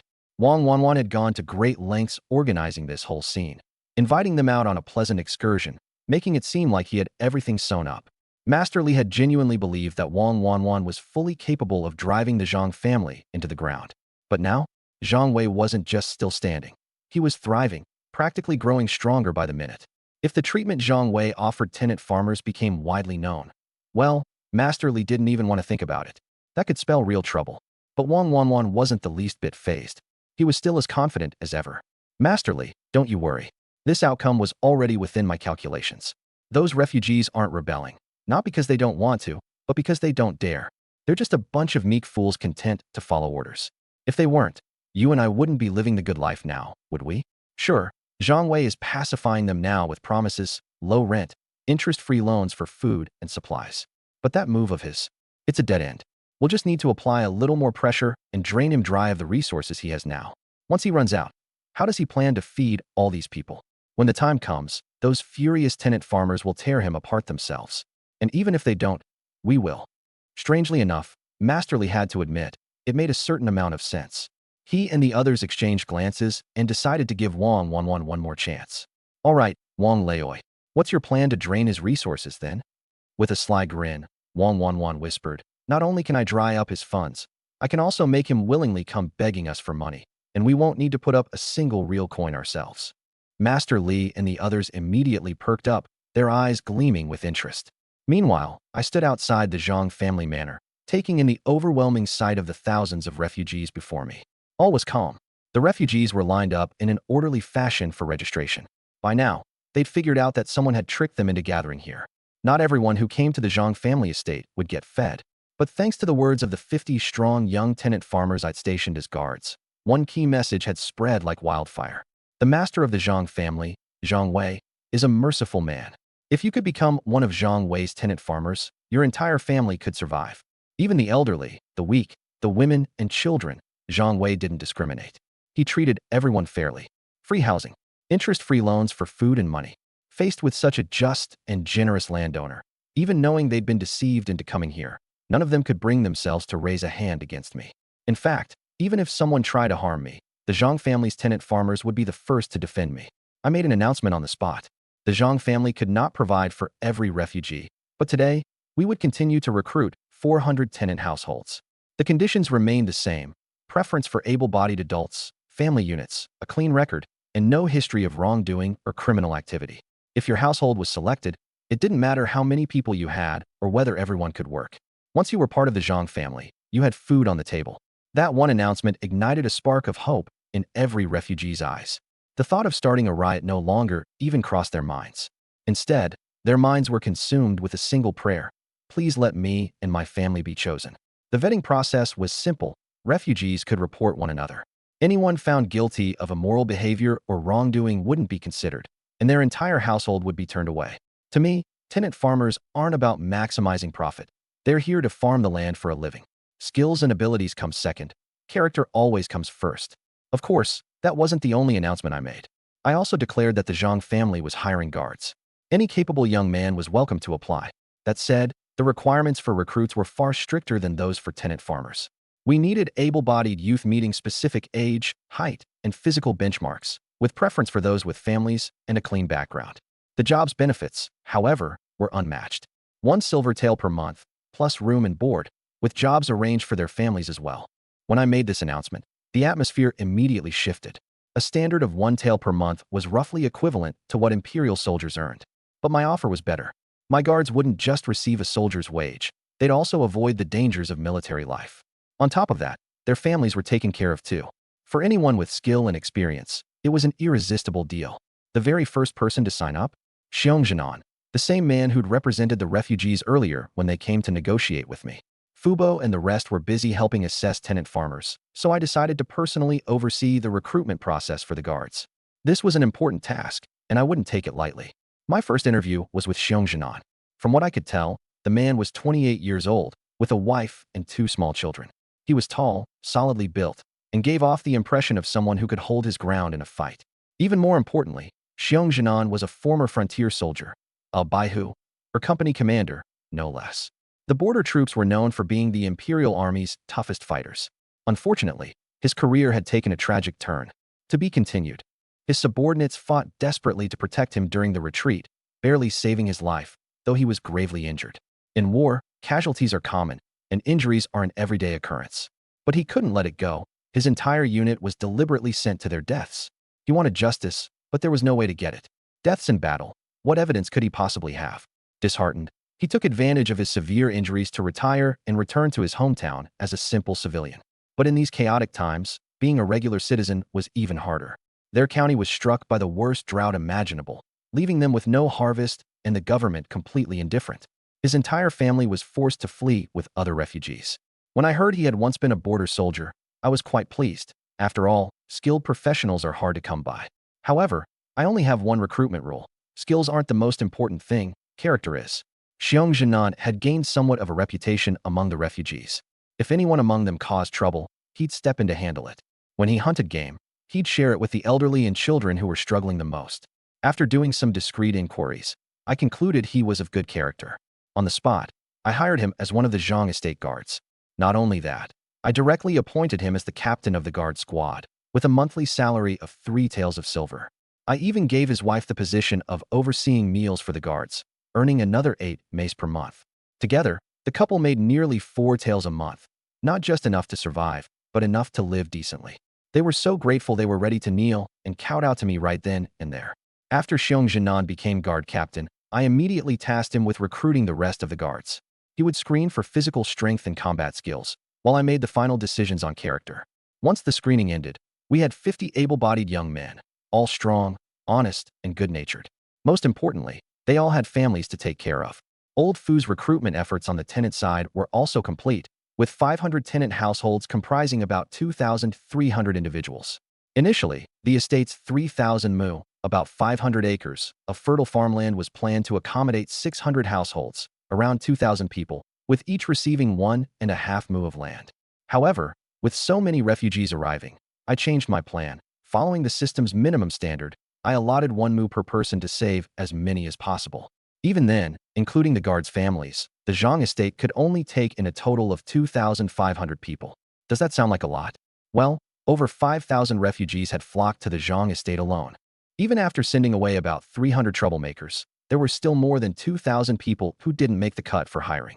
When they heard the estate wasn't recruiting anymore, many of them broke down in tears on the spot. They knew very well. Missing out on the Zhang family's opportunity meant waiting to starve to death. Hearing their cries and seeing the desperation, I couldn't help but feel awful myself.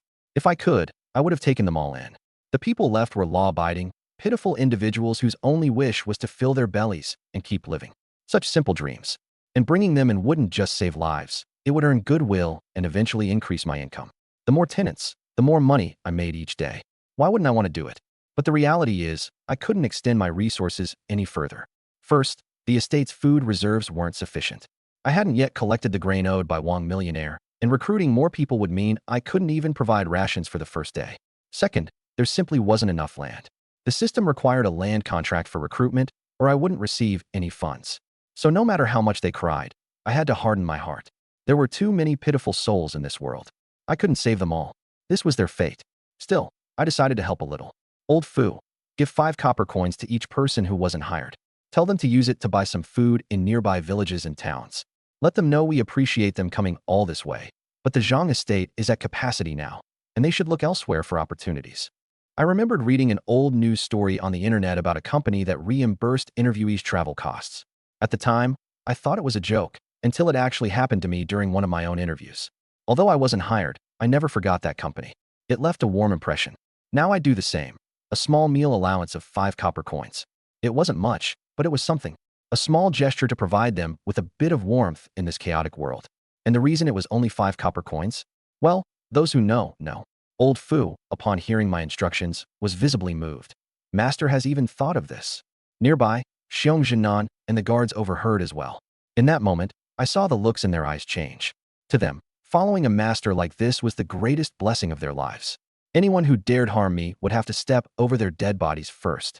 Old Fu and his team headed off to distribute the money and deliver my message. The refugees were dumbfounded when they received the coins. Had they ever heard of something this kind before? Once it dawned on them, there was no cheering. Instead, the crying grew even louder. Master Zhang, you're a living Buddha. Master Zhang, our whole family will remember your kindness for the rest of our lives. Master Zhang, are you sure you're not hiring anymore? We don't even need land or wages, just a mouthful of food, and we'll do whatever you ask. Their tears were a mix of emotions. First, they were moved. No landowner or master had ever treated them like human beings, but I did. Even those who weren't hired were given money along with a word of thanks. How could that not touch them? Second, they were heartbroken. A master this benevolent. How could they not want to stay? Sure, 5 copper coins could buy a good meal, but what about after that? The only way to have steady meals was to stay with the Zhang family. They'd gladly toil like beasts of burden if it meant staying. But I couldn't take any more people. No land meant no hires. With good deeds, you still have to stay within your limits. At that moment, though, an obnoxious, sneering voice chimed in from nearby. My, isn't this the young master of the Zhang family? Haven't seen you in the brothels of the county town lately. Been too busy playing the philanthropist, huh? Old Fu was in the middle of distributing the money when the taunt came. I looked up. It was Wang Yu, swaggering over with a group of dozens of guards. In an instant, the original Zhang Wei's memories resurfaced. This was Wang Millionaire's son, and just like the original me, he was nothing but a spoiled playboy. Because of the connection between our two families, this troublemaker had frequently clashed with the old me, usually being the one to bully me. After all, the Wang family was richer and had more backing. Had it been the old me, I would have been trembling the moment I saw him. After the Zhang family ran into trouble, The old me had both hated and feared the Wangs. But now, I didn't care about his father. Why would I be afraid of him? Especially not today, with 50 guards freshly recruited and over 1,000 strong men among the tenants. This was my territory. Why would I fear some pampered brat? Wang Yu, what business do you have at the Zhang estate? Come to settle your father's debt, have you? I retorted without hesitation. The rest of the grain they owed was something I knew they wouldn't willingly hand over. But I wasn't in a rush. That first batch of resources had already seen me through the hardest times. Once the Zhang family was back on its feet, I'd make sure to have the Wangs deliver the rest of the debt to me themselves. Wang Yu froze for a moment. Since when did Zhang Wei dare talk back? No wonder his father had said it was like he'd become a completely different person. But he wasn't here to pick a fight today. Suppressing his anger, instead, he looked at me with a wide grin. Brother Zhang, I don't have any clue about the matters between you and my father, nor do I want to interfere. This time, I'm here because I heard of your noble deeds. I deeply admire you and came especially to bring you a surprise. A surprise? I almost laughed out loud. A weasel visiting a chicken with good intentions? And daring to claim he's bringing good news? This Wang Yu. Compared to his father, he's less capable, but when it comes to shamelessness, he's a chip off the old block. I didn't feel like wasting words on him and was just about to call someone to escort him out. But as the words were on the tip of my tongue, I suddenly thought of his father, Wang Wanwan, a genuinely good man. If it hadn't been for Mr. Wang's generosity, providing money and food, how else would I have dared to shelter so many refugees and hire them all at once? Without that supply of resources, I wouldn't have been able to hand out food on the first day. And without food, why would those refugees trust me? With Wang Wanwan's support, I was able to provide tenants with a pound of rations up front so they'd have full stomachs and energy. After that, I promised each of them 10 won a day so they could buy their supplies themselves. Everything aligned so smoothly for my Zhang family, all thanks to Mr. Wang's selflessness. And now, here comes Mr. Wang's prized son, Wang Yu, with another surprise just for me? Something clicked in my mind. I decided to hold off on kicking him out for now and hear him out. Let's see what game Wang Yu is trying to play. All right then, Wang Yu. I'm curious. What kind of surprise do you have for me? Don't let me down. Wang Yu didn't even flinch at my tone. Instead, gesturing to the refugees still sobbing pitifully in the distance, he smiled brightly at me. Brother Zhang, rest assured, this surprise will definitely satisfy you. I overheard earlier, you're looking to take in more refugees as tenants, right? Wanting to save more lives. But, with the limited lands of the Zhang family, there's nothing much you can do. That's why I came, to solve this problem for you. The way he kept calling me Brother Zhang was giving me goosebumps. But hearing those words made my eyes light up. Wang Yu. No, young Master Wang. I said, correcting myself. Don't just beat around the bush. How exactly are you going to solve it? Unless the Wang family is planning to give me 1,000 or so acres of land for free. If that's the case, your Wang family would truly be doing a great deed. On behalf of these refugees, I'd like to thank your ancestors going back 18 generations. Zhang Weiyu.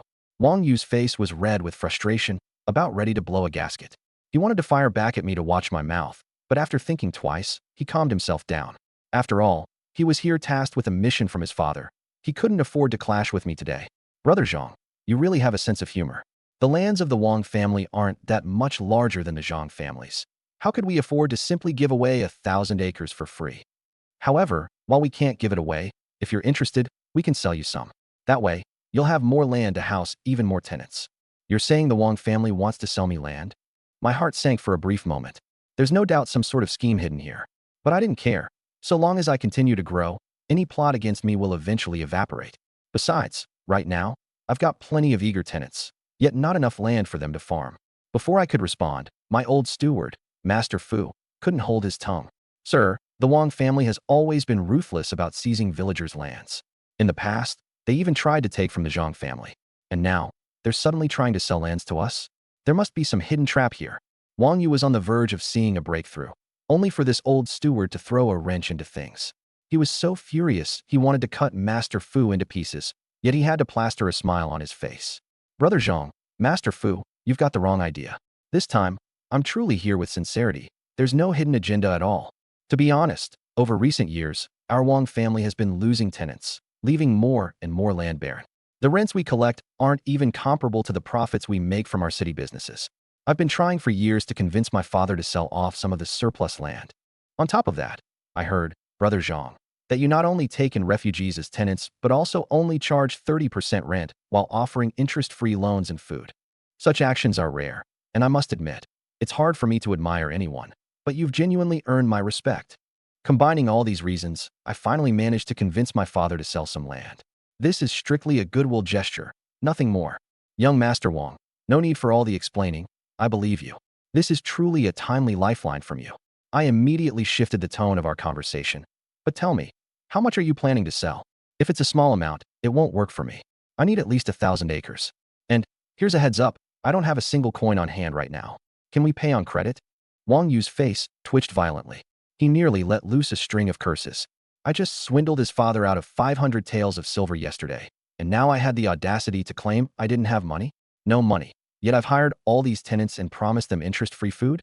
Moreover, his father had mentioned that I might request partial credit, which would have been something he could graciously offer to win my gratitude. Yet here I was, blatantly demanding to put the entire payment on credit up front, as if treating the Wang family like a charity organization. Brother Zhang, don't joke around. We can't allow the entire payment to be on credit. At least half has to be paid in silver up front. As for the rest, given the bond between our families, you can delay payment, but no later than a month. Otherwise, we'll have to seize your Zhang family assets to settle the debt. Pausing for effect, Wang Yu slyly added. Otherwise, we might as well sell to Mr. Li and his family instead. To provoke me further, he said with a smirk, Brother Zhang, weren't you just talking about helping refugees? Are you unwilling to spend money now? The moment I heard that, everything clicked. So that's what their plan is. They want me to go into debt by taking out loans to buy their land. Once I fail to repay, they can justifiably come after my Zhang family's assets. After all, with a legitimate debt, even the government would side with them. In theory, this could have been a flawless scheme. But looking at it, they just delivered a gift-wrapped opportunity right to my doorstep. If I have the land, I'll have more tenants. With more tenants, my income will come rolling in. Do they think I can't repay them? Let's not forget, all they see is a good-for-nothing young master of the Zhang family, seemingly running bad business after bad business. But I'll take their schemes and turn the tide in my favor. Rent out land, and even subsidize food? I've done crazier things than that before. So tell me, what couldn't I possibly pull off now? The Wang family father and son think they're smart, but little do they know, I've already planned to eagerly agree to this little god of wealth they're gifting me. But can't make it too obvious. I'll string him along a little first. Test the Wang family's resolve. Who knows, I might even squeeze a little extra out of them. Better yet, I'll use this opportunity to settle an old score for the original body I'm inhabiting. Wang Yu, stop trying to goad me. The fact that I, Zhang Wei, genuinely help refugees? Everyone sees that clear as day. I'm nothing like a certain landlord with the surname Wang, rolling in riches, putting up a sign at their gate claiming to be a charitable family. Every winter, they hand out congee for a few days, but that watery broth is mixed with sand just so fewer people drink it. And even then, they make the refugees kneel before them, calling the Wang family saints. Zhang Wei, you damn rascal, shut your mouth. I had nearly exposed the Wang family's hypocrisy to the crowd when Wang Yu could no longer hold back. Furious, he interrupted me. He glared at me with hostility, threatening, say one more word slandering my family, and I'll bash you just like before, have you crawling on the ground trying to find your teeth. What? Wang Yu, are you saying you've actually beaten me before? Feigning shock, I quickly responded. I took a bad fall recently and hit my head. My memory's a mess now, but you're telling me that not only did you, this scoundrel, hit me before, you even knocked my teeth out. Everyone here heard him, clear as day. Wang Yu just admitted it himself. He's the one who knocked out my teeth. So if I knock one of his out now, that'd make us even, wouldn't it? Wang Yu was stunned. What the hell does this guy mean? Does he actually have the guts to hit me? Who gave him the nerve? Haha. Zhang Wei, this must be a joke, right? You think just because you're the family head now, you can act tough in front of me? Let me tell you something. Even at your family's zenith, you were no match for the Wang family. I'm right here. Go ahead, lay a finger on me. I dare you. I couldn't be bothered with his nonsense. Turning to my guard captain, Xiong Jinnan, I issued a direct order. Xiong Jinnan, take the entire squad and knock out one of Wang Yu's teeth for me. Finish the job, and everyone gets extra meat tonight. I had two goals. First, to avenge the original Zhang Wei's grievances. Second, and more importantly, this was the perfect excuse to test my newly hired guards, weed out the good men from the cowards. I had already scoped it out. Wang Yu had brought a group of around 30 bodyguards, but they were only armed with sticks, no metal weapons. If a real fight broke out, as long as we controlled the situation, no one would get killed. Otherwise, if someone did end up dead, my carefully laid plans for a low-profile rise would be ruined. Master, let me handle it alone. I can knock that pretty boy's teeth out all by myself. Li Xiaohu immediately jumped in, his booming voice thundering. That kid may not be the brightest, but when it comes to food, no one's sharper. I didn't even bother justifying it to him further. Instead, I gave Xiong Jinan a subtle glance. Knocking Wang Yu down a peg was just a ruse. The real purpose was to evaluate the new recruits. No need for a powerhouse like Li Xiaohu to intervene. Brothers, the master has spoken. Attack. With a roar, Xiong Jinan seized a wooden club, charging at the Wang family's bodyguards. Though my guards were newly recruited and had little training, I had meticulously picked them from over 1,000 refugees. Each man was the cream of the crop in height, strength, and courage. Seeing their captain take the lead, their blood boiled. With a collective battle cry, all of them surged forward. For them, there was only one thought. Master Zhang treats us well, with food and wages beyond anything we could dream of. We fought hard to be chosen for this chance. Now's the time to prove our worth. We have to win this fight. I already said I could have handled it myself. Watching Xiong Jinan and the others rush into battle, Li Xiaohu was visibly panicked. He was afraid he'd miss the chance for meat tonight if he didn't get a piece of the action. Fists clenched, he started to run after them, barehanded. I quickly stopped him. Li Xiaohu, hold your ground. You're my personal guard captain, in charge of protecting me. If you leave, who's going to guard me? Li Xiaohu scratched his head, clearly confused. But, somehow, my argument seemed to click with him. His mother did tell him to obey Master Zhang and keep him safe no matter what. Still, he looked at the ongoing brawl with rising anxiety. He was practically tearing up. But master, will I still get meat tonight? I couldn't help but laugh. Giving him a solid pat on the shoulder, I reassured him. Of course. Keeping me safe counts as a major achievement. You'll earn more credit than anyone else. You'll definitely get meat tonight. Hearing that, Li Xiaohu's face instantly lit up, and he settled down. His mom was right. Master Zhang was the best person in the world. He'd listen to whatever I said. Finally, I managed to keep this human wrecking ball on standby. If he really were to jump in, the Wang family's bodyguards wouldn't stand a chance, and my carefully curated test for the new recruits would fall apart. On the battlefield, my new guards were already locked in a fierce skirmish with Wang Yu's men. Chaos consumed the scene. The fighting was brutal, with injuries sustained on both sides. On my team, Xiong Jinan and one burly fighter named Lu Dakue stood out. Xiong's skill and Lu's sheer strength. These two knocked down more than their fair share of opponents. Though the others weren't as dominant, not a single one showed signs of stepping back. Every man fought tooth and nail. Our shortcomings, though, were obvious. Most of my recruits were former refugees, undernourished, untrained, and chaotic in their fighting.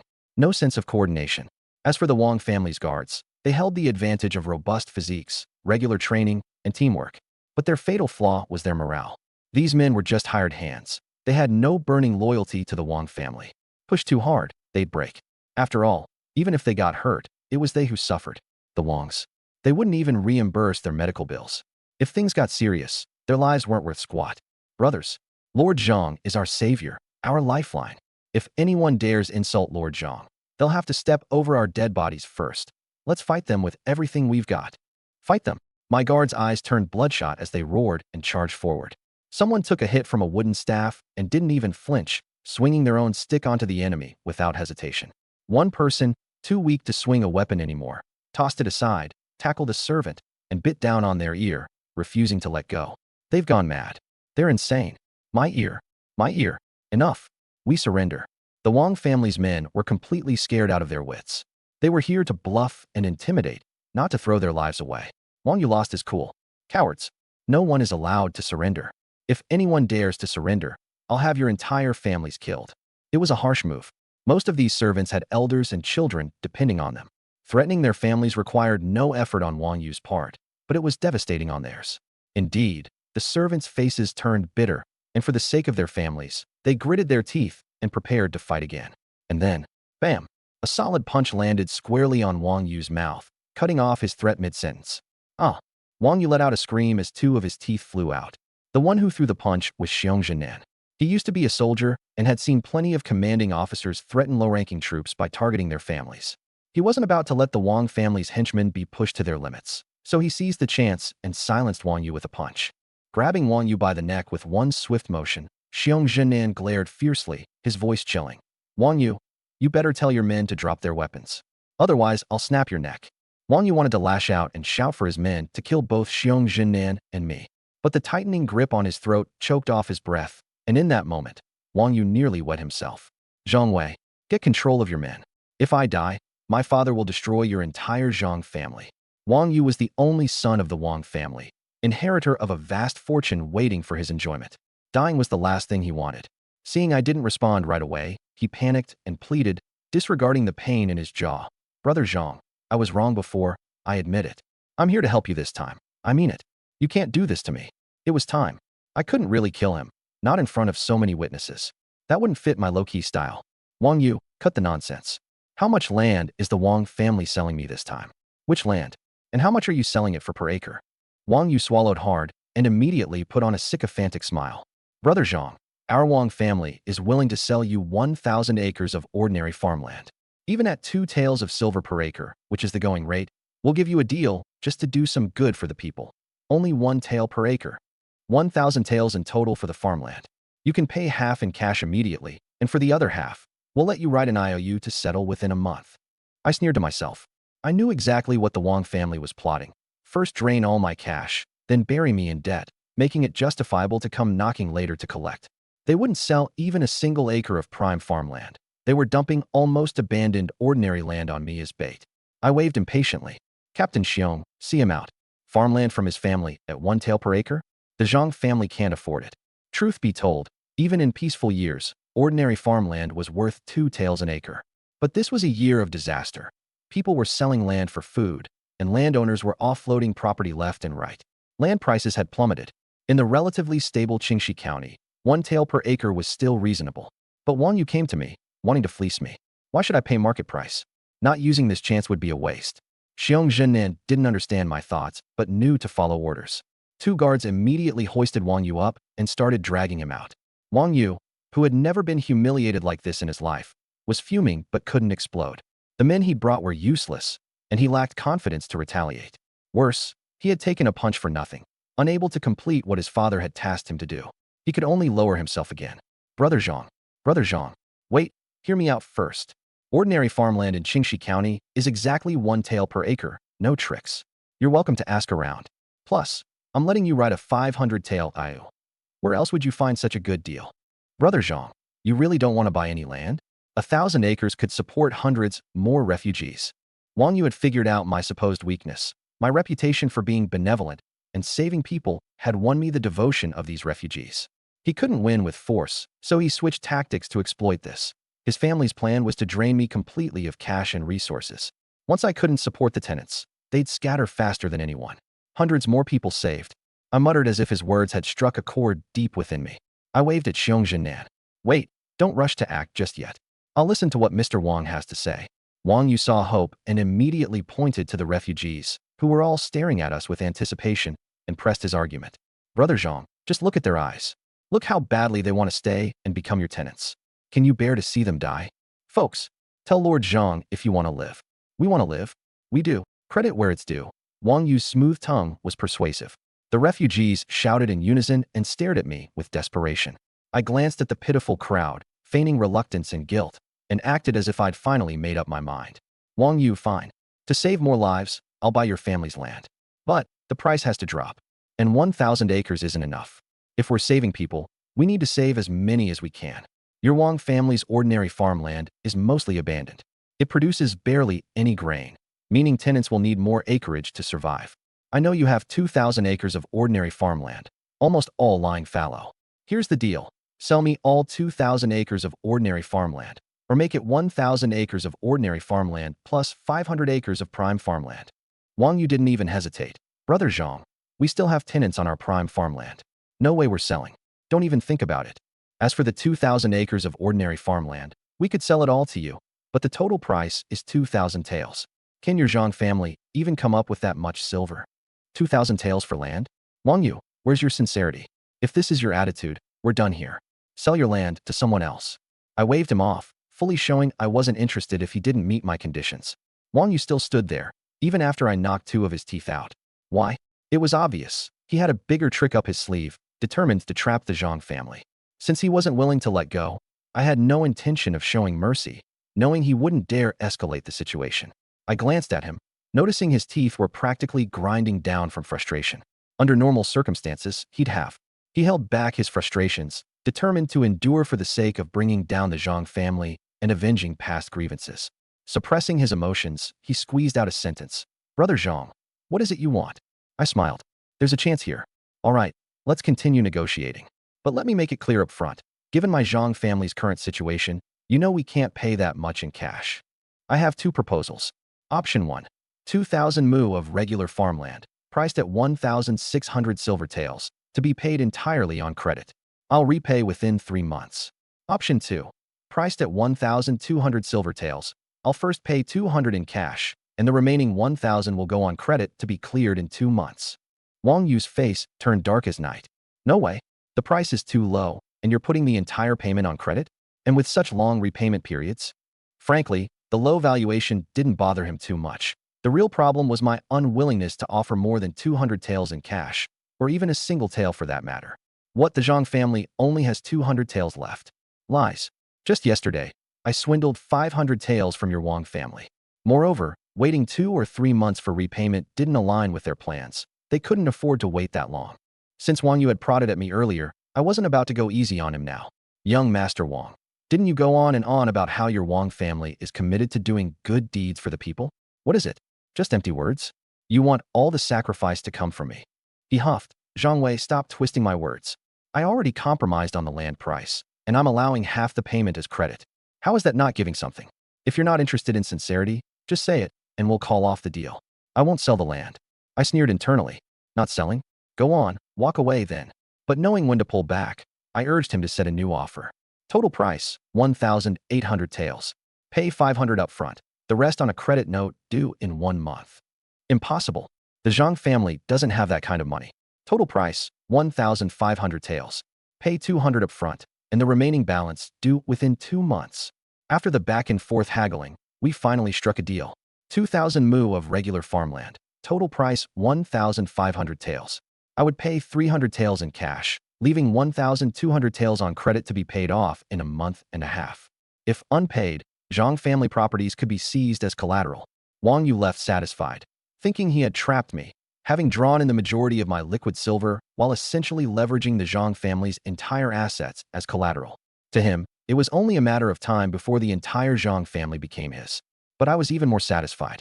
2,000 mu of land, even if mostly barren, was no issue for me. With this additional farmland, I could bring in another 1,000 tenant farmers. Those 1,000 tenant farmers would generate 10 taels of silver daily for me, which meant 300 taels per month. A 1,500 taels investment would break even in just 5 months, not even counting the future rent. This rate of return was absolutely ridiculous. As for the remaining 1,200 silver owed to the Wang family, I wasn't the least bit worried. I had done the math. Adding these 2,000 mu, I now controlled a total of 5,000 mu of land. With 3,000 mu of fertile cropland supporting 3,000 farmers, along with 2,000 mu of regular land, and another 1,000 farmers, it totaled 4,000 tenant farmers. Those 4,000 people would collectively generate 40 taels daily. That's 1,200 taels per month, enough to cover the outstanding amount owed to the Wang family in just 1.5 months. Essentially zero stress. And keep in mind, this is the most conservative calculation, assuming I sit idly by. I'm a modern-day individual, armed with 9 years of formal education. The knowledge in my mind, years ahead of this era, is like an open vault. Making money? That's the least of my worries. After Wang Yu left in such high spirits, Uncle Fu approached me, lowering his voice, his concern evident. Master, you really shouldn't have purchased those 2,000 mu from the Wang family. Most of it is nearing abandonment. Yields won't amount to much. The Wang family was never going to sell their land cheaply, much less offer credit terms without a hidden agenda. This is clearly a trap. When you can't repay them, they'll take over Zhang family properties at dirt cheap prices. Even if we appeal to the authorities, the transaction appears completely legitimate. Knowing he was holding back for the sake of appearances around the newly hired tenant farmers and security guards, I reassured him immediately. Uncle Fu, I understand your concerns, but I'm no longer the pampered fool I was before. Do you really think I can't see through the Wang family's little tricks? Didn't I mention previously that my father also invested in other ventures that bring in dividends daily? I only agreed to their terms because I'm confident I can repay them. Hearing this, Uncle Fu finally let out a sigh of relief. Turns out, the young master was counteracting their scheme with one of his own. Uncle Fu, there's something I need you to handle immediately. Continue recruiting tenant farmers from the pool of displaced individuals who weren't previously selected. This time, for standard farmland, assign 2 mu per person and recruit an additional 1,000. Remember, prioritize families with dependents, especially those with young children. Previously, there were still 2,300 plus refugees we hadn't been able to accommodate. Even with another 1,000 slots, over 1,300 would still be left out. It was harsh, but what else could I do? Given a choice between the elderly and children, I'd choose children every time. First, these children barely started their lives. They have decades ahead of them. Plus, many elder folks willingly give up opportunities to ensure their grandchildren's well-being. Second, in this era where manual labor is king, focusing too much on older workers leaves no sustainable workforce for the future. Third, children raised under Zhang family protection will grow up loyal and dedicated to us. Uncle Fu beamed with excitement and quickly set off to arrange recruitment. In his mind, the Zhang family was steadily thriving.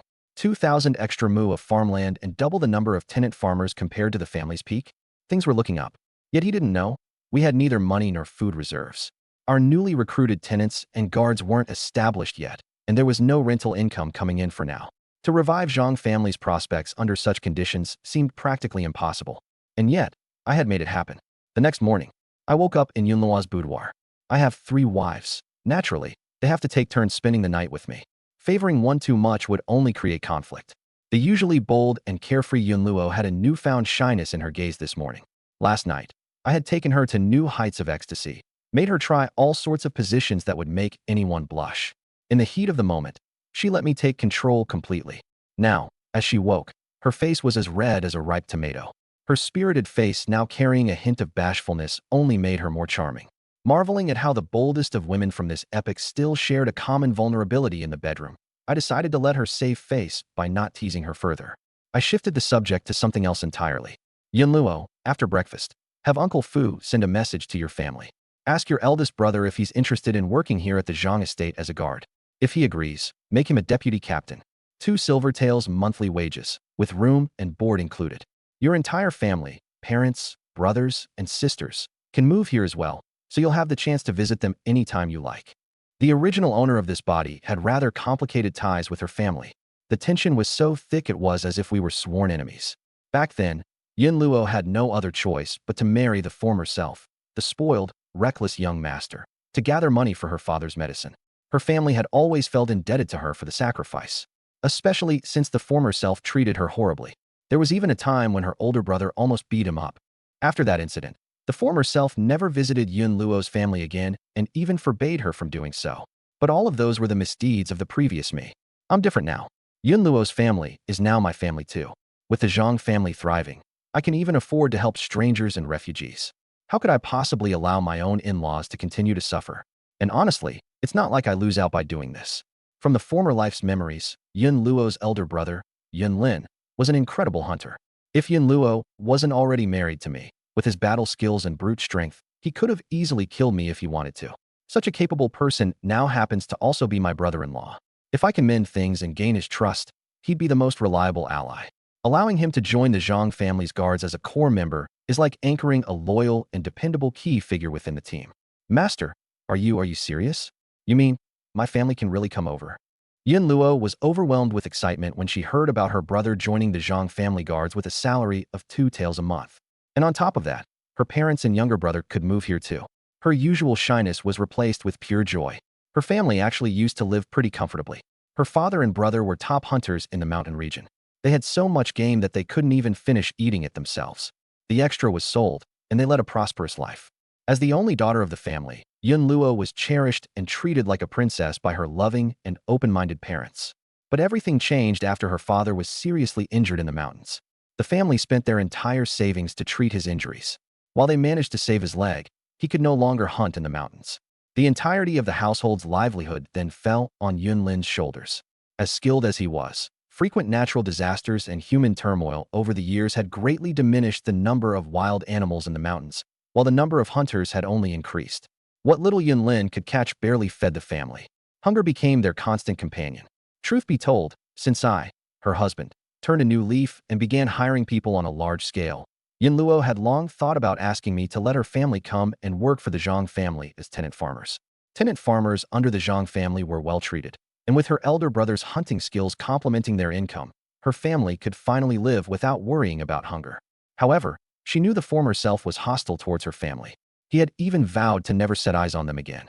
Yunluo, being proud and stubborn, didn't want to risk being rejected and humiliated, so she bottled it up and never said a word.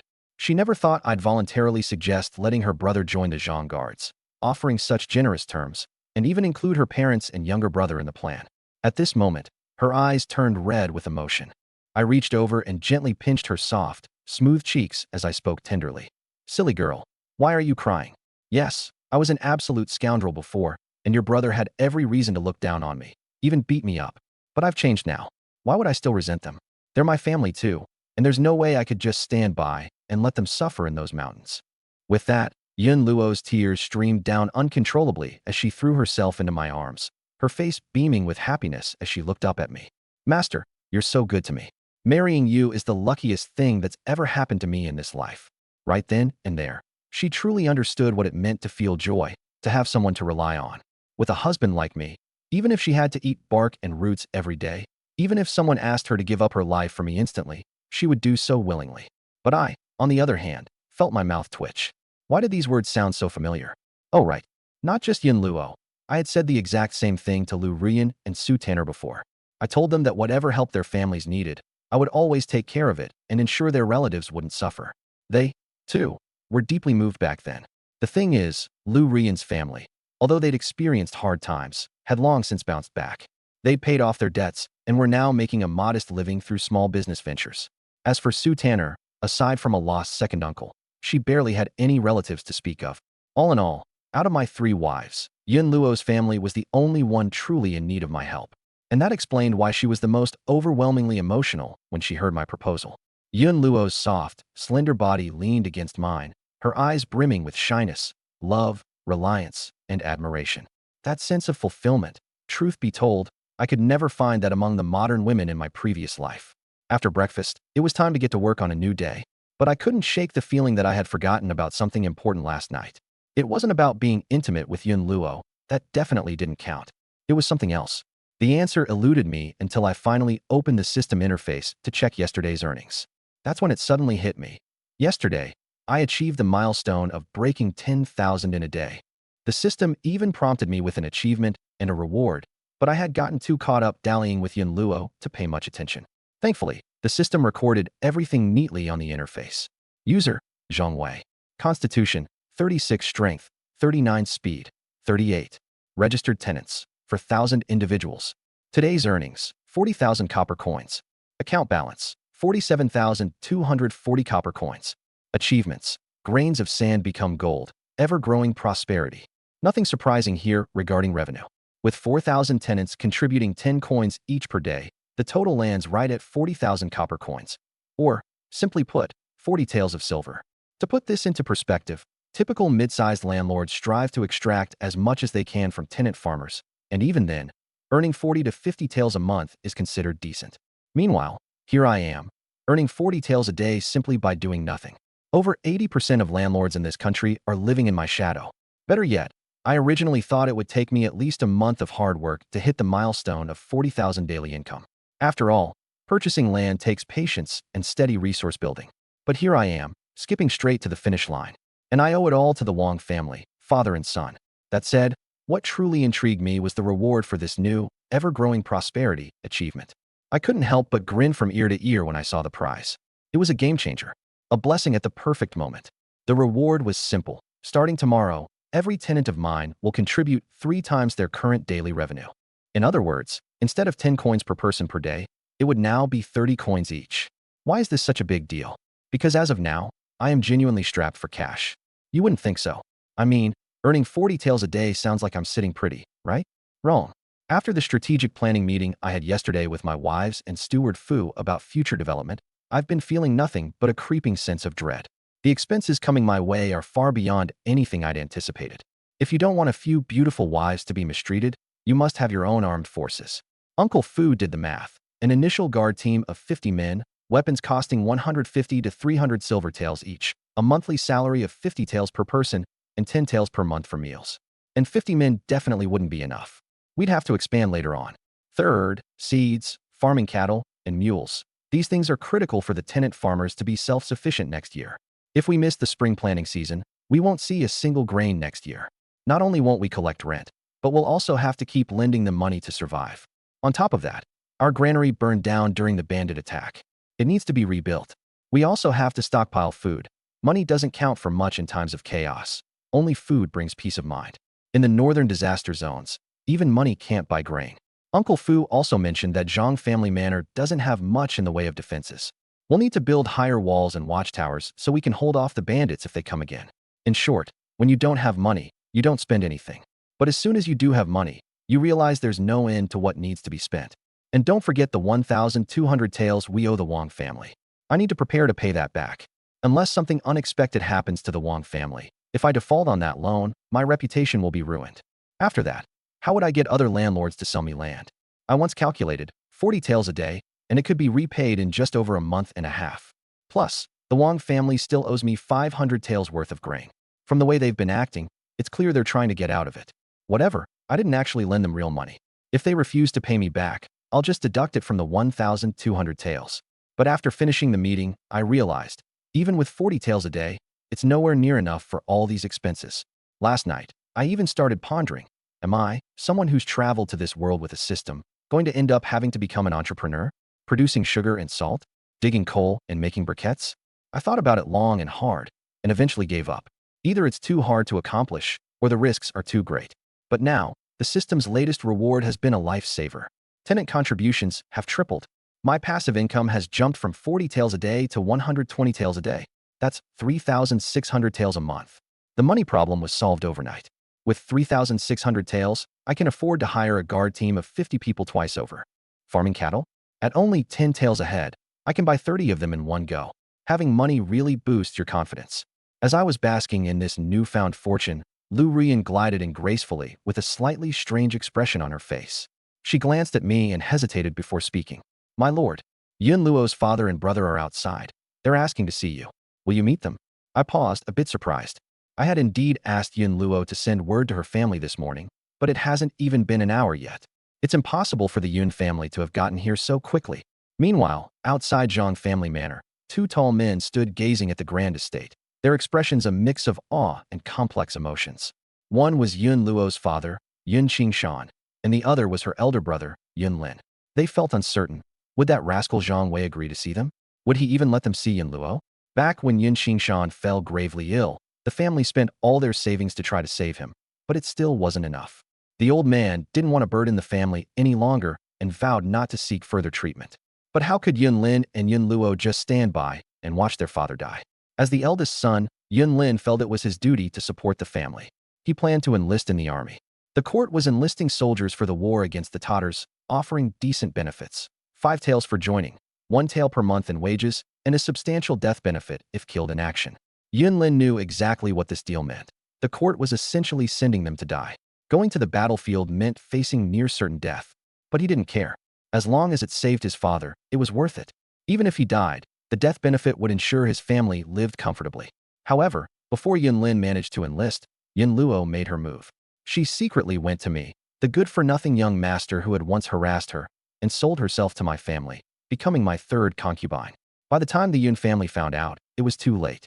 With the money Yun Luo earned from selling herself, Yun Qingshan's life was saved. But he and Yun Lin will always feel indebted to their daughter and sister. Yun Lin, especially, was racked with guilt. He knew his sister despised people like me the most. Back when I once went hunting in the mountains, I saw how tall and beautiful she was and had harassed her with vulgar words. She hated me to the core. If it wasn't to save their father and prevent her brother from risking his life, how could she have sacrificed her own lifelong happiness? So a few months ago, when Yun Lin heard that his sister wasn't doing well after marrying into the Zhang family and was often mistreated, he was furious. He stormed into my house, ready to confront me. When he saw I had no intention of repenting, he was so angry that he almost physically attacked me.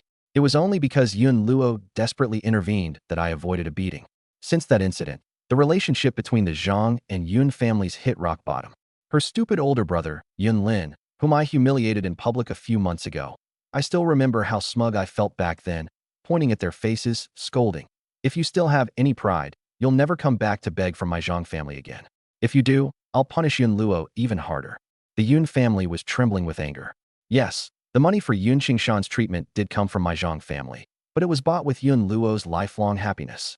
Ever since Yun Qingshan recovered, the Yun family has lived poorly, yet never sought a single penny from me. They've even refused Yun Luo's attempts to send aid to her maiden family. Instead, whenever they came upon good wild game, they would bring it to my family. And for what? Just so Yun Luo could live a little better here and ease their guilt. But the way I treated them back then shattered their hearts completely.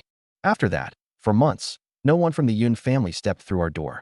Until recently, when news spread that the Zhang family had fallen on hard times, money and food stolen by bandits, the Wang family eyeing our property, even struggling to put food on the table. The Yun family couldn't sit idly by. They were worried for Yun Luo.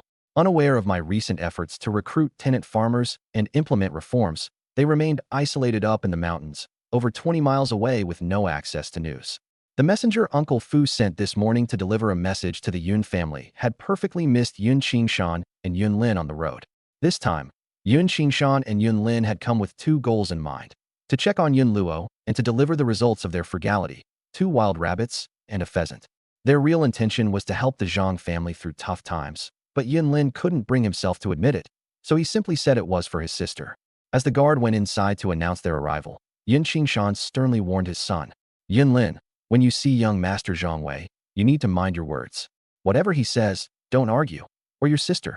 暂时也说不清，不过官人说得很清楚，张家会找到事情给大家做。官人最近正忙着张家的生意，还准备开许多新的工坊，所以人手越多越好。云林还是觉得不可思议，他皱着眉头质问：“妹子，张伟是不是又在耍什么花招？莫非这是拿你当幌子骗我们来白干活？”云罗轻轻叹了口气，认真地说：“大哥，父亲，事情真没有你们想的那么复杂。张家确实发生了很多变化，官人也真的变了。他现在所做的一切，都是为了张家变得更好，也是为了让我生活得更好。”他顿了顿，勉强挤出一个笑容：“以前的事，我不想再提了，但我可以保证，现在的张家真的不一样了。”云青三听到这里，眼神复杂，他看了看自己的儿子，又看了看女儿，终于下了决心：“灵儿，要不咱们先信罗这回。张家招护卫不会当着大伙的面耍诈，咱们这么多年也不是没看过世道。若是骗钱骗力气的，咱们随时能撤。”云林虽然心里还有些不甘，但见父亲已经做了决定，也不好再多说什么，只是冷冷哼了一声，还特意瞪了我一眼。我先说好了，如果真有人敢骗我云家，我一定不会善罢甘休。外面的阳光洒在院子里，气氛一下子轻松了些许。云罗看着父亲和大哥终于不再质疑自己，心里也总算松了口气。但他知道，让他们完全相信这一切的美好，必须等他们亲自体验到张家这些变化。他站起身，拍了拍衣摆：“那就这么说定了。大哥，明天你就带上大家一起搬过来，我和官人会准备好房子和一切所需，到时候咱一家再团聚。”云青三点点头，脸上的歉意少了些许。他看着自己的女儿，又抬头看了看张家的院落，似乎心里已经开始对未来有了一丝小小的期待。It's not clear yet. Everything is up to the master to arrange. Women in the back residence don't have much say in these matters. But father, don't worry. Even if there's not much work, you and mother can stay with the Zhang family as tenant farmers. That's still better than foraging for wild vegetables in the mountains. Yun Lin exploded the second he heard the words tenant farmers. What? You're suggesting that mother and father become tenant farmers for the Zhang family? The Zhang family's reputation for being heartless is known for miles around, collecting up to 70% of the harvest as rent. Who would even agree to that? And you're telling me to let them become tenant farmers there? I knew something was up when Zhang Wei, that scoundrel, suddenly started acting so kind. Before their father could say a word, Yun Lin had already lashed out upon hearing what his younger sister, Yun Luo, said. He couldn't believe what he was hearing. Was his sister under some kind of spell? The once thoughtful sister who cherished her family was now suggesting their parents go work for the Zhang family and become tenant farmers? But this time, Yun Luo was genuinely upset. She could no longer tolerate anyone bad-mouthing the Zhang family, especially her husband. In her eyes, I had become the kindest and most benevolent landlord under heaven, the perfect husband. Big brother, if you keep slandering our Zhang family and my husband, I'll truly get angry, she declared. Those stories you've heard about demanding 70% of the crops for rent, those were things my father-in-law did in the past. My husband is the one managing the Zhang family now. Do you have any idea what he's done recently? Our Zhang family now only collects 30% of the harvest as rent. Tools are provided for free, and if there's a bad harvest, we reduce the rent. For families in difficulties, my husband even lends them money and food interest-free until the next harvest. For new tenant farmers, my husband pays out of pocket to hire people to build them houses to live in. So, big brother, You said no one would want to be tenant farmers for the Zhang family? Do you know how many tenant families we have now? 4,000. That's more than at any time in the Zhang family's history. Just yesterday, over 1,000 people were crying outside our gates, begging to work for the Zhang family. They know that if they get in, they'll survive. But the Zhang family has no more land to spare, so we couldn't take them in. They had to find another way to make a living themselves. Yinlin was dumbfounded after hearing this. His sister's words sounded like something out of a fairy tale. In times like these, was it even possible for a landlord to be so kind? And Zhang Wei, of all people? That scoundrel. He'd suddenly turned into this compassionate person? He might as well be a completely different man. Actually, I had been standing outside nearby the whole time while Yin Luo spoke with her family. I deliberately left space for them to have a private conversation. I had my reasoning for this.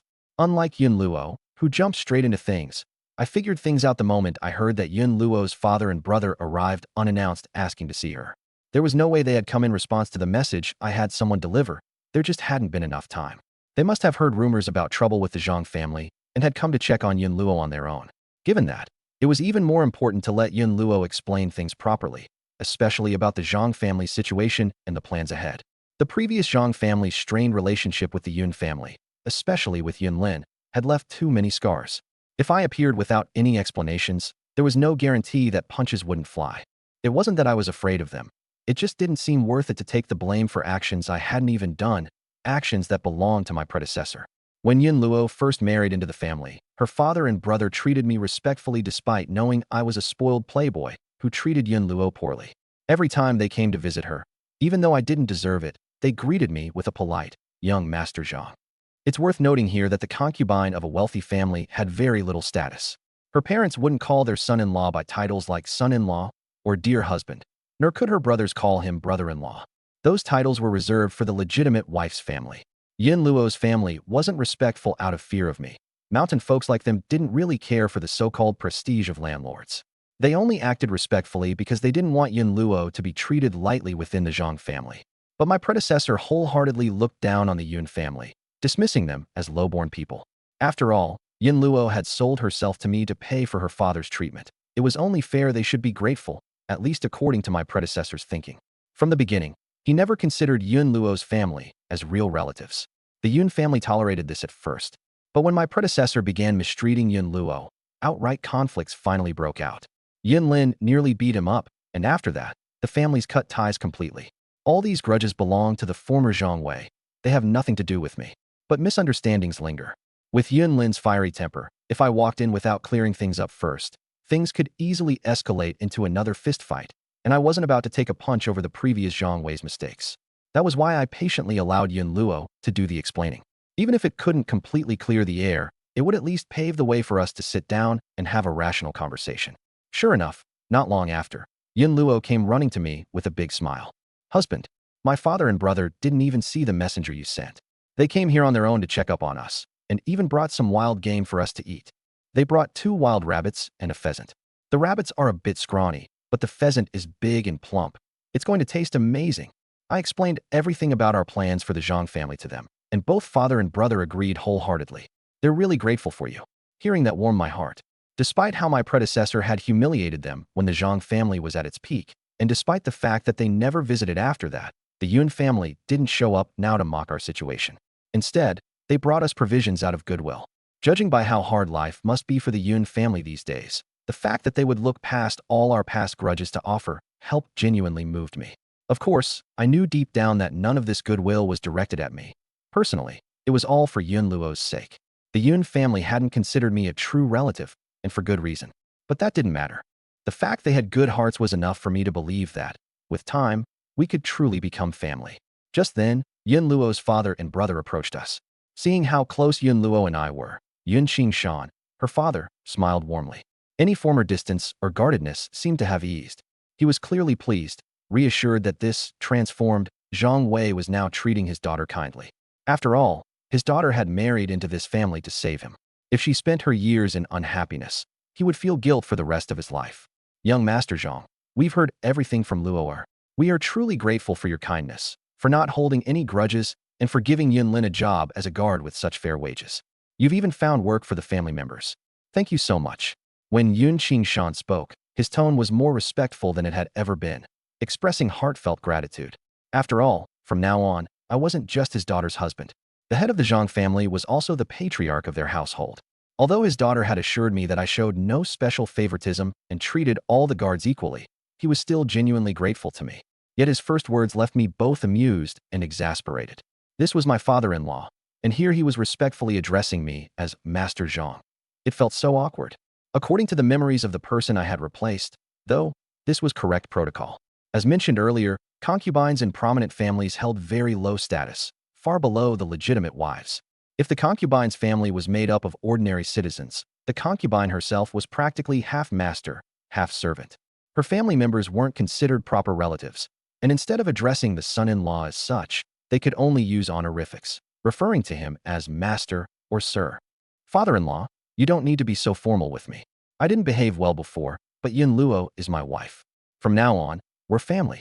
Before I could finish, both Yun Lin and Yun Luo froze in place, staring at me in shock. My father-in-law Yun Qingshan seemed genuinely startled. He hurriedly cut me off. Master Zhang, you can't call me that. You shouldn't refer to me as father-in-law. It violates hierarchical etiquette. If someone overhears, especially if it gets back to Madame Zhang, people will think that our Yun family doesn't know how to follow the rules. Yun Lin also regained his composure and looked at me with a mix of astonishment. He had heard from his sister that her husband had changed, treating tenants with kindness and showing love for his wife and concubines. But he hadn't believed it. After all, as the saying goes, a leopard can't change its spots. Could a person truly undergo such a drastic transformation? Yet here I was, warmly addressing his father as father-in-law, and even admitting that I had been immature before. For these words to come out of that spoiled playboy Zhang Wei's mouth was nothing short of unbelievable. Even though the Zhang family had fallen on hard times, they were still lofty landowners. I had now risen from a young master to the head of the family, giving me even higher status than before. Could such a significant change really happen if it weren't genuine? How else would I humble myself so much toward the Yun family? At that moment, Yun Lin felt a tangle of emotions, but mostly, he was happy for his sister, truly happy. It seemed that she was finally living a good life, and the smile on her face wasn't forced. Yun Luo heard me call her father father-in-law. Though she knew it wasn't proper, she felt sweet as honey inside. Seeing her father's upset response, she quickly tried to smooth things over. Father, Sister Rian is wonderful to me. She takes care of me all the time. Even if she hears my husband call you father-in-law, she won't be upset. Her words, however, made things worse. Yun Qingshan shot her a stern glare and sharply rebuked her. Luo, the Zhang family's mistress treats you like a sister. Precisely for this reason, you must remember proper hierarchy, understand decorum, and know what is appropriate. Yun Luo didn't expect her attempt at an excuse to get her scolded instead. She stuck out her little pink tongue at me playfully and quickly lowered her head, not daring to say more. Her adorable display made me chuckle. No matter how grown-up a woman is, in front of her parents, that childlike side always shows. I shot her a look to let her know not to worry, then turned back to my father-in-law. Father-in-law. Seeing that Yun Qingshan was about to protest again, I quickly gestured for him to hold off. Please, hear me out first. I understand the rules and customs, but I still want to address you as father-in-law, and there are several reasons for this. First, since I'm married Yun Luo, we are family. In the past, my immaturity caused tension between us, but now I want to bridge the gap. Calling you father-in-law is my way of showing that we're not strangers anymore. Second, there's no one else around here right now. As family, we should be a bit more relaxed in private. Earlier, when you called me Master Zhang, it felt so awkward, as though we were master and servant. Moving forward, when no one else is around, I'll call you father-in-law, and you can call me son-in-law or anything you're comfortable with. If that's too difficult, just call me Xiao Wei, something more personal. Hearing this, Yun Qingshan felt genuinely touched. It seemed his daughter's suffering had finally come to an end. However, certain traditions were embedded deep within him. He shook his head firmly. Master Zhang, Yun Luo is just your concubine. For us, her family, to address you that way wouldn't follow proper etiquette. Even in private, if word got out, it would bring gossip. But I appreciate your sincerity. Knowing your feelings for Yun Luo, I'm truly happy for her. The titles don't matter. As long as you treat her well and accept us common folk as family, then from now on, we'll be as close as kin. I let out an internal sigh. This father-in-law, who I had thought was easygoing, turned out to be the most principled of all. At the same time, I couldn't help but reflect. Men in ancient times really had it easy, especially those with some status and power. You wouldn't even need to grovel or flatter your in-laws. Just calling them father-in-law could move them to tears. How ridiculous. Since my father-in-law was sticking to tradition, I had no choice but to respect the customs and drop the matter. I turned my gaze to my brother-in-law, Yin Lin. Bringing Yun Luo's family over wasn't just because they were trustworthy and didn't take advantage. It was also because of something more critical. Yun Lin was an exceptional hunter, skilled in archery, traps, and tracking. For the budding Zhang family guard unit, he was an invaluable asset. With the earlier misunderstanding cleared up, he was officially my brother-in-law. Having him join the guards would be like adding a pair of sharp eyes to my team, ensuring loyalty and strong capabilities. I planned to make him the deputy captain of the guard unit, put him in charge of forming a scout team, and have him double as the archery instructor. A talent like his shouldn't go to waste. I was about to bring this up when Yun Lin noticed my look. He stepped forward first, bowing deeply with respect. Master Zhang, thank you for putting aside past conflicts and giving me such a well-paying job. More importantly, thank you for treating my sister so well. I was hot-headed in the past, and I sincerely apologize for that. I looked at Yun Lin with surprise. I'd thought he was just a hot-tempered bruiser, but it seemed he knew how to bend when needed. The Yun father and son duo were truly efficient. They hadn't even sat down for a meal or entered my household before turning back to fetch Yun Luo's mother and younger brother so they could settle in and focus on their work. I didn't keep them for long. I just sent a few guards along for security. They could also help move the family. Once they departed, a sense of urgency hit me again. My father-in-law had mentioned earlier that displaced people in the region were already starting to resort to robbery. Things outside were growing increasingly chaotic. But what about the Zhang family? Our current guard unit lacked real combat ability, and their intelligence network didn't even match the average peasant's knowledge of what was going on. How could this stand? Without delay, I sent someone to fetch Uncle Fu. We had to expedite the acquisition of weapons. But as for Zhao's blacksmith shop, it was out of the question. For one, Uncle Fu had already pointed out that their goods were priced at double the market rate, relying on their connection to the local magistrate. Basically, it's just another way of collecting protection fees. Aside from that, I didn't want to make too big of a scene. Buying that many weapons at once, and from Zhao's shop, which has official ties, would be practically shouting at the authorities. The Zhang family is up to no good. Granted, these are chaotic times. Large households hiring guards and arming themselves for protection have become the norm. The government usually turns a blind eye, as they don't have the capacity to handle it. Still, no matter what, private ownership of restricted weapons is not allowed. Once the numbers grow larger, you're looking at a crime punishable by execution for the whole family. Sure, it's fine as long as everyone gets along. But the moment somebody wants to bring you down, like that Wang millionaire who's always eyeing me and is in cahoots with the county magistrate, it wouldn't take much for them to spin this into a rebellion narrative against us. To be fair, I don't have the strength to rebel right now. Even in the future, if I did have the means, rebellion wouldn't be the path I'd choose. When we eventually amass wealth, wouldn't it be great to just be a relaxed, million-acre landlord, enjoying good food, good drink, and the good life? Why risk my neck for something as extreme as rebellion? Even if I could, let's say, snatch the throne for myself, what then? At the end of the day, isn't the emperor just a richer version of a landlord? And being the ruler? Sure, it sounds powerful, but there's a good chance it's not nearly as free and enjoyable as being a wealthy landowner. Okay, I'm getting off track.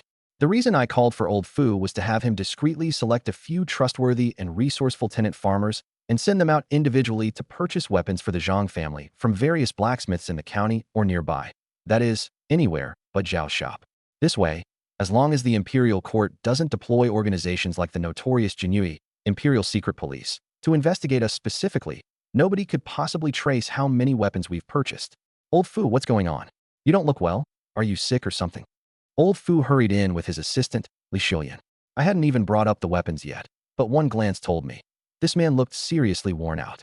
I'm not some heartless boss. No matter how urgent things get, you don't ignore a person's health like that. Master, this old servant is fine. Just didn't sleep well last night, but it's nothing serious. I could see the emotion in old Fu's eyes. He must have felt like the young master he once looked after has truly matured now. I know his personality all too well. He only ever reports the good and keeps the bad to himself. Despite my wives and me treating him like family, he insists on keeping himself in the role of a servant, never wanting to trouble the household with his issues. I glanced at Li Shilian, who stood to the side with a hesitant look on her face. This woman had made an impression on me last time. She was the first to step up during a tough moment, something rare to see in this time. It left quite the impression. Li Shilian, you tell me, what's wrong with old Fu? Why does he look so exhausted after just one night? Li Shilian glanced at old Fu, hesitated briefly, then bit her lip and ignored his silently pleading look. Master Zhang, old Fu is exhausted and overworked. He didn't get a wink of sleep last night. He was busy the entire time. She broke down everything for me, and it finally clicked. The root of the problem was me. I had made too big of a leap, recruiting way too many tenant farmers all at once. For me, the more tenants, the better. But for old Fu, as the household's master steward, more tenants meant more work and an unmanageable mess that practically fell squarely on his shoulders. Even though I've mended my ways, I still act like a hands-off boss, shoving all the responsibilities onto my subordinates. No one inherits more tasks in the Zhang household than old Fu. Every major and minor matter has become his burden. Sure, we've added a few helpers, like Li Xiulian and her husband, Wang, but even with them picking up some of the slack, the pressure had skyrocketed when I added thousands more tenants. Now, the Zhang family tenant population had grown to over 4,000 people. Naturally, old Fu's stress level had gone through the roof. Turns out, he had spent the entire previous night stressing, unable to sleep. Think about it, registering every tenant's identity, allocating farmland, arranging housing, distributing aid funds and grain to support them. It's all tedious, time-consuming work. And beyond managing tenants, old Fu also had to handle purchasing supplies for the Zhang estate.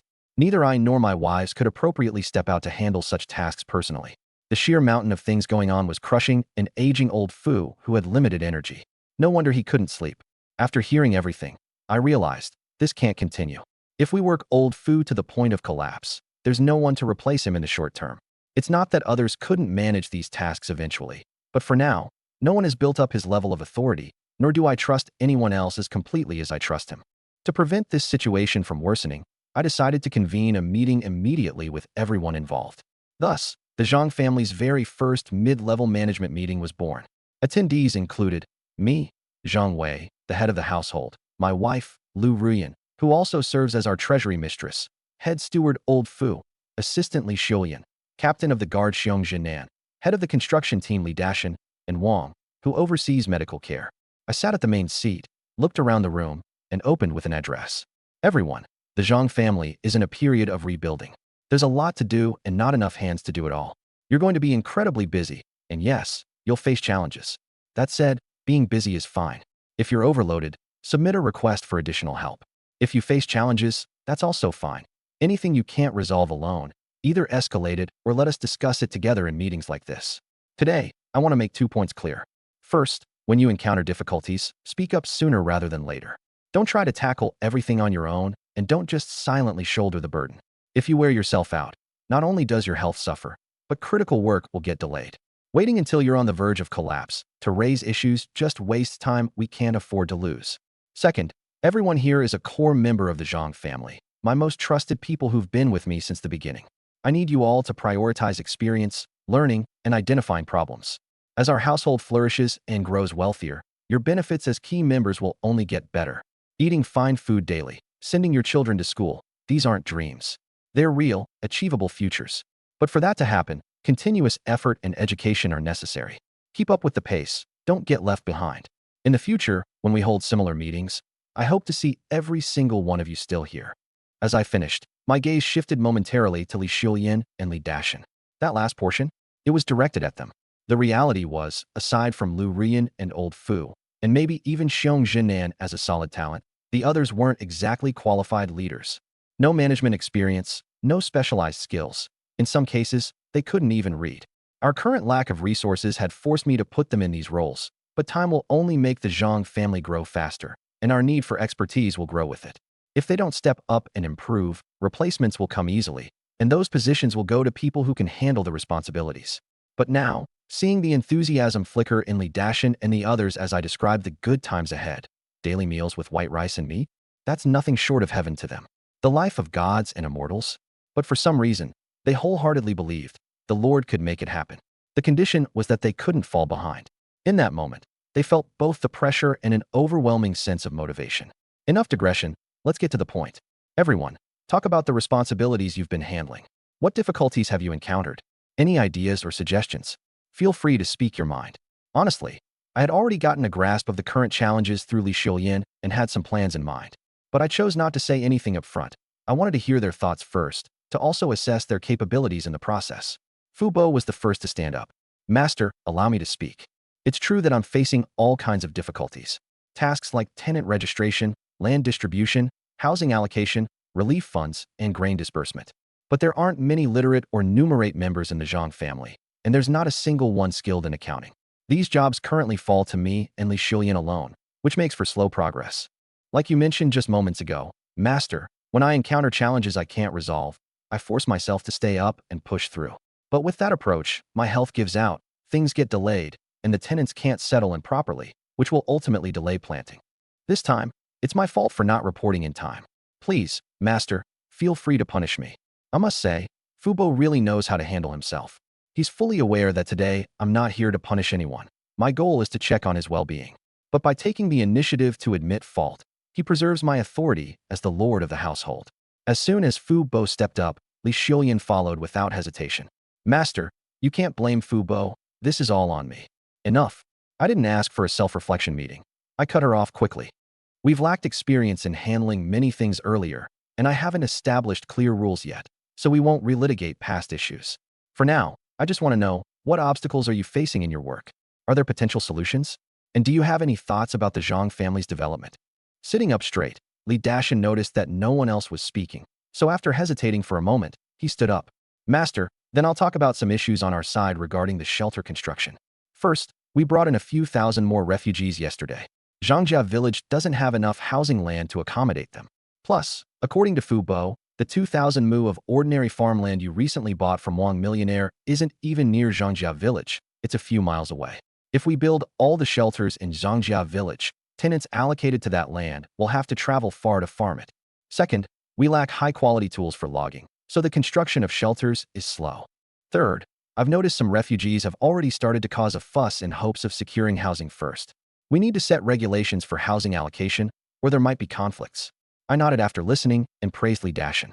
You've raised some excellent points, particularly about building all shelters in Zhangjia village. An influx of people brings inevitable issues with land, hygiene, water supply, and security. Li Dashan, do you have proposals for tackling these issues? Hearing the compliments, Li Dashan swelled with pride and confidence. He could sense that I was different from other landlords. Most landlords don't bother listening to their staff's ideas. They just demand compliance. But I'm willing to listen. Excitedly, he began sharing the plans he had already thought through, starting with the easiest fix, lacking quality tools for logging.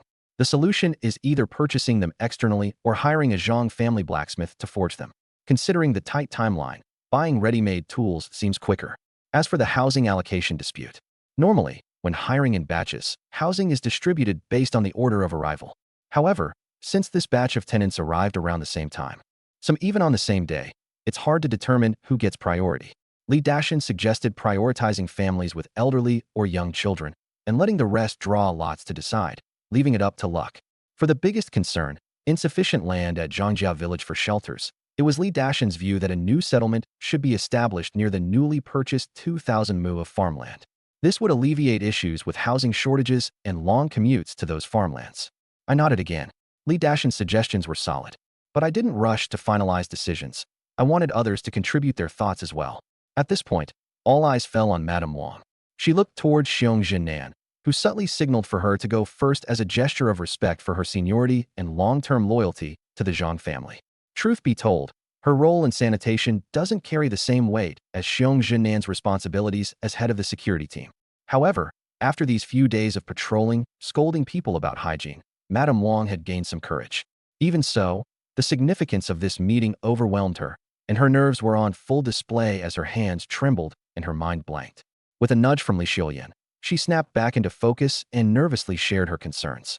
In terms of health and sanitation, the first day went relatively fine as the number of tenants was low and each family was assigned housing. Madame Wang and her hygiene crew were able to go door to door, educating tenants about the rules I had set. No relieving themselves anywhere, washing hands often, and violators faced heavy fines, with extreme cases being expelled from the Zhang family. Once they heard that hygiene could prevent epidemic outbreaks, even the most reluctant tenants complied begrudgingly. However, the influx of thousands of refugees yesterday turned Zhangjia village into an overcrowded mess. The shortage of shelters and the lack of latrines resulted in issues, despite all their efforts in patrolling and enforcement. The entire village now reeks again. Madame Wang suggested 3 measures. 1. Increase patrol intensity to catch offenders. 2. Quickly solve the shelter overcrowding problem. 3. Build more public latrines. Many of these refugees don't actually want to defy the rules. They fear being expelled. But with no housing and a lack of accessible restrooms, they're forced to relieve themselves in secret. Finally, it was Xiong Jinan's turn. Since the security team was freshly established and hadn't started training yet, he had no pressing issues to report. Instead, he submitted several requests, acquiring weapons, forming scout patrols with the addition of quality horses, and quickly constructing a military camp and training field. Once everyone had spoken, I consolidated their input with my own preformed ideas and made some executive decisions. First, regarding the tenants. I approved Li Dashan's suggestion. In addition to the current Zhangjia village, or Zhangjia First Settlement, abbreviated as First Settlement, a new settlement would be built near the recently acquired 2,000 mu of farmland. The first settlement will remain home to a maximum of 3,000 people. Housing was a relatively straightforward issue. The first settlement already had some shelters in place. Families with elderly and young children would have first dibs on those. I instructed Fu Bo to procure more logging tools, while Li Dashan should focus all efforts on speeding up housing construction in the first settlement to ensure everyone could be housed as soon as possible. As for determining who stays within the first settlement, aside from prioritizing families with dependents, everyone else would draw lots to decide. For the new settlement, the area was named Zhang Family Second Village, or simply Second Village, and 1,000 people were relocated there. It's clear that Second Village will expand in the future, so we need to choose a location that allows for future development. The tenant farmers sent to Second Village will have to rough it for now. The Zhang family will provide tools so they can first put up temporary shelters themselves. Once all the houses in First Village are completed, the Zhang family's construction team will move on to properly build houses in Second Village. I'm not generously building houses for the tenant farmers just to be taken advantage of. By having the construction centralized and unified, the process will be much faster. If we let tenant farmers build on their own, who knows how many years it will take to finish. Centralized construction also prevents disputes and makes management easier. Most importantly, the houses will legally belong to me. The tenant farmers will only have the right to live in them. In the future, if they want to buy the houses outright or tear them down and build better ones, they'll need to pay me for the land. Frankly, the primary focus of this meeting was to solve Uncle Fu's problem, managing the tenant farmers. Housing was just a related issue. Once houses are built and distributed, that's fairly straightforward. But registering tenant information, allocating farmland, managing loans and grain, those are monumental tasks. If Uncle Fu has to shoulder all of this by himself, he'll work himself to death. So, building this new village isn't just about providing housing. It's about building layers of management. Here's my plan. Under the Zhang family, with its lands and population, there will be multiple villages, each housing 2,000 to 3,000 people across 500 to 1,000 households. Each 50 households will form a production team, and within each team, there will be 3 positions: team leader, deputy team leader, and bookkeeper. The team leader handles population registration, land allocation, and policy implementation. The deputy team leader oversees production, including agriculture, water management, and forestry. The bookkeeper manages finances and grain accounts. Each village will consist of 10 to 20 production teams. At the village level, there will be a village chief, a deputy chief, a head accountant, a warehouse manager, a clerk, and a militia leader. The village chief oversees all administrative matters. The deputy chief manages production. The militia leader is a critical role. I plan to organize a militia in every village, which will train weekly with meals and stipends provided. The militia will rotate duties to maintain village security and fend off potential threats. 1 militia per village is sufficient. Production teams will not have their own militias. Finally, at the Zhang family headquarters, we will have a chief steward and a general accountant to coordinate and oversee all the villages. This approach will allow us to manage even large numbers of tenant farmers effectively. To put it bluntly, my system treats the Zhang family like a small county. The Zhang family acts as the county government. The villages operate like townships, and the production teams are akin to villages under the townships. We can provide care and supervision for every tenant family and every piece of land, more efficiently than the outdated systems used in ancient county governments. Of course, there are drawbacks. With so many positions, we'll need to pay wages. And with more people involved, not everyone will be as loyal as Uncle Fu. Corruption is inevitable in the long run. But these challenges are manageable. Money that needs to be spent must be spent. As for corruption, what government throughout history hasn't had its share of corrupt officials? Does that mean we shouldn't have officials at all? Work still needs to get done. Our real bottleneck right now is a severe lack of skilled people, especially literate ones. We're short on clerks and bookkeepers. Uncle Fu has been overworked because we haven't been able to find literate personnel among the tenant farmers. Even Li Xiuyan barely knows how to read, let alone write. Still, I'm not too worried about this. For now, we'll focus on selecting leadership to manage people, land, and resources. The administrative paperwork can be caught up on once we have the right clerks and accountants in place. With my current reputation and resources, I refuse to believe we won't be able to hire a few literate individuals. The Zhang family today is not the same Zhang family that tenant farmers avoided in the past. In fact, I'm considering starting a small school in each village once the tenant farmers are settled. Children of appropriate age must attend to learn to read and write. Adults who are motivated can join during their free time, too. This would not only elevate moral standards and cultural knowledge, but also help nurture future talent for the Zhang family. I didn't bring this up in the meeting, though. That's for later. Uncle Fu and the others were all very impressed with my plan. They said I had thought things through more comprehensively than they had. Indeed, by creating production teams in villages, not only are Uncle Fu's problems resolved, but we also tackle issues raised by Li Dashan and Madame Wang. Take sanitation, for example. It's partly due to a lack of public toilets. But the bigger issue is that Madame Wang and a few sanitation officers can't possibly supervise a few thousand people. If people try to deal with business in secret, how would she catch them? However, if the tenant farmers are split between two villages, with 50 households forming each production team and responsibilities divided layer by layer, sanitation becomes manageable. Madame Wang only needs to randomly inspect. If there's an issue in a particular village, she can go directly to that village's responsible leader. After the meeting, the department heads felt like their capabilities had grown significantly. They at least knew how to report to me better than before. When future challenges arise, they won't be as lost as they once were. They've also gained a clearer sense of the Zhang family's future direction, especially after hearing my vision. Each village with neatly aligned houses, clean environments, tenant farmers with granaries full of food, and children studying in schools. A life they never dared to imagine before, but one that's achievable if they're willing to work hard. Everyone left with renewed energy and motivation. That day, I stepped up and personally oversaw several critical matters instead of just delegating. First, Zhangjia village has been renamed Zhang Family First Village, and it will retain 3,000 tenant farmers. Each 50 households forms one production team. Leaders, deputy leaders, and other team officials were chosen first through team nominations. Then one representative per household voted for the final candidates. The candidates with the most votes were selected, subject to final approval by the chief steward. Next, team leaders voted on village-level leadership. The final village officials required my approval. For this first round, since everyone is still unfamiliar with one another, these leaders are considered probationary.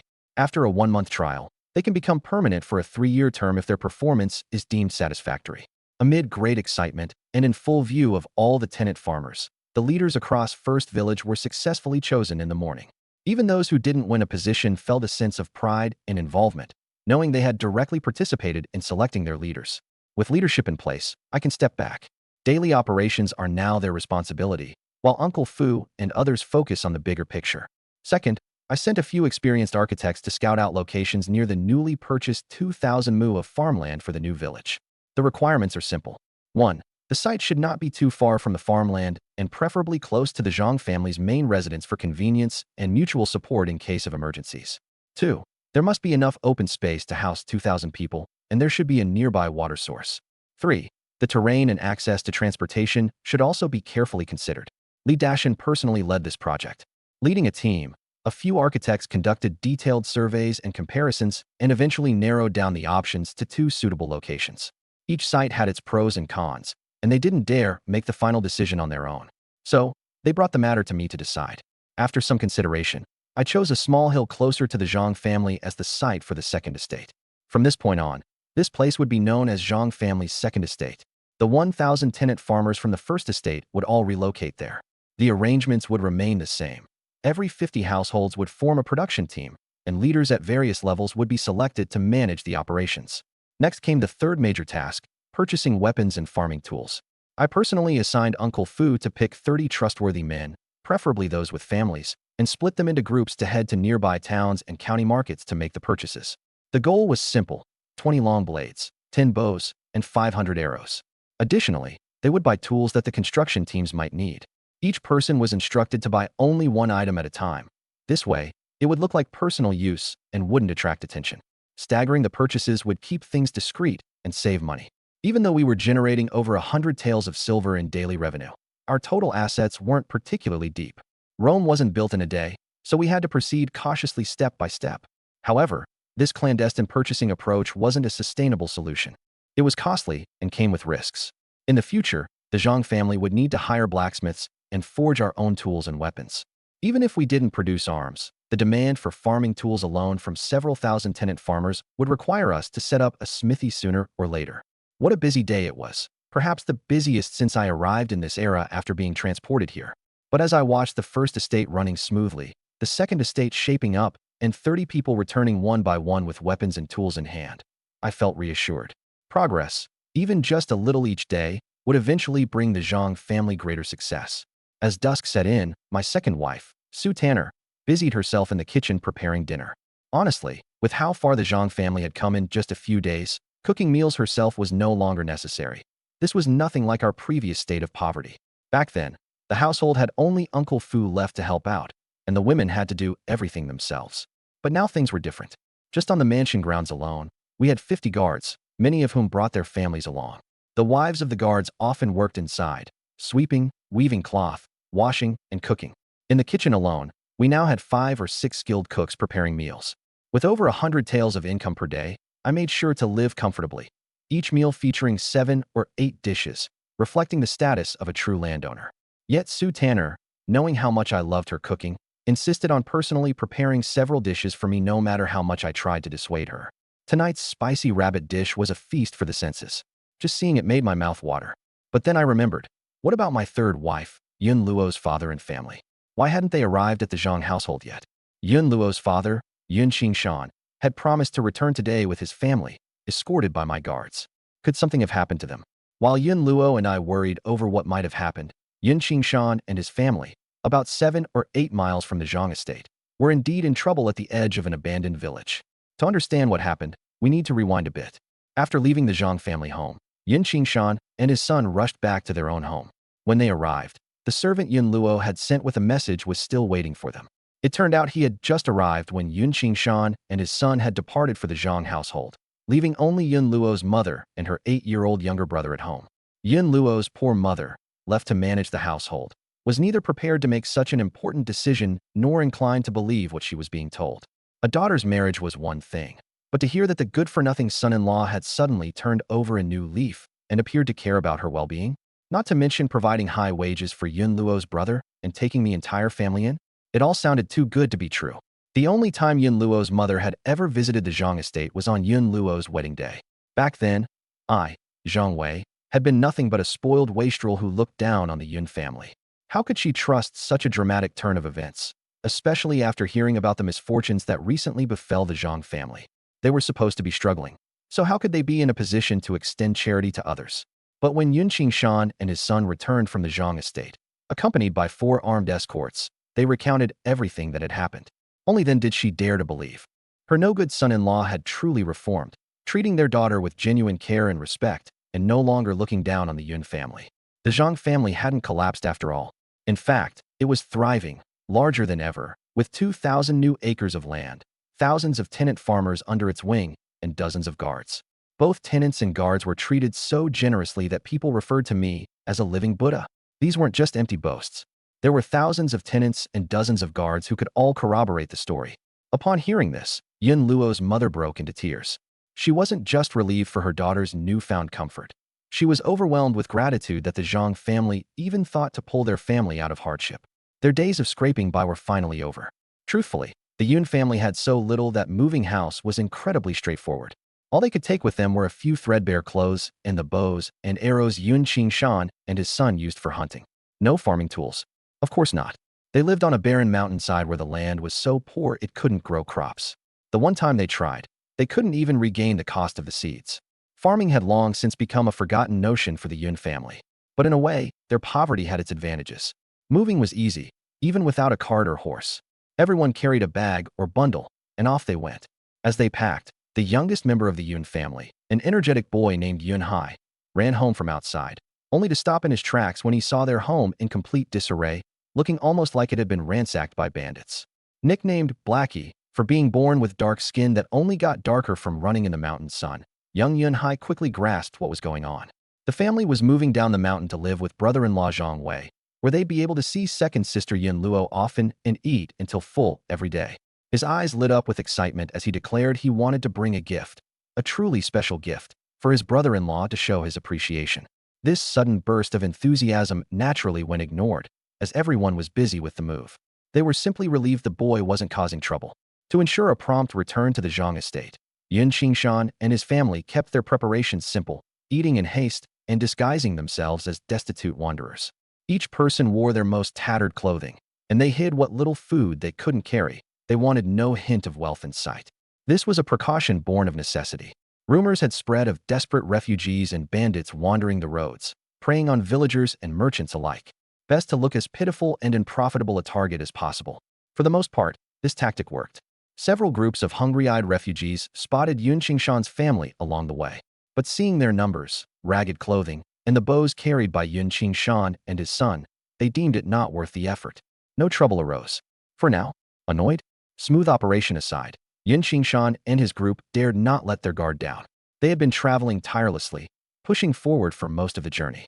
As they neared Zhang's residence, about 7 or 8 miles away, they finally decided to rest. If it weren't for the cumbersome luggage slowing them down, they wouldn't have stopped at all. Making it to Zhang's household before nightfall was deemed the only way to assure real safety. As they sat down to catch their breath, they casually started chatting about the Zhang family and Master Zhang Wei, each showing signs of hopeful anticipation. However, they remained oblivious to a scrawny young drifter passing by. Hearing the mentions of Zhang family and Zhang Wei, the young man's eyes flickered with resentment before he acted as if nothing had happened and turned to walk away.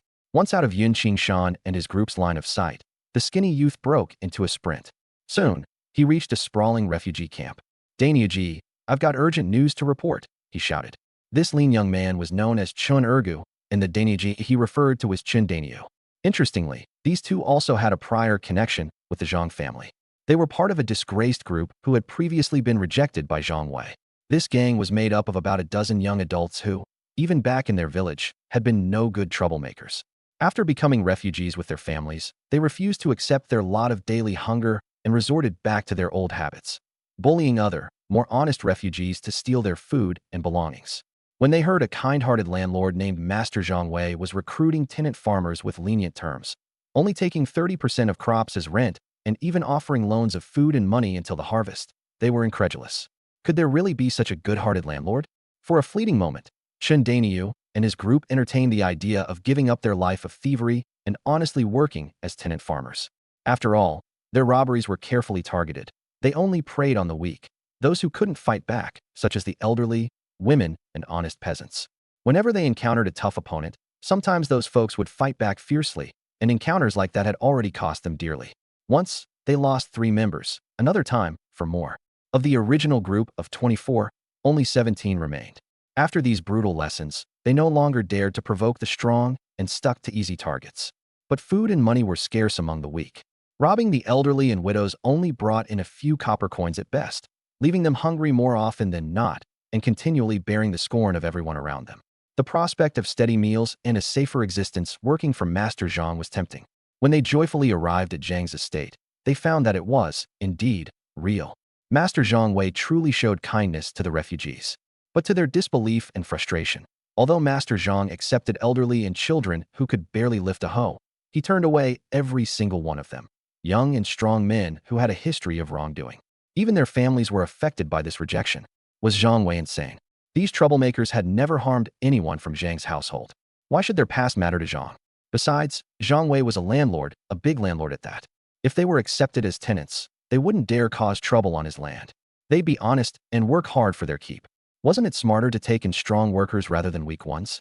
But the Zhang household boasted dozens of guards as well as thousands of refugees loyal to Zhang Wei. Left without options, Chen Daniu and his group had no choice but to slink away, seething with anger. As soon as they exited Zhang's gates, even their families betrayed them, severing all ties to avoid being dragged down any further. The complete abandonment made Chen Daniu's gang hate the Zhangs, and Zhang Wei in particular, even more. They knew they couldn't challenge Zhang's power at the moment, so they bided their time, looking for any chance to strike back. The group sought refuge in a nearby abandoned village called Mineshan. This village, surrounded by hills and streams, was a hotspot for refugees trickling in from Qingxi County. Initially home to around 200 refugees, the population ballooned to over 1,000, mostly those expelled from the Zhang estate who had no interest in returning to Qingxi County. The rapid population increase crammed the small village to the breaking point, and wild vegetables in the surrounding areas were quickly harvested to extinction. But Chen Daniu's gang didn't care. Why bother picking vegetables in the wild, which was exhausting and not filling enough? It was far easier to rob others. Having learned from experience, they now targeted small merchants and travelers rather than the well-prepared or the weak refugees with nothing to offer. A single successful heist could keep them fed for weeks. Of course, they knew this lifestyle couldn't last forever. Travelers would eventually avoid the area, and the authorities would arrive to suppress them.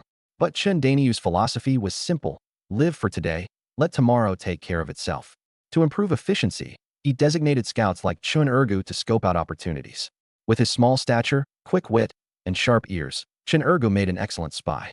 He would roam the roads pretending to be a destitute refugee, eavesdropping on travelers' conversations and discerning whether they were worth robbing. Initially, Yun Qingshan's group seemed like a no-go to Chen Ergu. They looked like refugees, but several able-bodied men among them carried weapons, suggesting they'd be a tough nut to crack. Yet, on impulse, Chen Ergu pretended to casually pass by them anyway. To his surprise, he struck gold. Their mention of Zhang's name and their possible connection to Zhang Wei lit up an idea in his mind.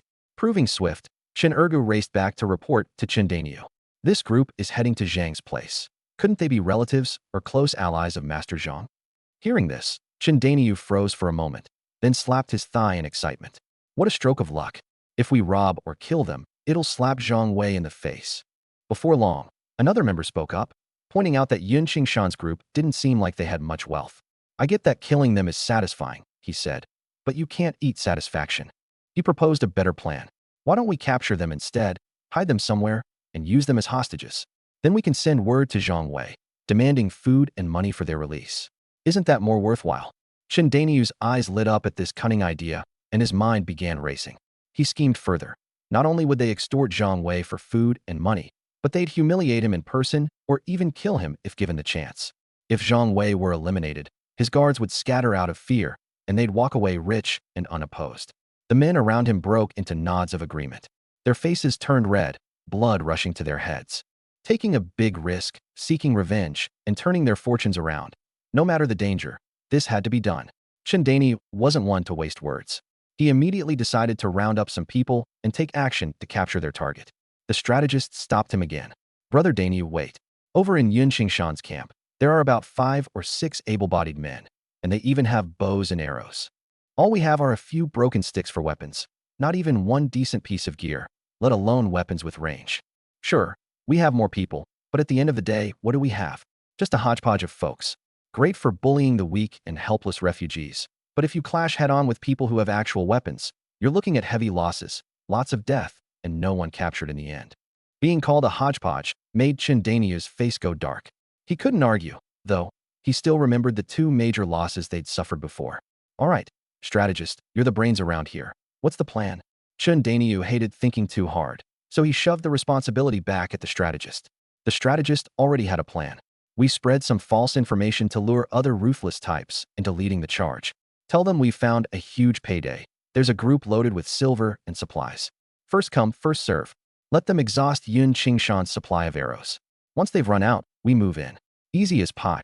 Chen Daniu hesitated for a moment. But what if someone else actually takes down Yun Qingshan and steals all their stuff? The strategist chuckled slyly. If they take it, they take it. We're not after their goods. We're after the people. As long as they're still alive, we win. Hearing this, Chen Daniu smacked the table in agreement. You're absolutely right. All right, this is what we'll do. Spread the word. Say Yun Qingshan's group is playing pretend as refugees, but they're actually a gold mine. Thousands of taels of silver and a mountain of food. Make it sound as outrageous as you can. Get everyone drooling with greed. Chen Daniu wasn't worried about whether anyone would take the bait. The camp was crawling with lawless types who had committed every heinous crime under the sun. If they caught wind of treasure, how could they resist? Sure enough, when the rumors started spreading, a horde of desperate and reckless men swarmed toward Yun Qingshan. Even some regular, starving refugees followed along. At death's door from hunger, morality no longer mattered. Grabbing whatever scraps they could would be a blessing. When Yun Qingshan's group suddenly found themselves surrounded by hundreds of green-eyed refugees, they were completely shell-shocked. The mob was yelling for thousands of taels of silver and piles of food. Are these people blind? They were wearing tattered clothes. Did they really look like they were carrying thousands of taels on them? If they truly had that much money, they'd have bought carriages and been riding in style a long time ago. Why would they still be walking? But explaining was useless. The mob didn't believe them. They demanded payment, no exceptions. Yun Qingshan refused to back down. He and his son, Yun Lin drew their bows and shot a warning arrow into the sky, hoping to frighten the crowd. The father and son didn't dare actually shoot anyone, for fear of outright enraging the mob. They only had 2 bows, with limited arrows. In a real fight, they couldn't take down many. As for the mob, they had barely any real weapons, let alone ranged ones. Nobody wanted to be the first to charge and face certain death.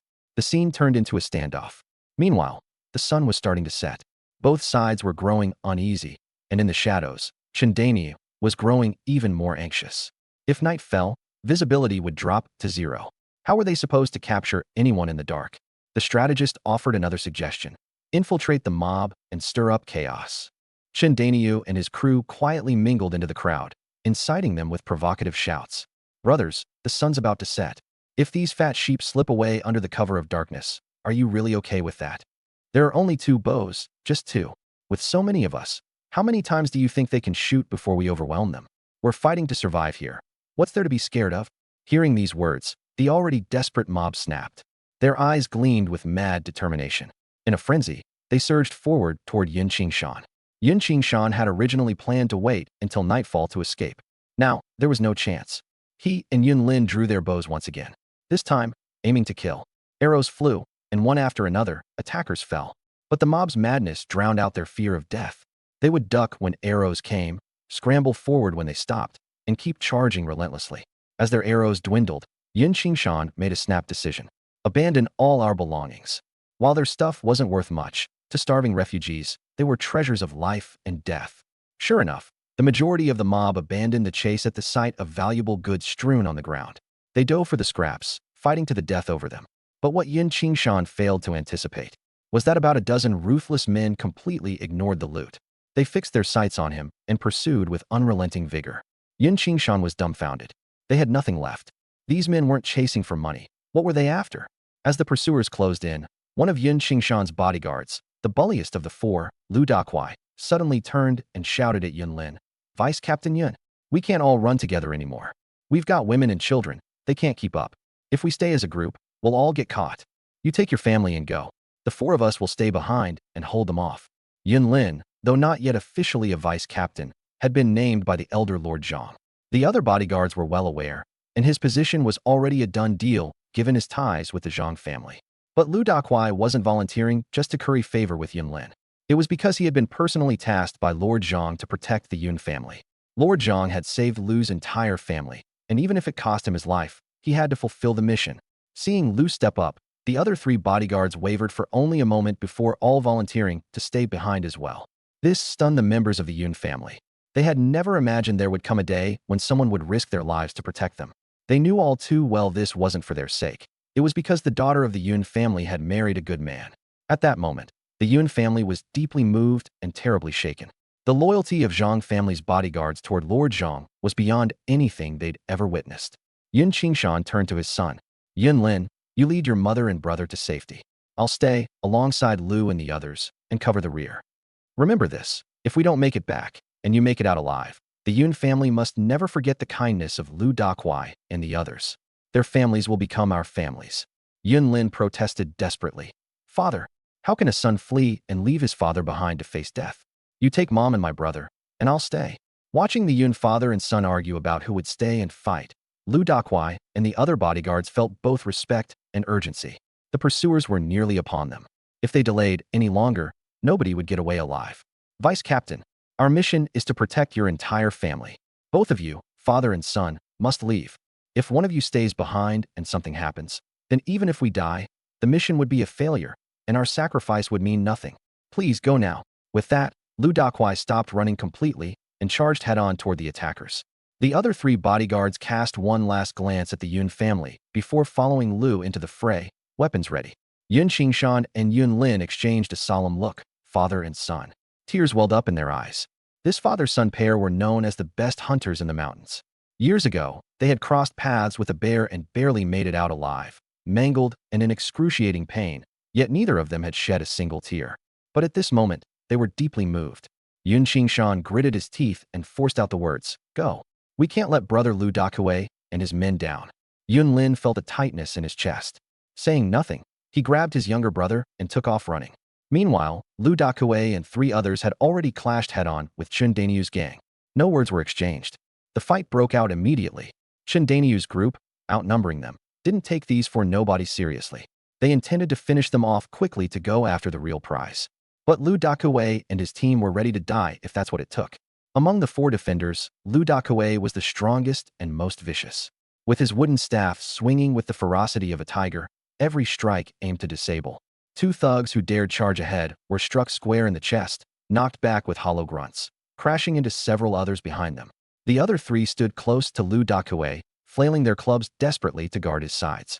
Even as they took hits and suffered injuries, none of them retreated. In their minds, only one word mattered: ruthless. Despite being outnumbered, Lu Dakue's group of 4, driven by a don't-care-about-death attitude, initially gained the upper hand. Seeing his men hesitate, Chen Daniu gripped his wooden club tightly and roared, "Get in there! Whoever backs out, I'll break their legs myself." He dashed to the front, his club whipping downward toward Tainyo, the defender farthest to the right. Tainyo saw the force behind the attack and instantly knew. This wasn't someone to be taken lightly. He wasn't a match for this man. But retreating wasn't an option. Standing next to him was Brother Dakue. Tainyo clenched his teeth and faced Chen Daniu head-on. The 2 sticks collided with a sharp crack, sending a numbing shock up Tainyo's arm, rendering it limp. Tainyo's face went pale. This guy was even tougher than he'd thought. Among the 4 of them, perhaps only Brother Dakue could match him. But no, this man couldn't be allowed free rein. If Chen Daniu joined the others in the fight, it wouldn't take long for all 4 defenders to be taken down, and the Yun family wouldn't make it far. With a fierce glint in his eye, Tainyo ignored the numbness in his arm and the incoming blow from the side. He surged forward, colliding forcefully with Chen Daniu, and tackled him to the ground, wrapping his limbs around him like a human vice. Chen Daniu had never anticipated being tackled like this. Furious at being pinned, flailing helplessly, he erupted into curses. "God damn it! Bastards, beat them to death. Kill them all." Seeing their boss incapacitated, Chen Daniu's men rushed over to help, raining punches, kicks, and club strikes down on Tainyo. But Tainyo held on tight and refused to let go. Witnessing Tainyo being beaten to the point blood seeped through his clothes, Lu Dakue and the others knew if this kept up, Tainyo wouldn't survive. The 3 defenders couldn't worry about their own opponents anymore. They fought tooth and nail to break through and save their brother. Chen Daniu's gang, seeing reinforcements arrive, abandoned Tainyo and turned to face Lu Dakue and the others instead. With their leader's orders ringing in their ears, they unleashed a frenzied assault on the 3, overwhelming them with sheer numbers. For Lu Dakue, now surrounded, 4 or 5 clubs pounded toward him simultaneously. Summoning every ounce of strength, Dakue countered as best he could despite taking countless blows to his back. He didn't make a sound, didn't even flinch from the pain. His only thought was simple: take down one more enemy, and his brothers would take one less hit. By one more moment, and the Yun family would gain one more step toward safety. Suddenly, a sharp snap echoed through the air. Agonizing pain shot through Lu Dakue's arm. A club had fractured his bone. Cold sweat poured down his face, but he clenched his teeth, switching the club to his other hand to continue fighting. One of his opponents, noticing Dakue's broken arm, spotted a prime opportunity. With a glint of malice, he swung straight for Dakue's head. In that split-second danger, one of the defenders, nicknamed Monkey, threw himself forward, shoving Lu Dakue out of harm's way. The incoming club landed squarely on Monkey's shoulder instead. Monkey staggered down, but barely had a chance to recover before another blow struck his leg. His leg buckled, and he toppled sideways. Monkey tried to stand, but found his leg wouldn't obey. Gritting his teeth, he swung his club and savagely crushed the knee of a nearby opponent. My leg's broken," the man shrieked like a dying pig. Monkey felt some satisfaction, but before he could relish it, a sudden gust knocked his club out of his hand. Weaponless and unable to stand, Monkey became a perceived weak link. Enemies swarmed to finish him off. But that's when Monkey made his move. Ignoring a sharp blow to his shoulder, he grabbed the leg of one thug, yanking the man off his feet and slamming him to the ground. Then, with primal fury, Monkey sank his teeth into the man's thigh. HHH, the thug howled in anguish. His comrades scrambled to save him, beating Monkey mercilessly, but Monkey refused to release his grip. The last man among the defenders was Lao Shi. He was the oldest, the timidest, and the one most reluctant to die. He hadn't suffered significant injuries like the others, but wasn't a coward out of selfishness. His hesitation stemmed from worry. If he died, who would care for his wife and kids? Truthfully, even Master Zhang, kind as he was, wouldn't continue supporting his family if he were gone. That wasn't realistic. But watching his brothers step up, bleeding and battered yet refusing to back down, something shifted inside Lao Shi. His eyes reddened with fury. Like a leopard driven to madness, he charged into the thickest part of the enemy ranks, swinging his club wildly. As the battlefield descended into chaos, the fight finally began to turn. Lu Dakue's group, brave and desperate though they were, began to falter. Their energy dwindled, their wounds multiplied, and their movements slowed to a crawl. On the other side, Chen Daniu's gang, now fully riled up, didn't hold back. Their strikes grew even harsher. Before long, all 4 defenders were beaten to the ground, unable to rise again. Finally breaking free from Tainyo's hold, Chen Daniu stood, grabbing a club and striding toward Lu Dakue. He hadn't missed the true cause of his troubles. Throughout this grueling fight, it was clear Lu Dakue was their leader. It was because of him that his plans were disrupted, his men were injured, and his prey had escaped. And right now, all Chen Daniu wanted was revenge. One of them has to die. By this time, Lu Dakue was already completely drained. His forehead was cracked open, his face was a bloody mess, and he looked utterly miserable. Through his blurry vision, he saw Chen Daniu approaching, a wooden club raised high above his head. Lu Dakue glanced at the wooden club that was about to come down, then looked in the direction where the Yun family had disappeared. There wasn't a trace of fear on his face. Instead, he had a faint, peaceful smile. "Master, I've done my best. Your kindness, I'll repay it in the next life." Lu Dakue, only 20 years old, had lived a life filled with indescribable suffering. When he was 10, his elder brother fell ill. The family couldn't afford medicine, so his father borrowed 5 taels of silver from their landlord to buy wheat flour to nourish his brother. But his elder brother still died. And that 5 taels of silver? It quickly turned into 1 full liang after accruing interest. Unable to pay it back, his father was beaten mercilessly by the landlord and was bedridden until he died a few days later. His mother and second brother went to file a complaint, accusing the landlord of negligence and wrongdoing. Not only did the magistrate ignore the case, but he also charged them with false accusation, punishing his mother and brother with 20 floggings each. The same landlord who caused his father's death seized what little land their family had left. Homeless and destitute, the family became tenant farmers elsewhere, only to continue being bullied and exploited. Later came natural disasters and man-made catastrophes. The family became refugees. On their journey, his second brother and youngest sister died from starvation. In the end, only his mother, Lu Dakue, and his youngest brother survived. It wasn't until they met the Zhang family that Lu Dakue discovered there was still warmth, still kindness in the world. Master Zhang gave them life-saving food. He gave Lu Dakue a job that paid 1 liang of silver a month and arranged for his mother to work in the Zhang family kitchen. His mother often said that working for the Zhang family was easy, they were paid, and they had full meals every day. For the first time, life felt like paradise. Lu Dakue hadn't read books or studied much, but he understood what loyalty and filial piety meant. Master Zhang had been so kind to them. He felt obligated to fulfill whatever task Master Zhang entrusted to him, even if it meant risking his life. You little bastard. Still have the nerve to smile? I'll send you straight to the underworld so you can keep smiling there. Seeing Lu Dakue's unyielding smile, Chen Daniu became even angrier. With a furious roar, he swung the wooden club down hard toward Lu Dakue's head. At dawn, I was already awake, consumed by concern. Turning my head to the side, I saw Yun Luo lying next to me, her eyes swollen and bloodshot, staring at the ceiling. It was clear she hadn't slept a single minute. I understood why. We'd waited up late last night, but the Yun family and their 4 guards hadn't come back. There had been no word, no news, a sign that something had either delayed them back home or, worse, something terrible had happened on their journey. It was too dangerous to search for them at night. Traveling in the dark was risky, and even if we wanted to search, it would have been nearly impossible in the darkness.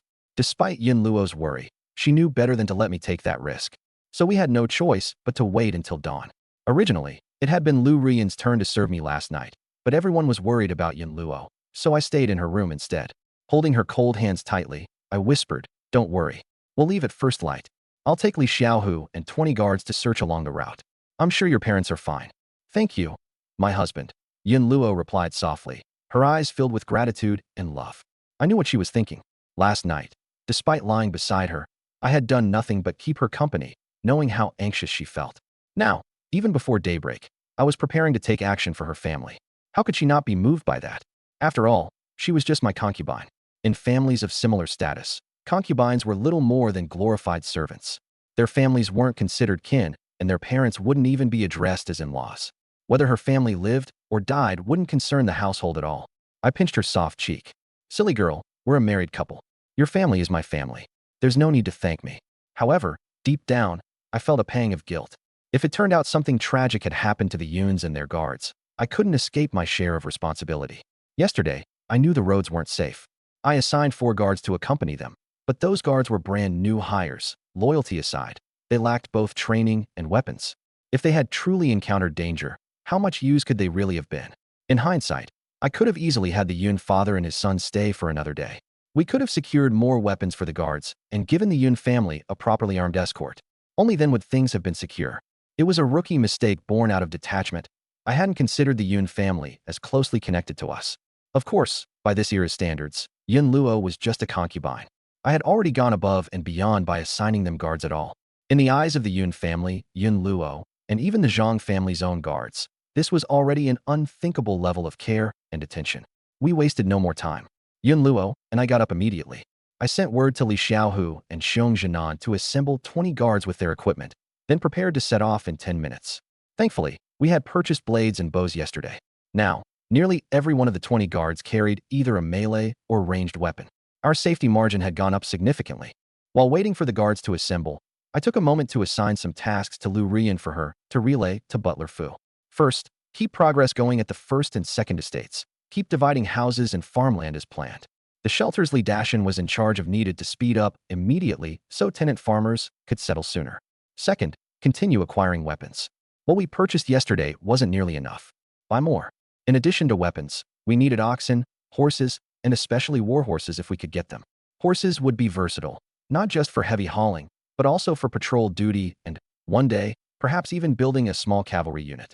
As I thought about it more, it became glaringly obvious. The Zhang family was blind right now. Without scouts, especially mounted ones, any news of trouble would take hours or even days to reach us. It was unacceptable. No matter how expensive, cavalry scouts had to be established. The third task, hire more people. Scholars, blacksmiths, and skilled craftsmen. We lacked everything now. Lastly, Butler Fu had to inform all tenant farmers that they must travel in groups when going out. Once the village militias were properly trained, tenant farmers heading out should bring armed escort from the militia for safety. The sun hadn't fully risen yet, and I didn't want to wake Butler Fu. We'd already been working him to the bone in recent days. With everything delegated to Rian, the guards and tasks set, and Yun Luo and I ready to head out, I gathered what we needed and prepared to leave. Yun Luo's younger sister, Xiaosan, would come with us. She had been up, too worried to sleep, and staying behind to wait would have driven her mad. Besides, Yun Luo wasn't a defenseless woman.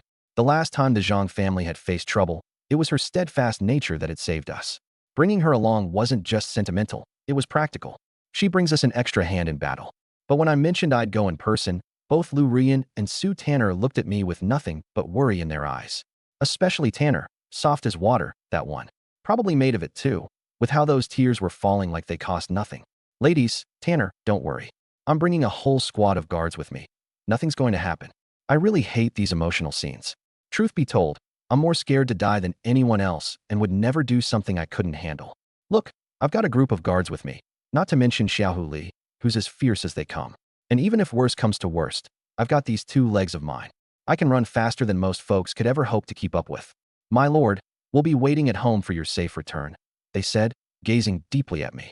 And that look, it's like if something happened to me, they'd up and decide they didn't want to live anymore either. I felt a little speechless. It's just me heading out for a bit, but to them, it's as dramatic as a life and death farewell. There are plenty of common folks out there running around all day long, and they're doing just fine, aren't they? Anyway, enough said. I grabbed Yun Luo and started heading out. My lord, the guards at the gate report a large group of people outside. The Yun family is among them. That shout from the maid caught me off guard. I nearly misheard it. Wait a minute. I haven't even left the house yet, and Yun Luo's family is already here? Did I guess wrong last night? Could they have just been delayed and actually set out from home at dawn? No, something's off. Yun Luo's family lives quite a distance away. For them to get here this early, they'd have had to leave in the middle of the night. And people back then had night blindness, not to mention the dangers of poisonous insects and snakes crawling around during those hours. Villagers don't usually try to travel in the dark unless it's an emergency. Something must have happened at the Yun residence, but they somehow pushed through and made it here. There's no need to guess. They're right outside. I'll know what's going on as soon as I meet them. Hearing that her family was outside, Yun Luo's face lit up, all traces of worry vanishing instantly. She looked like she couldn't wait to dash out then and there. I walked her up to the main gate of the house, and, wow, There were a lot of people. Xiao Li stood there, half asleep, his head bobbing as he tried not to doze off. Xiong Jinan, on the other hand, had rallied 20 of the household guards, all geared up with weapons in hand, standing straight and looking sharp. But what really caught my attention was the dark mass of people gathered beyond, the vast majority of them dressed like refugees. A quick estimate said these numbered well over 100. I've got good eyesight and immediately spotted Yun Shan and Yun Lin in the crowd. There was also a woman with them, most likely Yunluo's mother, my mother-in-law. Seeing that the family seemed all right was a relief. But, hold on a second. There weren't just people. I saw several makeshift wooden stretchers among the crowd, with what looked like injured people lying on them. And where were the 4 guards I sent to protect the Yun family? None of them seemed to be here. What the heck? Why was Yunluo's family mixed in with this group of refugees? Could they have been taken hostage? While I was still puzzling things over, Xiong Jinan came trotting up. My lord, the 20 guards are all assembled, awaiting your orders. He didn't have any idea what had happened to the Yun family, or why I dragged everyone up at this early hour. But not a single one of them showed any sign of complaining. After all, I'd saved their entire family before. Whatever I'd ask of them, they'd do without hesitation. Originally, my plan was to take the guards and head out to find Yunluo's family. But seeing as they'd made it here on their own, there was no need for that. I pointed toward Yun Shan and his son in the crowd. Captain Xiong, bring my 3rd wife's family inside. If you happen to see the 4 guards I sent with them, bring them along too. Xiong Jinan accepted the order and left. In no time, Yun Shan, his son, Yunluo's mother Yun Shi, and a dark-skinned little boy were escorted to where Yunluo and I were waiting. Father, mother, big brother, little brother. Yunluo rushed forward, calling out to them one by one, barely able to contain her excitement. Her family lit up at the sight of her, equally overjoyed. I let out a breath. Thank goodness it wasn't a hostage situation. Apparently, the reason they'd hesitated to approach earlier was the sight of our guards standing fully armed at the gate, which made them think something might have gone down at the Zhang residence too. They hadn't dared move recklessly. Father, what exactly happened to you yesterday? And where are the guards my husband sent to protect you? Having confirmed everyone was safe, Yunluo couldn't resist asking. As soon as the words left her mouth, Xiong Jinan came marching back with 4 makeshift wooden stretchers in tow. And on those stretchers? It was the 4 guards I had sent to escort the Yun family, every one of them covered in blood and looking pretty badly injured. What happened? Who did this to them? I turned a sharp gaze toward Yun Shan and his son, my tone growing cold. To be honest, when I didn't see those 4 guards earlier, I'd been half thinking they might have ditched the family and run at the first sign of danger. And honestly, I wouldn't have even been that surprised. When trouble had hit the Zhang household before, those longtime guards who'd been with us for over a decade had been the first to flee. These newer recruits? They'd only been with me for less than 3 days.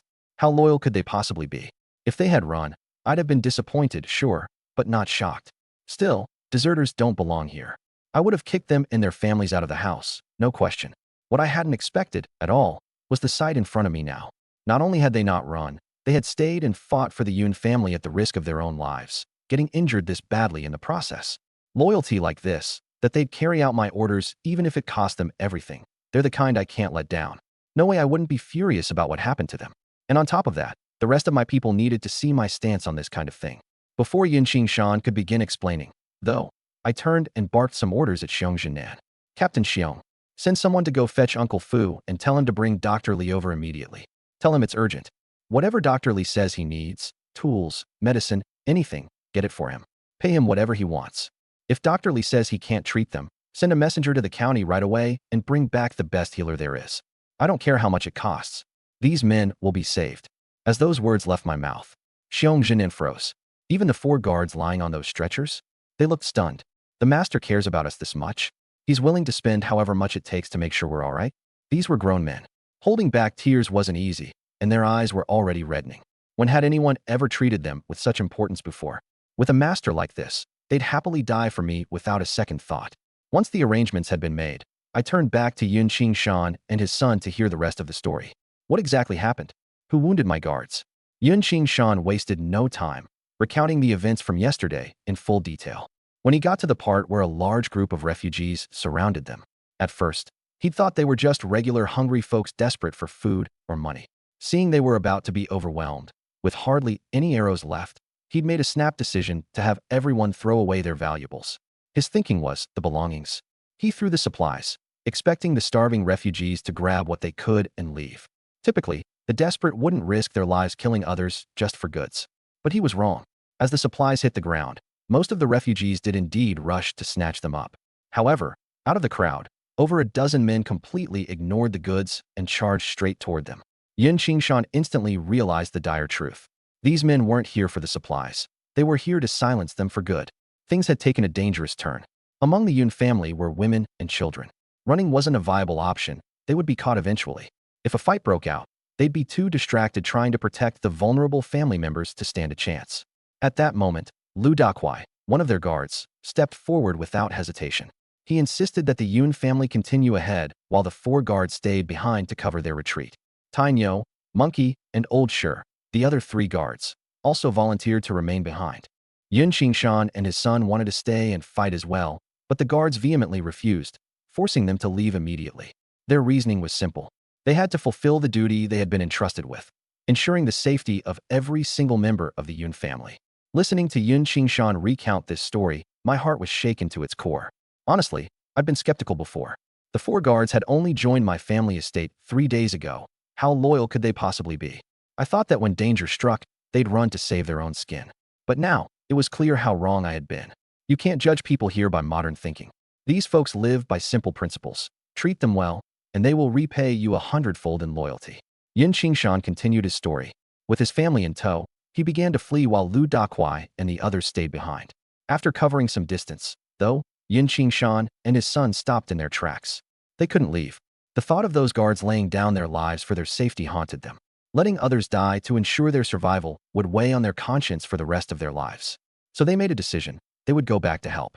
Yun Qingshan told his wife, Mrs. Yun, to continue fleeing with their youngest, Haiwa, and find a safe hiding spot. Mrs. Yun understood the risk. She knew that her husband and eldest son might never return. But she couldn't find it in her heart to argue. After all, the guards were risking their lives to protect her family. Going back to save them felt like the only righteous thing to do. Just as the family was bracing themselves to say goodbye, a massive group of people suddenly appeared from the shadows. Over 100 of them. The Yun family froze, assuming it was the same group of refugees returning to finish them off. If that were the case, there would be no chance of survival. Saving anyone would be impossible. The entire family would be doomed. But then, a young scholarly-looking man stepped forward from the crowd and introduced himself as Li Shuyuan. He explained that these people weren't attackers. They were honest, desperate refugees. Among them were many women, elderly folks, and children. They had gathered together for mutual protection against violent bands of raiders. Li Shuyuan revealed that he and his group had been secretly monitoring Chen Dainiu and his gang, the ones attacking the Yun family. Chen Dainiu had also considered targeting Li's group, but had backed off due to their numbers and unity. Concerned for the Yun family's safety, Li Shuyuan's group had quietly followed Chen Dainiu to see what they were up to. As it turned out, Chen Dainiu wasn't attacking the Yun family at random. Li Shuyuan explained that his men had overheard their plan clearly. The Yun family was targeted because they were relatives of me. Chen Dainiu and his gang had once tried to become tenants on my estate, but I had rejected them due to their villainous behavior. Enraged by the rejection, they held a grudge, and when they learned the Yun family was connected to me, they saw an opportunity for revenge. They wanted to humiliate and extort me by harming the Yun family. Li Shuyuan admitted that initially, the idea of intervening in this messy situation had been met with hesitation by his group. After all, getting involved might not save the Yun family, and it could provoke retaliation from Chen Dainiu later. But Li Shuyuan gave them 3 reasons to step up. First, if they turned a blind eye to another's suffering today, who would come to their aid when they faced danger in the future? Second, Li Shuyuan had heard of my reputation for kindness and generosity. He deeply admired my efforts to aid refugees and felt that, out of respect, they should rescue my relatives. Third, there was a bit of personal ambition. Everyone in the area aspired to become tenants on my estate. However, with limited land available, I hadn't accepted new tenants for ages. Li Shuyuan thought that saving my relatives might earn his group some goodwill and improve their chances of being welcomed onto my estate someday. With those convincing points, over 100 of them united, including nearly 70 capable young men, and set out to help. With such strong reinforcements, Yun Qingshan and his son's courage surged, and they rushed back into the fray. When they arrived, they found Lu Dakwai on the verge of being killed by Chen Dainiu. Luckily, they made it just in time and managed to save all 4 guards. Chen Dainiu's gang, already weakened by casualties, was almost entirely subdued, either severely injured or captured. Unfortunately, Chen Dainiu and one of his lackeys seized an opportunity to flee. By the time night fell, Li Shuyuan's group thought it too risky to pursue in the dark. Li Xiuyuan wisely recommended retreating immediately. The site of the battle was soaked in blood, which could attract dangerous animals during the night. Furthermore, with Chun Dainyu at large, he might rally reinforcements for another attack. Yin Qingshan agreed. With many injured, and women and children in their care, they couldn't afford another confrontation. Luckily, Li Xiuyuan's group knew the area well and led them to a hidden cave they used for shelter in emergencies. That night, no one dared to sleep deeply. They remained on high alert until dawn, then carried the injured Lu Dakuai and his comrades straight to my estate for help. When Yin Qingshan finished his story, I pieced everything together. It all traced back to the vengeful grudge of Chun Dainyu's gang. They targeted the Yun family solely because of me. Looking back, I don't regret expelling those criminals from my estate. They might have once been decent people, but after succumbing to evil, there was no turning back. Honestly, letting them leave unscathed was merciful. I could have taken harsher measures. But now, having seen their true nature, I can't turn a blind eye anymore. These scoundrels hurt my people and nearly killed my family. This debt must be paid. Xiong Zhenan. I barked at one of my guards. Take 20 of our men, find someone to guide you, and search the area where this took place. Turn it upside down if you have to. I want Chen Dainyu and his accomplice found. Alive or dead, they're coming back here. If you can't find them, go to the refugee camps and post a bounty. Whoever provides Chen Dainyu's whereabouts will be richly rewarded once we bring that scum to justice. And he can choose between two rewards. First option, anyone who wants to join the Zhang family. Your whole family can come and work for us, plus you'll get 5 taels of silver. Second option, if you don't want to join the Zhang family, you'll get a reward of 100 pounds of grain and 10 taels of silver. For refugees, 5 taels of silver is already a huge fortune. I don't believe no one will be tempted by this, and I doubt we can't catch Chen Dainyu. I already had a plan in mind. Chen Dainyu wouldn't just sit around waiting to get caught. He's definitely hiding. In the end, we'll need the nearby refugees to provide information. That's why I set the reward so high and gave 2 options. This isn't about showing false generosity. It's about making one thing clear to all the nearby refugees. Anyone who dares challenge the Zhang family will face relentless vengeance. We'll stop at nothing to capture them. Xiong Zhenan also sensed my determination. He said firmly, Master, rest assured, no matter where Chun Dainyu hides, even to the ends of the earth, we'll bring him back. At this moment, Yun Lin stepped forward, his eyes fierce. Master, I want to go too. I'm the vice captain of the guard squad. I need to avenge my brothers with my own hands. I'm good with a bow, and I know the area. If not for Chun Dainyu's underhanded tricks yesterday, provoking the refugees to deplete Yun Lin's supply of arrows, Yin wouldn't have had to leave Lu Dakue and the others behind to cover the retreat. This guilt had been weighing him down ever since. Seeing Lu Dakue and the others injured and lying there, he felt even more pain. He wanted to personally bring Chun Dainyu back, so the brothers could take justice into their own hands. All right, you can go. I agreed without hesitation. When I initially brought Yun Lin into the guard squad, I had told Yin Luo that there would be no special treatment.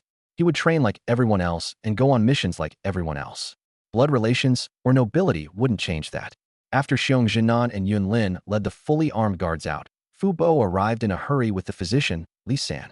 Li San inspected the injuries on Lu Dakue and the others. He told me the wounds weren't life-threatening and could be temporarily treated before moving the injured into proper quarters for more formal care. He outlined the treatment steps: stop the bleeding, reset bones, stabilize them, administer internal and external medicine, and restore functionality. It was a structured plan, which gave me confidence in his medical skills. While his name might sound unremarkable, Li San clearly wasn't lacking as a healer. But I brought up an important concept: bacterial infection. Li San planned to treat the wounds with wood ash and incense ash, as was commonly done in this era. But I knew this method would greatly increase the risk of infections, leading to potentially fatal outcomes like sepsis. So I offered a simpler, safer solution, one that leveraged my minimal modern medical knowledge: salt water for cleaning wounds and boiling surgical instruments for sterilization. I explained the details to Li San without waiting for him to ask. There was no time to waste when it came to saving lives. First, saltwater cleaning. Boil strong salt water, let it cool, and use it to rinse wounds instead of wiping them with dirty rags. Second, instrument sterilization. Boil all tools used on wounds: surgical knives, scissors, needles, and bandages, for at least 15 minutes in a ceramic pot or iron pan. Just these 2 methods could significantly reduce infection rates.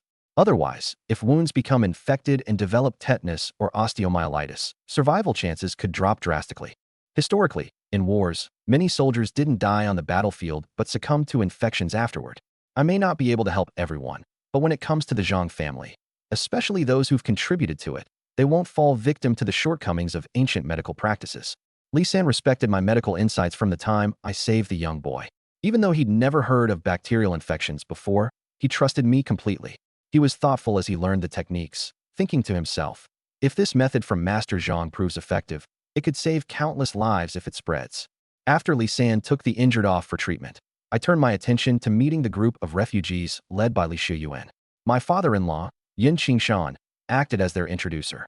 Yun led me over, pointing excitedly at a young man at the front of the group. Master Zhang, this is Li Shuyuan. Without his help, we might not have made it back safe. Li Shuyuan stepped forward and cupped his hands to me respectfully. Student Li Shuyuan greets Master Zhang. Mr. Li, there's no need to be so formal. We're deeply indebted to you and your brothers for your assistance. Please forgive my delay in meeting you. I was tied up with urgent matters. My tone was genuinely appreciative. These refugees had saved the Yun family and 4 of my guards while putting themselves at great risk. Master Zhang, you're too kind. For us refugees, our time has little value. While Li Shuyuan spoke, the people behind him listened closely. My respectful attitude made them feel warm inside. They started to believe the rumors they'd heard. Master Zhang is benevolent, welcoming to all, even women, children, the elderly, and the weak. The mere possibility of such generosity gave rise to hope among the refugees. Many wondered if this opportunity could be the answer they'd been waiting for. Meeting Li Shuyuan had one purpose: to thank them for protecting my people. I'm not someone who takes advantage of others without giving back. Words of gratitude alone wouldn't suffice. Initially, I planned for Li Shuyuan to name his price. When he didn't, I decided to take the lead. Mr. Li, in the Zhang family, we repay acts of kindness with clear reciprocation. You helped save my people, so not only do I owe you my thanks, but also a proper reward. Tell me, what would you like? I left the offer open-ended, gauging Li Shuyuan's character. His eyes lit up with emotion as he asked, Master Zhang, we can truly name our reward? My heart sank slightly, but I maintained a calm nod. Yes, of course. Whatever you want. To be honest, I'm not stingy. What these people did for us was no small feat. Any reasonable request, I would gladly honor. But seeing Li Shuyuan's excitement gave me pause. If he tried to take advantage, I wouldn't hesitate to change my demeanor. Li Shuyuan swallowed, his emotions barely contained, and finally spoke. Master Zhang, we don't want silver or grain. We want to join the Zhang family as tenant farmers. Is that possible? I was stunned, not because he was greedy, but because he was asking for so little. They provided such immense help, just to ask to become tenant farmers? Just a few days ago, I had been racking my brain trying to persuade people to become tenants. Tenant farming would allow me to collect consistent passive income, a hands-off, peaceful way to live after having worked myself to the bone in my previous life. It was exactly what I wanted. This system seemed tailor-made for me. Built up.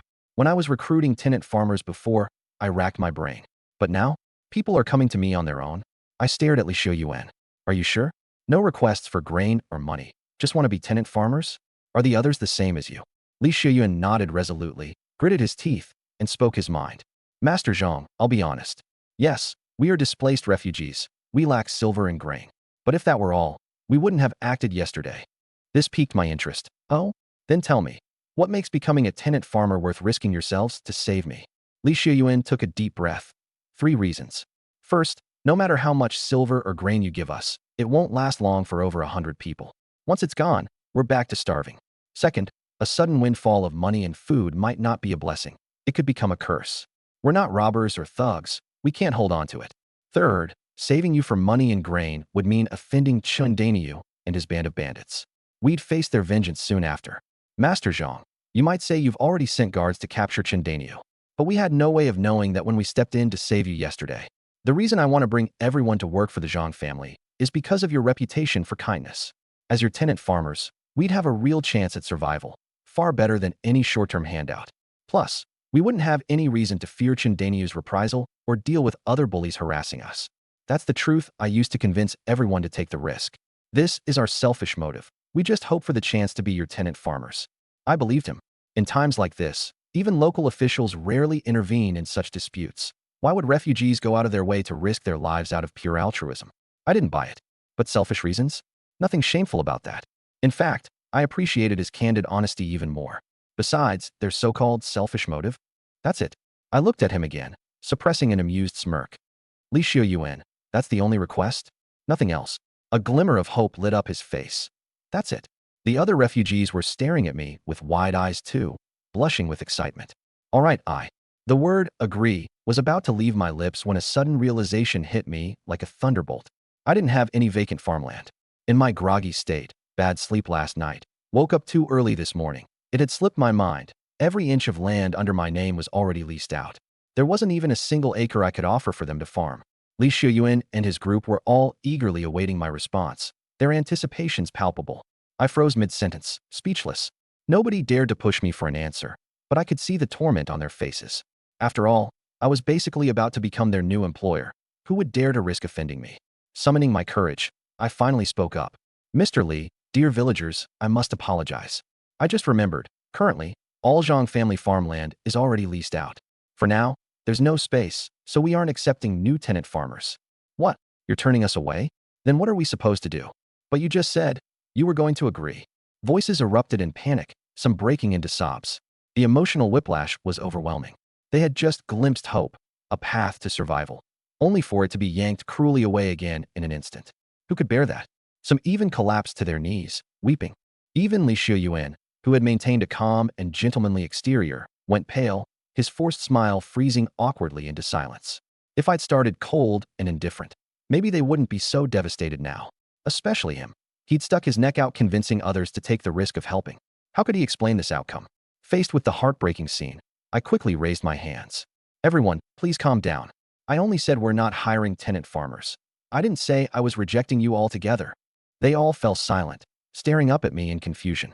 While the Zhang family isn't accepting tenant farmers right now, we are hiring workers. Anyone with a skill will hire you. You'll get a monthly wage plus housing, with accommodations for your families. I turned back to Li Shiyuan. For instance, Mr. Li, you're literate and educated, right? You can join the Zhang family business as a clerk or accountant. Food and lodging included, wages between 1 and 5 taels per month based on performance. Work well here, and there's promotion potential too. Truthfully, I'd had my eye on Li Shiyuan from the start. The Zhang family desperately needed educated types like him. Even if I did have space for more tenant farmers, I wouldn't want to waste his talents on farm work. That would be a terrible misuse of a solid asset. Between the first and second estates, I had a ton of open roles perfect for someone literate. Not limited to scholars, blacksmiths, carpenters, masons, potters. I was short on practically all skilled trades. Previously, I'd thought about relying on tenant farmers for things like purchasing weapons off external markets, but that was never sustainable. What I needed were in-house blacksmiths capable of producing such goods themselves. And beyond just crafts, there were needs in military developments, agriculture, waterworks, medicine, anything requiring expertise. Whatever talent you have, I'll take it. And with salaries only dispensed at month's end, I've got cash flow, I can afford to wait. Hope flickered back into their previously dull eyes now. Li Shiyuan quickly asked, Master Zhang, besides scholars, what other types of skilled people do you need? He clearly wasn't concerned about himself. He must have been vested primarily in securing roles for the rest of the displaced following him. This group of over 100 had come to rely mutually upon each other during dire times, and likely wouldn't have even survived thus far without such solidarity. Those without skills were either likely dead by now, or, worse, had been reduced to others' tools for survival in far darker ways. Smiling softly, I began listing everything: doctors, blacksmiths, carpenters, and more. Honestly, I wasn't expecting much. How many truly skilled individuals could there even be among refugees? Even back when I recruited thousands of new tenant farmers, not a single literate candidate turned up. Blacksmiths? Slim pickings. Only a few dust-gathering apprentices dismissed as useless earlier by Uncle Fu. But to my astonishment, Li Shiyuan rattled off an answer breathlessly. Master Zhang, among us, we have 1 physician, 2 licensed blacksmiths, 2 leather workers, 3 carpenters, 5 bricklayers/masonry skilled tradespeople, all craftsmen total, numbering 26 individuals, counting indirect family dependents attached, altogether equating 82 persons. So will you really take us all in? For sure. I was so stunned I nearly gasped aloud. You're telling me there are this many artisans and craftsmen hidden amongst your group of refugees? Particularly those professions I consider critical, smithing and healthcare? 2 areas where Zhang enterprise funds/operations face shortages previously now falling into place here, naturally so suddenly? It felt like some cosmic punchline considering earlier recruitment attempts failed yielding resourceful specialty/qualified applicants after pouring such effort externally elsewhere. However, somehow today, talent suddenly fell decisively into proverbial laps practically gift-wrapped. Beyond wildest expectations flipped. Li nervously observed reactions, seemingly misreading expressions, urgently clarifying. Sir realized proportionate totals mentioned sounded overwhelming maybe raising hesitations doubts logistics manage large migrant cost distributions rapid introductions, i.e. uncertain rollout quantitative generosity implications convey seeing gradual panic grow clear misconceived diffusions wrong August misinterpret grips Sloxo whispers appendix phraseologists.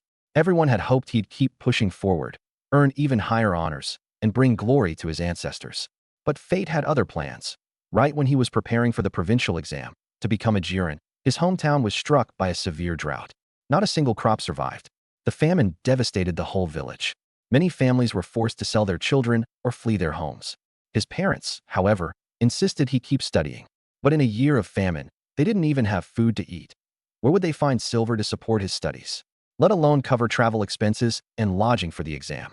Desperate for relief, the village sent him to borrow grain from a wealthy local landlord. But the landlord opened his mouth like a lion, demanding the village's communal field as collateral. That plot of land was the villagers' lifeline. It's where they grew vegetables and fished. Handing it over would mean the whole village starving.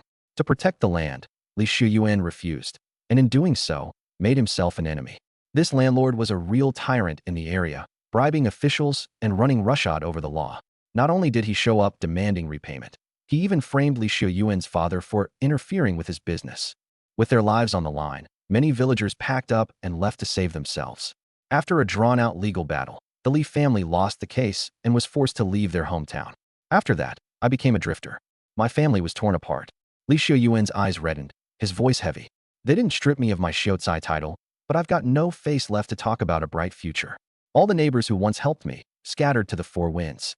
No matter how smart or talented you are, you can't outrun fate. The moment he finished speaking, Old Fu didn't press for more. He simply gave a slight nod. Thank you for being straight with us, scholarly. The Zhang family has its own rules. As long as you stay loyal, everything else can be worked out. This Li Xiuyuan is genuinely talented. Even I'm starting to think about bringing him into the fold. Timing is everything in life. In a situation like this, offering someone a way out is what matters most. Since he's ended up with the Zhang family, I'll treat these people well. If they're willing to stay and work, help me build up the estate, I'll have that much more leverage to rise later on.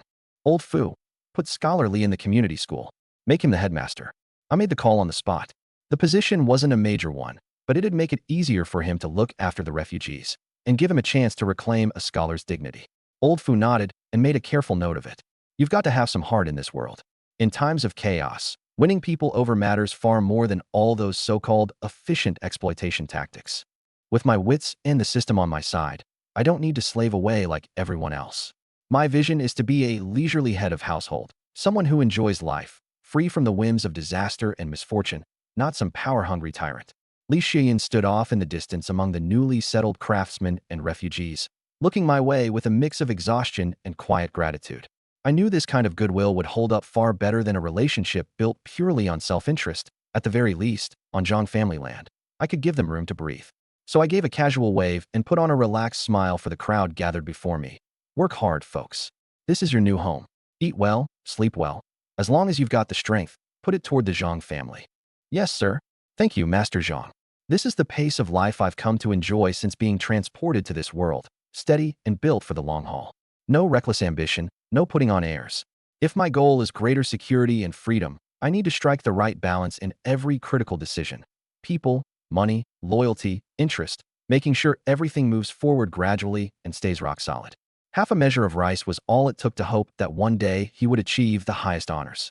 Li Shiyun was righteous and ambitious. He secretly swore that once he achieved great success, he would repay his fellow villagers 100-fold. Unfortunately, life is unpredictable. In the village, there was a girl who went to the county to sell mountain goods. She was beautiful and caught the eye of a spoiled young master named Zhou. In broad daylight, Zhou and his henchmen forcibly took her back to his mansion. Humiliated, the girl ended her life by slamming herself against a wall. When the girl's family went to the county court seeking justice, they were illiterate and couldn't even draft a proper petition. Their only recourse was to seek help from Li Shiyuan. Li wrote the petition himself and accompanied them to file the case. However, the Zhou family had powerful connections, including ties with the county magistrate. The magistrate, unwilling to act impartially, sent word to Li in private, urging him to back down and avoid trouble. But Li was a scholar with a strong sense of justice. How could he ignore such a heinous and grievous act that outraged both man and God? He resolved to seek justice for the girl. In doing so, Li enraged both young Master Zhou and the county magistrate.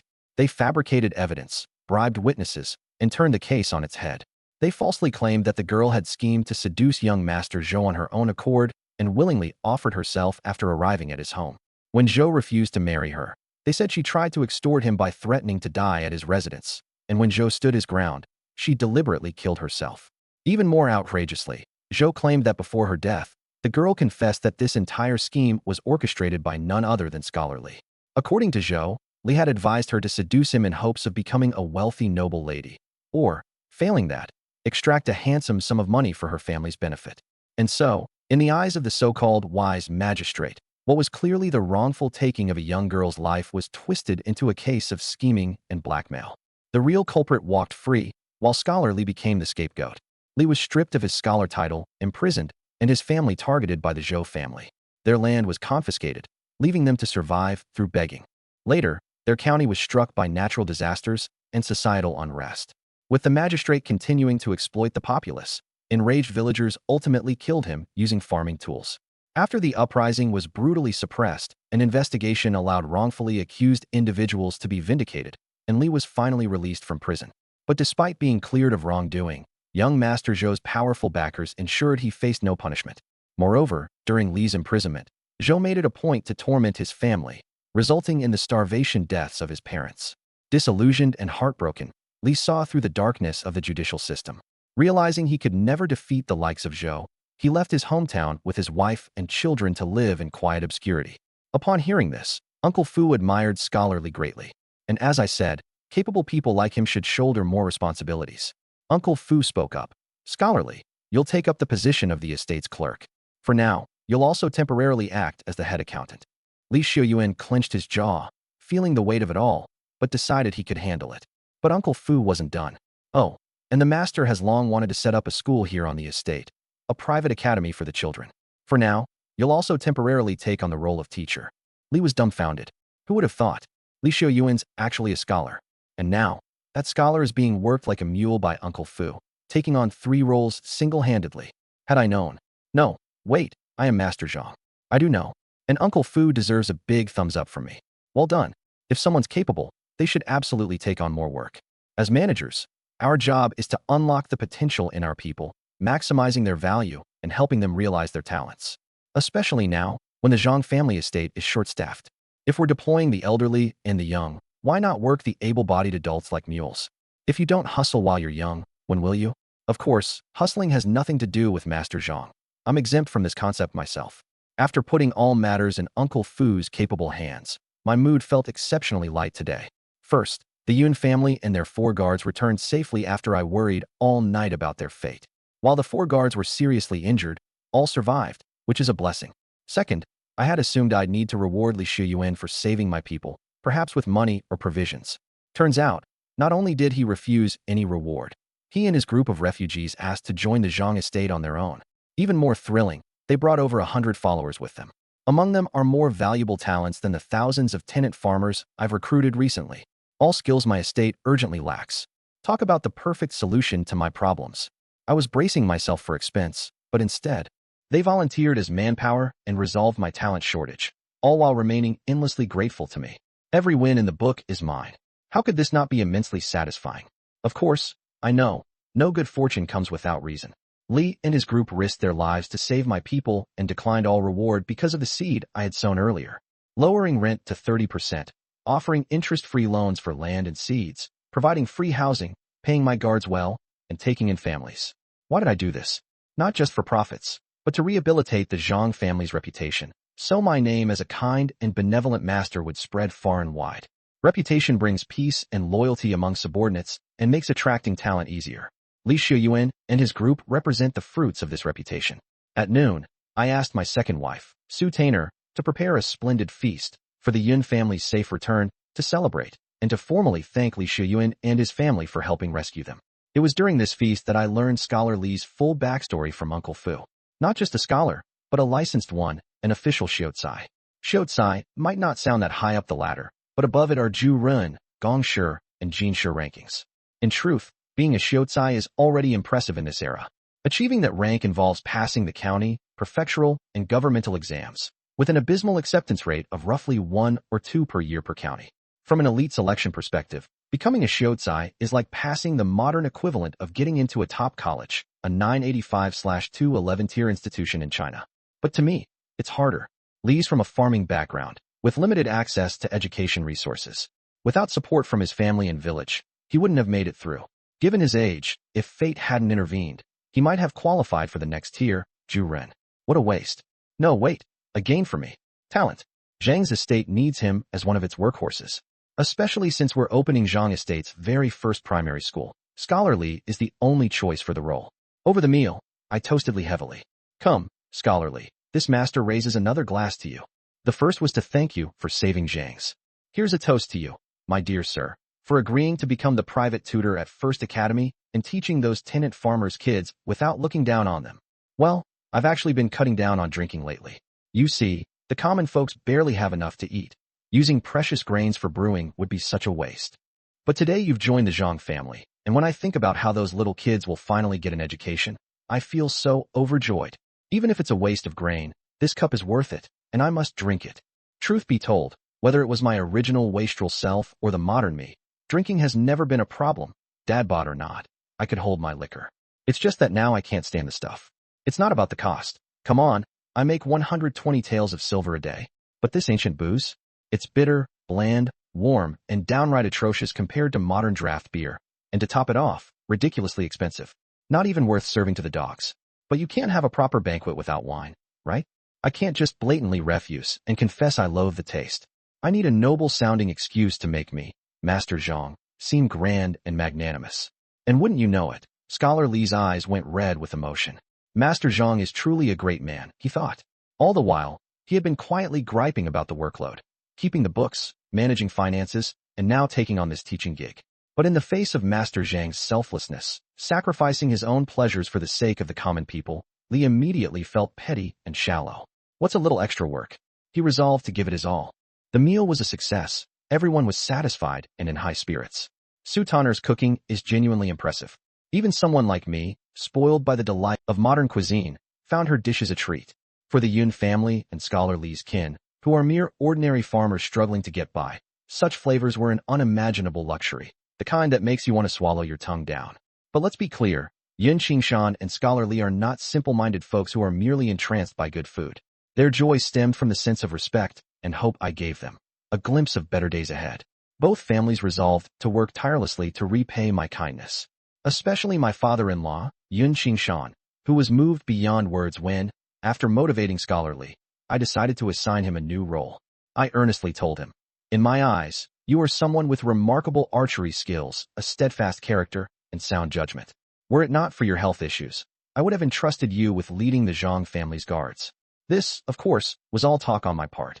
Even if he's my father-in-law, it wouldn't make sense to replace Yun Lin, who's already the deputy leader of the guards. But considering his health, I decided to appoint him as the deputy overseer of my number 1 estate. Yun Qingshan was beyond thrilled. He knew of the number 1 estate. It's the largest of all the Zhang family's holdings, home to the most people, and also the estate I prioritize the most. Over 3,000 inhabitants. That's larger than most villages, almost the size of a small town. The management structure is like this. Beneath the overseer and deputy overseer, you have bookkeepers and production team leaders. Above them are clerks, the deputy overseer, his new position, and then me, the big boss. Yun Qingshan had thought that, if he were lucky, I might pull some strings and give his family a few acres of land to work. That alone would have been a dream. After all, when over 5,000 refugees had swarmed to the Zhang family recently, only a few hundred troublemakers were sent packing outright. Around 2,000 others, lacking any opportunity, left crying over their misfortune. These refugees weren't just seeking farmland. They would have gladly taken any tenant position just to stay. This speaks volumes because, for most landlords, tenant status is just marginally above servitude. A lot of farmers flee to live as vagabonds rather than stay under such conditions. The Zhang family, however, is different. We charge tenants just 30% of their yield in good years, reduce it during hard years, and even loan food or money interest-free when times are tough. With me, Master Zhang, around, no tenant starves during famine years. That's a promise the tenants now trust deeply. Which is why there's a long line of people desperate for a coveted spot among the tenants. Even Scholar Li and his family, despite saving the Zhang family from disaster, would have to start as day laborers first. So Yun Qingshan assumed that if fortune smiled upon him, his daughter's marital ties to me might score him a tiny plot of land. When I announced he would manage estate no. 1 as the deputy overseer, overseeing 3,000 people, he was floored.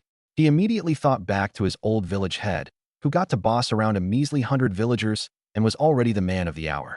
In contrast, overseeing 3,000 people, that's operating on a whole new level of respect and prestige. It wasn't even about the power for Yun Qingshan. What truly moved him was the trust and regard I had shown him as a son-in-law. It meant to him that past misunderstandings were water under the bridge, that Master Zhang genuinely held no grudges. His daughter's future happiness seemed assured. Master Zhang, rest assured, this position of deputy overseer, I will carry out with the utmost diligence. I won't let you down, Yun Qingshan declared with conviction, putting his heart into every word as if signing it with his life. Hearing his earnestness, I couldn't help but smirk internally. To be frank, appointing him as one of the deputy overseers was more of a casual decision for me. It's not that I deeply valued his capabilities. It's just that I intend him to act as a stake in the ground. The fact that he's family serves to caution the other managers at the estate to stay clean. No funny business on my watch. After the small, informal banquet ended, Scholar Li and Yun Qingshan were practically itching to get to estate number 1 and start their work immediately. Naturally, I, Master Zhang, gave my enthusiastic approval. As for me, well, there's no way I'm going back to the modern world's grind, where life was all about work, leaving things like sleep-ins or leisurely meals as impossible pipe dreams. Nope, not anymore. After seeing them off, I returned to my study for some much-needed quiet. To be honest, being a carefree, wealthy landlord sounds phenomenal. Maybe, once I get this system figured out, I could just let it roll and sit back, enjoy the ride. But here's the catch. Our Zhang family isn't strong enough yet. If I started slacking off now, I'd have no peace of mind as a landlord. Sure, the number of people under my management keeps growing, and I don't have to micromanage every little detail, but the big decisions? Those are still squarely on me. Take estate number 1 and estate number 2. They house thousands of tenants. Distributing the land, providing loans of food or money, getting everyone settled. These aren't trivial matters. They determine whether these folks survive and how much silver flows into my coffers daily. Sloppiness is unacceptable. Luckily, I've already laid down the framework for most of this. Day-to-day operations are left to the managers, while Uncle Fu keeps an eye to ensure things stay on track. From my modern perspective, their way of working seems disorderly and highly inefficient. But I can't rush them. One step at a time, we're building order. I enforce just a few bottom lines. No one freezes or starves to death. No outbreaks of plague. No delays in agriculture. Beyond that, we can take it slow. Blocks I can set aside for now. What I really need to focus on are 2 things. First, the guard. The camp needs to be built, the people need training, and their ideology needs cultivating. Xiong Jinan used to be in the Royal Army, so he's got some experience in training troops. But I've time-traveled here, and copying the traditional ways of the government to train soldiers? That won't produce warriors worth a damn. Thinking this through, I pick up my brush and begin drafting a Zhang Clan Guard founding charter. Step 1. Recruitment. Quality over quantity. Only pick the best. My reputation has spread by now, so I'm not afraid of a shortage of candidates. Standards need to be strict, and I mean real strict. 1. Recruit honest folk with good character. Farmers from rural areas, steady and obedient, with family to ground them, priority given to them. Anyone with a shady past or a temperamental personality, out. 2. Once recruited, they still need to undergo testing, physical fitness, mental state, courage, resolve, especially courage. Those with guts get fast-tracked for permanent positions. Step 2. Formation and training. Adopt a modern military structure, 12-person squads, with the squad as the smallest unit of combat. Use collective responsibility tactics. If one messes up, the whole squad takes the penalty. If one achieves greatness, the whole squad reaps the rewards. Share both honor and shame. Early training focuses on drills, strict obedience to orders, movements so synchronized it's like one body moving. Combat training comes as a supplement. Later on, the focus flips. Combat becomes the priority, supplemented by live battle simulations. Step 3. Morale, discipline, and rewards punishments. For morale, drive this point home repeatedly. Serving as a guard means protecting the Zhang clan, but it also means protecting your own parents, wives, and children. Being a soldier under my name? A badge of honor. And your families? They'll benefit first and foremost. Priority access to land, housing, and work opportunities. Discipline-wise, the rules are ironclad. Any guard caught assaulting, looting, disturbing the populace, heavy punishment. Cowardice on the battlefield, desertion, instant execution. As for achievements, medals, silver, rewards are handed out on the spot. No delays. I've never served in the military myself, but we live in the age of the internet. What military strategies don't I know? With money in hand and manpower at my disposal, whipping up a capable guard isn't even a challenge. Push through with my methods, and not only will I have an excellent guard, I could probably train an invincible army. But am I thinking about rebellion? Hell no, not a chance. Starting a rebellion? That's dog work. Exhausting, perilous.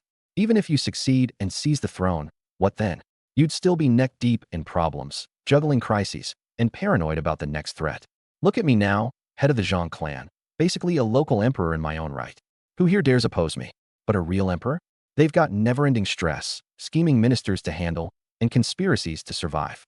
Have there not been enough monarchs throughout history who met tragic ends? No. I'm happy being this salted fish asterisk asterisk, a Chinese idiom for someone enjoying a lazy, stress-free life. That asterisk asterisk, no way will I jump into that mess. With the charter drafted, I shift my attention to the second priority, buying land. I may lack a desire to rebel, but I do dream of becoming the wealthiest landlord around, which means I've got to keep buying land, recruiting more tenant farmers, rinse and repeat. Snowball it. But buying land requires silver. I glance at the system interface. Host, Zhang Wei. Constitution, 36, normal human equals 10. Strength, 39. Speed, 38. Tenant farmers, for 1,000 people. Daily revenue, 120,001.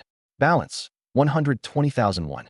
Achievements, grain by grain, fortune upon fortune, 120,001 per day, approximately 120 taels of silver. The balance is sitting at 120,001 because I've already withdrawn and spent everything I saved before. 120 taels of silver. How much land can I even buy with that?